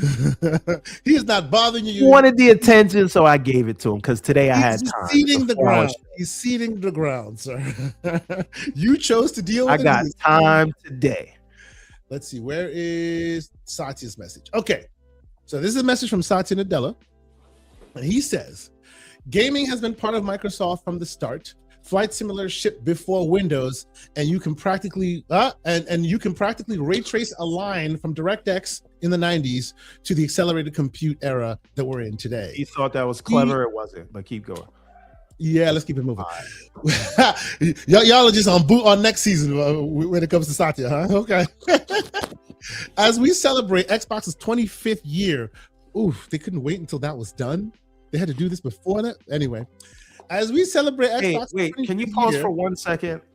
Mm-hmm. What are they doing to celebrate the 25th year? They're doing nothing. Hold on. I do want to say this, and I'm trying to be fair. Strategically, if you're going to change Phil, you don't want to do that at the 25th anniversary because then it's going to be all about him. If he's going to leave, you give it after. It's after. I mean, they got all the games coming out, so I feel like you got to get this out the way and then let the games that they're coming out speak for themselves and not let that kill all the oxygen from it because it would whenever he does it. So I think you do it early and then let us get this through our systems and then we can focus on whatever the next showcase is, whatever June showcase is, and then when Halo, Gears, and Forza come out. Because Fable ain't coming out this year. I hate to break it. I think you want to get this out of the way early so that you can have the focus be on the stuff you're trying to sell later. But go ahead. Sorry. He says the opportunity and innovation agenda in front of us is immense, is expansive. Today, we reached over 500 million monthly active users. We are the top publisher across all platforms and continue to innovate across gaming hardware, content, community, and in service of creators and players everywhere. A lot of nothing. I mean, if you skip Yeah, just take Candy Crush and Minecraft out of the equation, and like, what do you have? Come on. I'm long on gaming. I'm long on gaming and its role as a center of our. What does that even mean? Let's keep it going. He's eating the hot dog the long way. Ahead. What's going on? No. When you say that, when you refer to that, when you say you're long on something, it just means you're in it for the long haul and investing in it for more than short Who term. believes that? Who believes Satya when he said? You think about it like if we're gonna pick it all apart. I'm gonna be standing here when we have 5 hours. You wanted to read it. Well, get this work. Yeah. So we've been doing the others. Let's finish it. Save the commentary towards the end. Okay. Let's finish. This is an AI slop paragraph, and you want us to just sit here and not say nothing. But anyway, go ahead. You keep going. Well, so are you saying the Satya went, hey, co-pilot, write me a statement, and then walked away? Yes. This is a man who says AI is not optional in the company anymore. You want to know why Asha's thing sounds like AI? Because Satya forced her to put whatever she wrote through AI. Use AI. This is what's happening. They're telling this to the developers. They're telling this to the executives. It's AI or you out of here. I am long on gaming and its role as the center of our consumer ambition. And as we look ahead, I'm excited to share that Asha Shamra will become the executive vice president and CEO of Microsoft Gaming, reporting to me. Over the last 2 years at Microsoft and previously as chief operating officer at Instacart and president at Meta, vice president at Meta, Asha has helped build and scale services that reach billions of people and support thriving customers and developers ecosystems. She brings deep experience building and growing platforms, aligning business models to long-term value, and operating at global scale, which will be critical in leading our gaming business into the next era. Also, saying the last 2 years is almost, that doesn't really make any sense because she's been here for 1 year, really. She's been here between 2025 and 2026, but she hasn't been here for all of 2026. So she's only in her first year. Matt Booty will become executive vice president and chief content officer, reporting to Asha. Matt's career reflects a lifelong commitment to games and to the people who make them. Under his leadership, Microsoft has grown to expand nearly 40 studios across Xbox, Bethesda, Activision Blizzard, and King, which are home to beloved franchises including Halo, Elder Scrolls, Call of Duty, World of Warcraft, Diablo, Candy Crush, and Fallout. Together, Asha and Matt have the right combination of consumer product leadership and gaming depth to push our platform innovations and content pipeline forward. Last year, Phil Spencer made the decision to retire from the company, and since then, we've been talking about succession planning. That's disgusting. We'll continue on that for a moment. I want to thank Phil Spencer for his extraordinary leadership and partnership over 38 years at Microsoft, including 12 years leading gaming. Phil helped transform what we do and how we do it. He expanded our reach across PC, mobile, and cloud, nearly tripling the size of the business. Helped shape our strategy through the acquisitions of ABK, ZeniMax, and Minecraft, and strengthened our culture across our studios and platforms. I've long admired Phil's unwavering commitment to the players, creators, and his teams, and I am personally grateful for his leadership and counsel. He will continue working closely with Asha to ensure a smooth transition. We have extraordinary creative talent across our studios and a global platform that is second to none. I'm excited for how we will capture the opportunity ahead and define what comes next while staying grounded in what players and creators value. Please join me in congratulating Asha and Matt on their new roles and thanking Phil for everything he has done for Microsoft. Sorry, you missed it. Thanking Phil and not Sarah. Say her name, you bald-headed bitch. But anyway. Oh man, what are we doing right now, sir? No. We're gonna call it what it is, right? You completely passed her over for your hand-picked AI candidate, and you can't even mention her name. And she was gracious enough to mention your name in her farewell letter. Yeah. And I still think it's crazy. The only That's person the that only made Dragons. Sarah was Phil Spencer. Matt Booty talked. He ain't say nothing. And that was that. Y'all was supposed to be the trio. Asher's coming in, taking that role. Don't say thank you. And then Satya, who clearly made this decision, can't even say a word of nothing. All that work you put in, that is what they think of you. So You know yes, what? Yeah, you don't I'm not. Satya like that. And he killed Windows Phone, and I ain't never forget it. I don't even know. So, Aaron, please, your thoughts. I don't know if I'm gonna if I want to share this. It feels like this crazy thing where when you really feel out of the loop and sometimes betrayed of, outside of decisions that you felt like you had so much leverage, weight and importance, like you had something to contribute with. At some point, I've myself been in that situation where higher ups have wanted to put out a statement that I can't stand behind. And I've asked them specifically, don't mention my name in this, because I'm not behind this. Don't mention me. I'm not saying that is what it is, but one point in me is like, at least, what if that's the case? Then I can respect her for that. Like, you guys don't mention me, because I'm not here with your decisions on this. Don't mention me. You don't have to mention me, but I of course, who would know? Like, this is a completely different level than the even the corporations that I've been part of. But yeah. Yeah, I mean, I don't think it's that, because she was okay with Phil mentioning. Phil gave her a whole paragraph. But that's my point, though. Like, if they had a specific relationship working together, that could be the exception of the rule. But again, this is just like me speculating. Yeah. Lucius, sir, what do you think of that statement? The biggest AI slop I've ever heard in my entire life.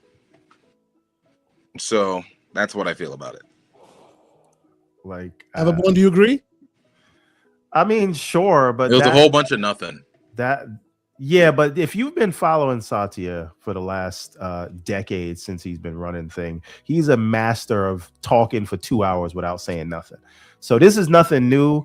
It's like not offensive enough. It is what wasn't said, to my mind, that is more offensive than the actual words here. And again, just a gesture of acknowledgement for the work that was put in. That was too much, and that says everything. It's so weird. This whole thing is so weird. I wish we get a story behind, like, why.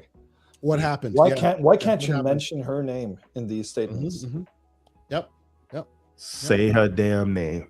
Yeah. Say her name. Her name is Robert Paulson. Sorry, that's a Fight Club. No, anyway. wrong movie. Anyway, let's talk about real quick. This is Peter Moore's statement. Let's read it, and then we'll get our final statements, and we'll get out of here. Okay. So, words from Peter Moore, former iconic Xbox 360 era CEO about Phil Spencer. It's easy, especially in the current climate, to criticize decisions, debate strategies, and judge results with the luxury of that hindsight provides. What is far more difficult is maintaining leadership over multiple decades in an industry that reinvents itself every 2 to 3 decades. I know that all too painfully. That's exactly what Phil Spencer, what Phil has accomplished. From the early days of Xbox through console transitions, studio acquisitions, platform wars, the rise of subscriptions and cloud gaming, he has been the pillar of stability in an often tumultuous environment. Xbox gaming at Microsoft has never been an easy mission. The expectations were immense, the competition relentless, the spotlight constantly on. I had the privilege of working alongside him during the formative years of this business. What I saw was an unwavering commitment to gamers, loyalty to the team, and rare resilience when the outside noise was at its loudest. Phil was and remains a gamer at heart, and that came through in everything he did back when I was with him. let's see. Leading in this industry means accepting to make imperfect decisions with imperfect information under extraordinary pressure. It means stepping into the front when things go wrong and sharing the credit when they succeed. It's not an easy job. Whatever opinions are circulating today, and I see the detractors coming out in force, history tends to be kinder and more balanced. A lasting contribution has value. Building institutions has value. Showing up year after year has value. A long career in gaming, especially at the scale of Microsoft, deserves respect, says Peter Moore. What do you think, Aaron? What are your thoughts? He didn't even mention Sarah once. But yeah, let me. Yeah. Well, he doesn't fair, know though. Sarah, technically. No. It's not his position. I get that. That's right. I think That's right. I think this is from executives to executives. They see the work that is needed to be put in. But again, it's one can only assume that the people on the floor, I would highly admire, Phil, if there were records on records from people out on the field working with this that also felt the same way about him. I've heard plenty of good things about him myself from both acquaintances that work directly with him or under his, leadership team, not specifically directly under, but in the organization. Mm-hmm. And, I don't think that there's anything that we've heard or read about Phil and his tenure at Microsoft that has not painted the same picture as Peter Moore is painting here. So again, but at the end of the day, I think the critique comes from the demographic that feels like a person like Phil, who is a quote unquote gamer at heart, like that only goes, how do you say? It only goes as long as it can in the eyes of the audience. At the end of the day, did he do the work that was needed to really push it in the forefront? And what was that forefront in mind of the audience? I think that is where the split comes in, because a guy like me appreciates the quote unquote transparency that he shared, but somebody else kind of, probably felt like, stop talking, do the work instead. So there will always be a split. I, for one, I've appreciated his leadership. I've appreciated some of the keynotes that he's been sharing. And I've appreciated the way that he's been trying to put people in the forefront that probably would not have been there if it weren't for his philosophy and leadership. And that comes from his keynotes and so forth. But with that said, I don't know. Who knows what Phil Spencer is really about? And who knows what Phil Spencer is about when it comes to these decisions leading up to this point. But yeah, as far as it goes, shout out to him for 38 years and leaving probably at the right time for himself and his family and whatever he's going forward to next. But it's hard to say from the sidelines. Lucius, sir, what are your thoughts?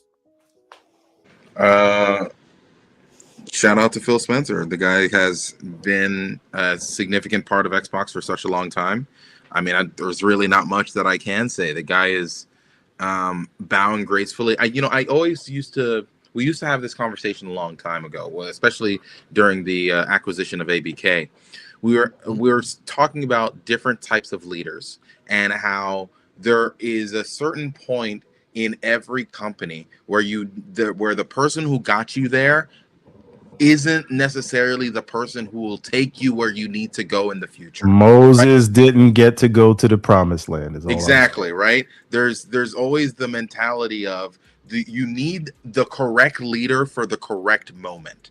And I wholeheartedly believe for the last few years, Phil Spencer is the only person in my mind that could have navigated the Xbox brand through everything that it's been through since 2018, right? So, and a lot of people would not have signed up with Microsoft Gaming if it wasn't for Phil Spencer and the trust that they had in him as a person, right? We're talking about people like In Exile, people like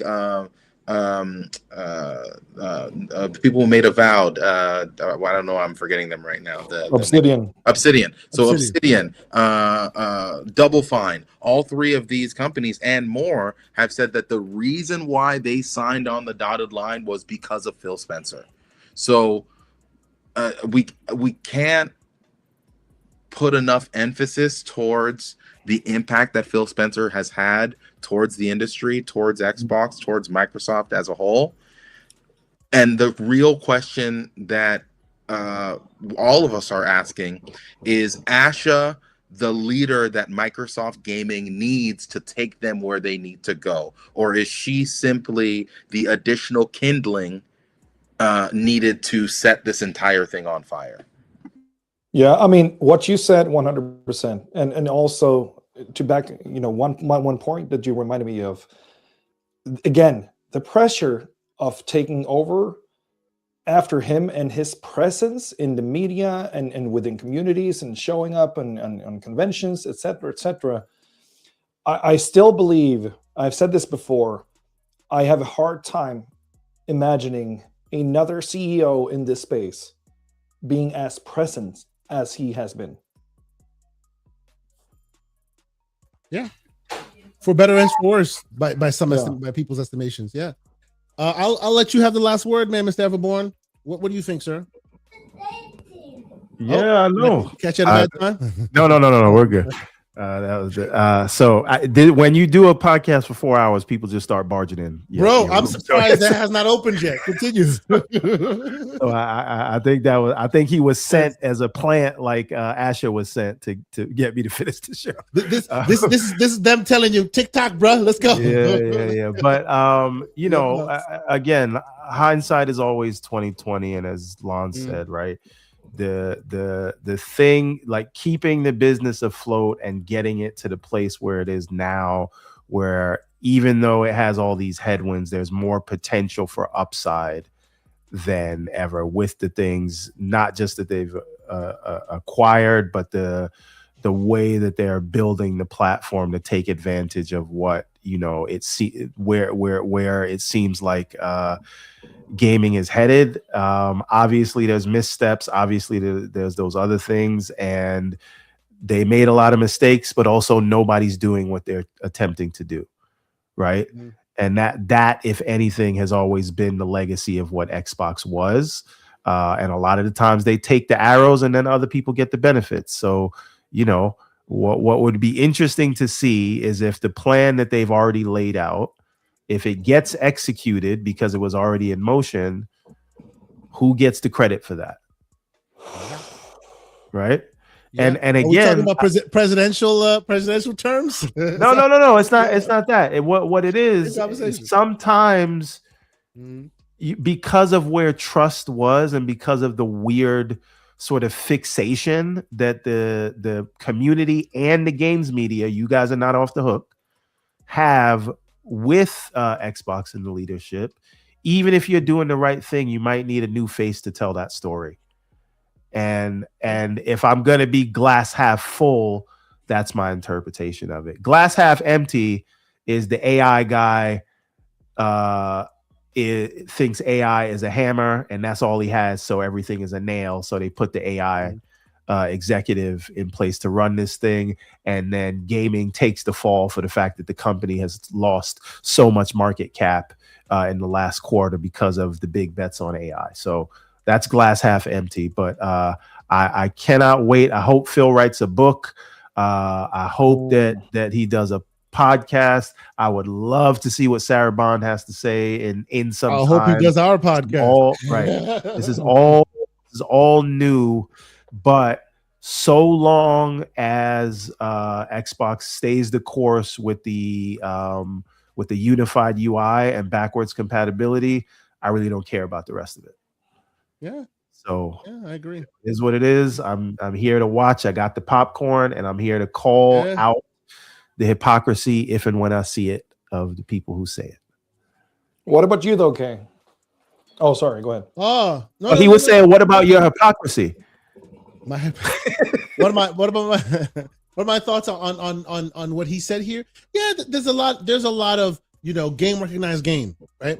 Because you remember when Peter Moore left, people now remember Peter Moore in such a high regard. They remember Peter Moore like the great CEO, the great Xbox guy who was so aggressive. When he was leaving, people had nothing but smoke back in those times, right? Like it was a tumultuous time. His legacy is now assured with hindsight. So I do agree with what he had to say here about how people are being a little critical on Phil, those who are, and it basically speaks to these are the good old days. You'll look back on these days fondly, so remember that. You know what I mean? So I'm just like, we shall see. That's the sense I'm getting from what he was saying here. It is what it is. We got 2 super chats, both from Lemon 108 Dragons. What up? The great 108 Dragon. By the way, shout out to you, good sir. You and me, we live in that future life here. I saw his last video. He bought a Super X as I did. We need to talk, bro. We're gonna talk about that. 108 Dragons TV with a $5 super chat. Shout out to you, sir. He says, the best day in a career is the day you're hired to the day you retire. Phil Spencer left us with great things, and his legacy is written in stone forever. Thank you. I agree. And then he continues with a $2 super chat and says, Satya, not thanking Sarah is disrespectful, though. Nasty work. No doubt. No doubt. No doubt. Because it speaks to that whole they didn't leave on the best of terms thing, Try your best to make it, above board. And him not mentioning, or most of them not mentioning her, just speaks to that whole idea that this does not go down well. It is what it is.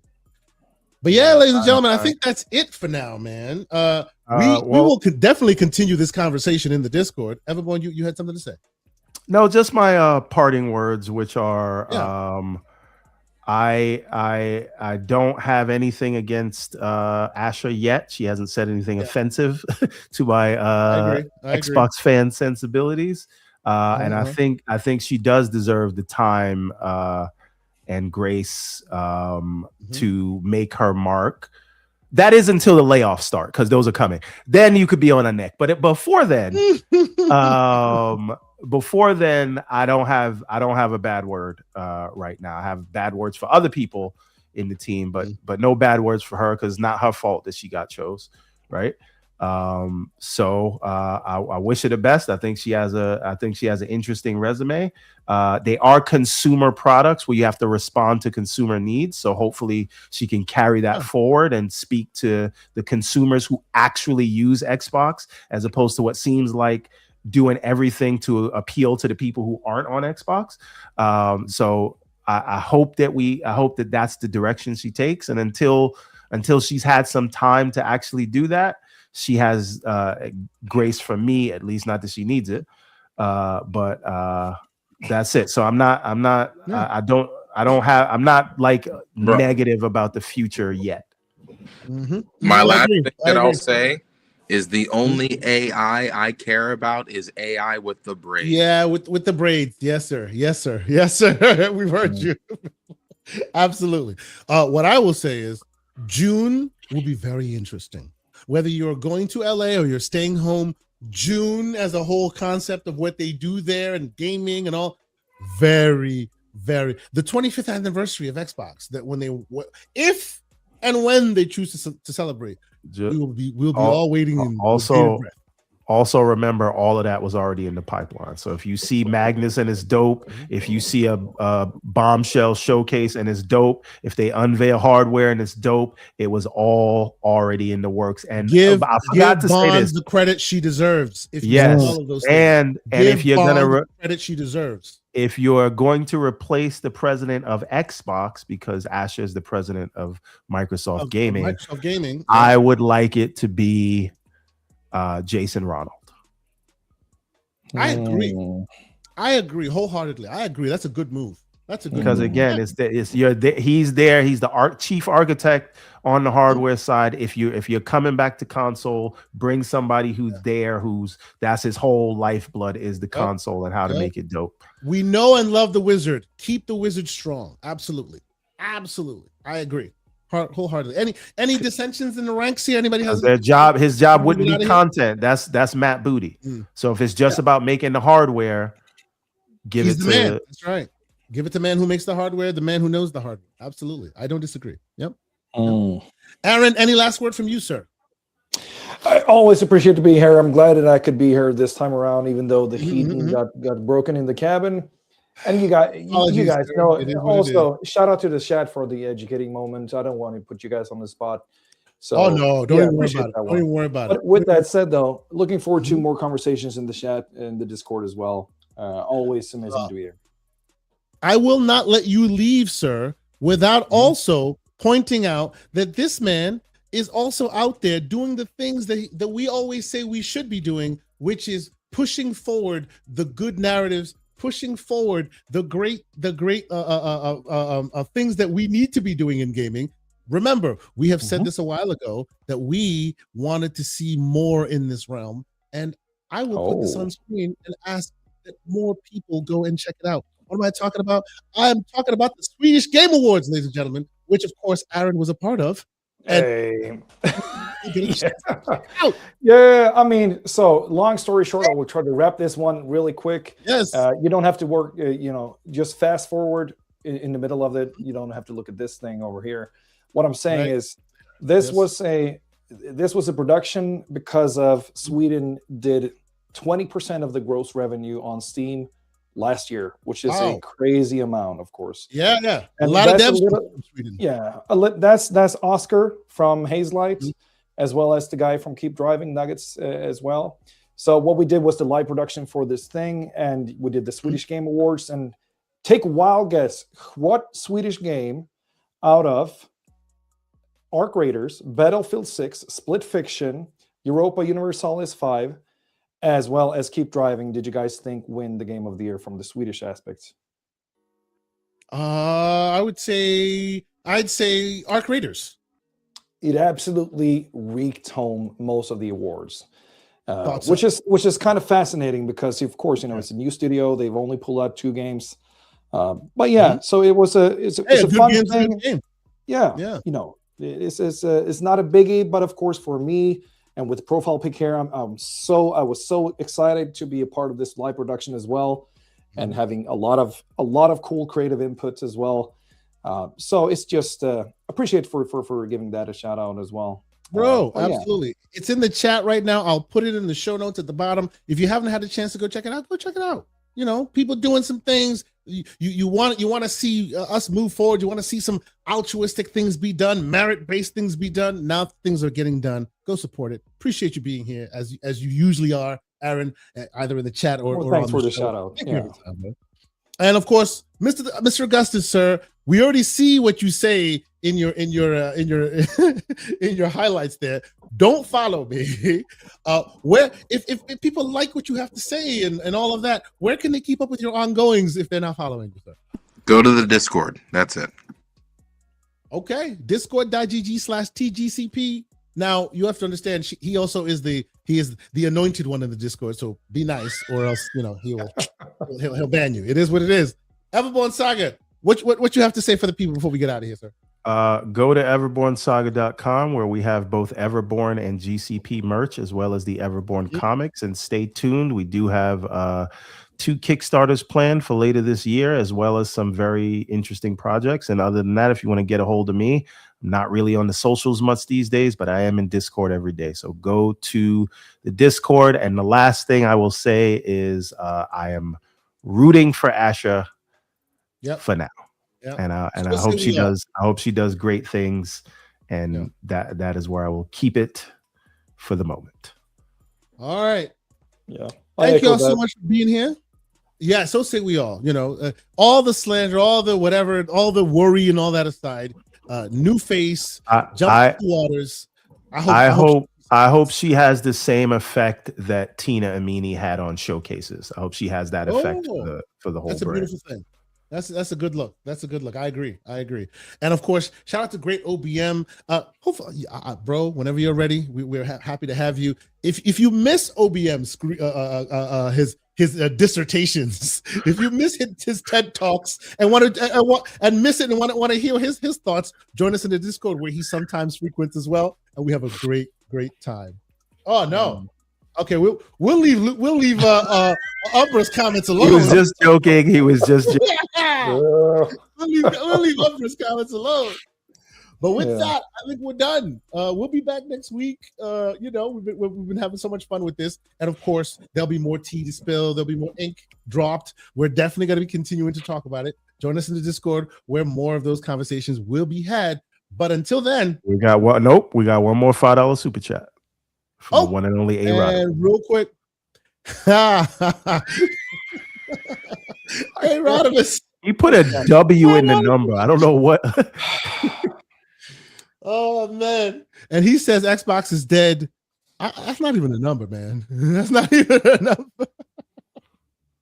Shout out to Rodimus, whose slander can also be felt on the Discord. A great member of our community. Shout out to Rodimus. But yeah, we're done here.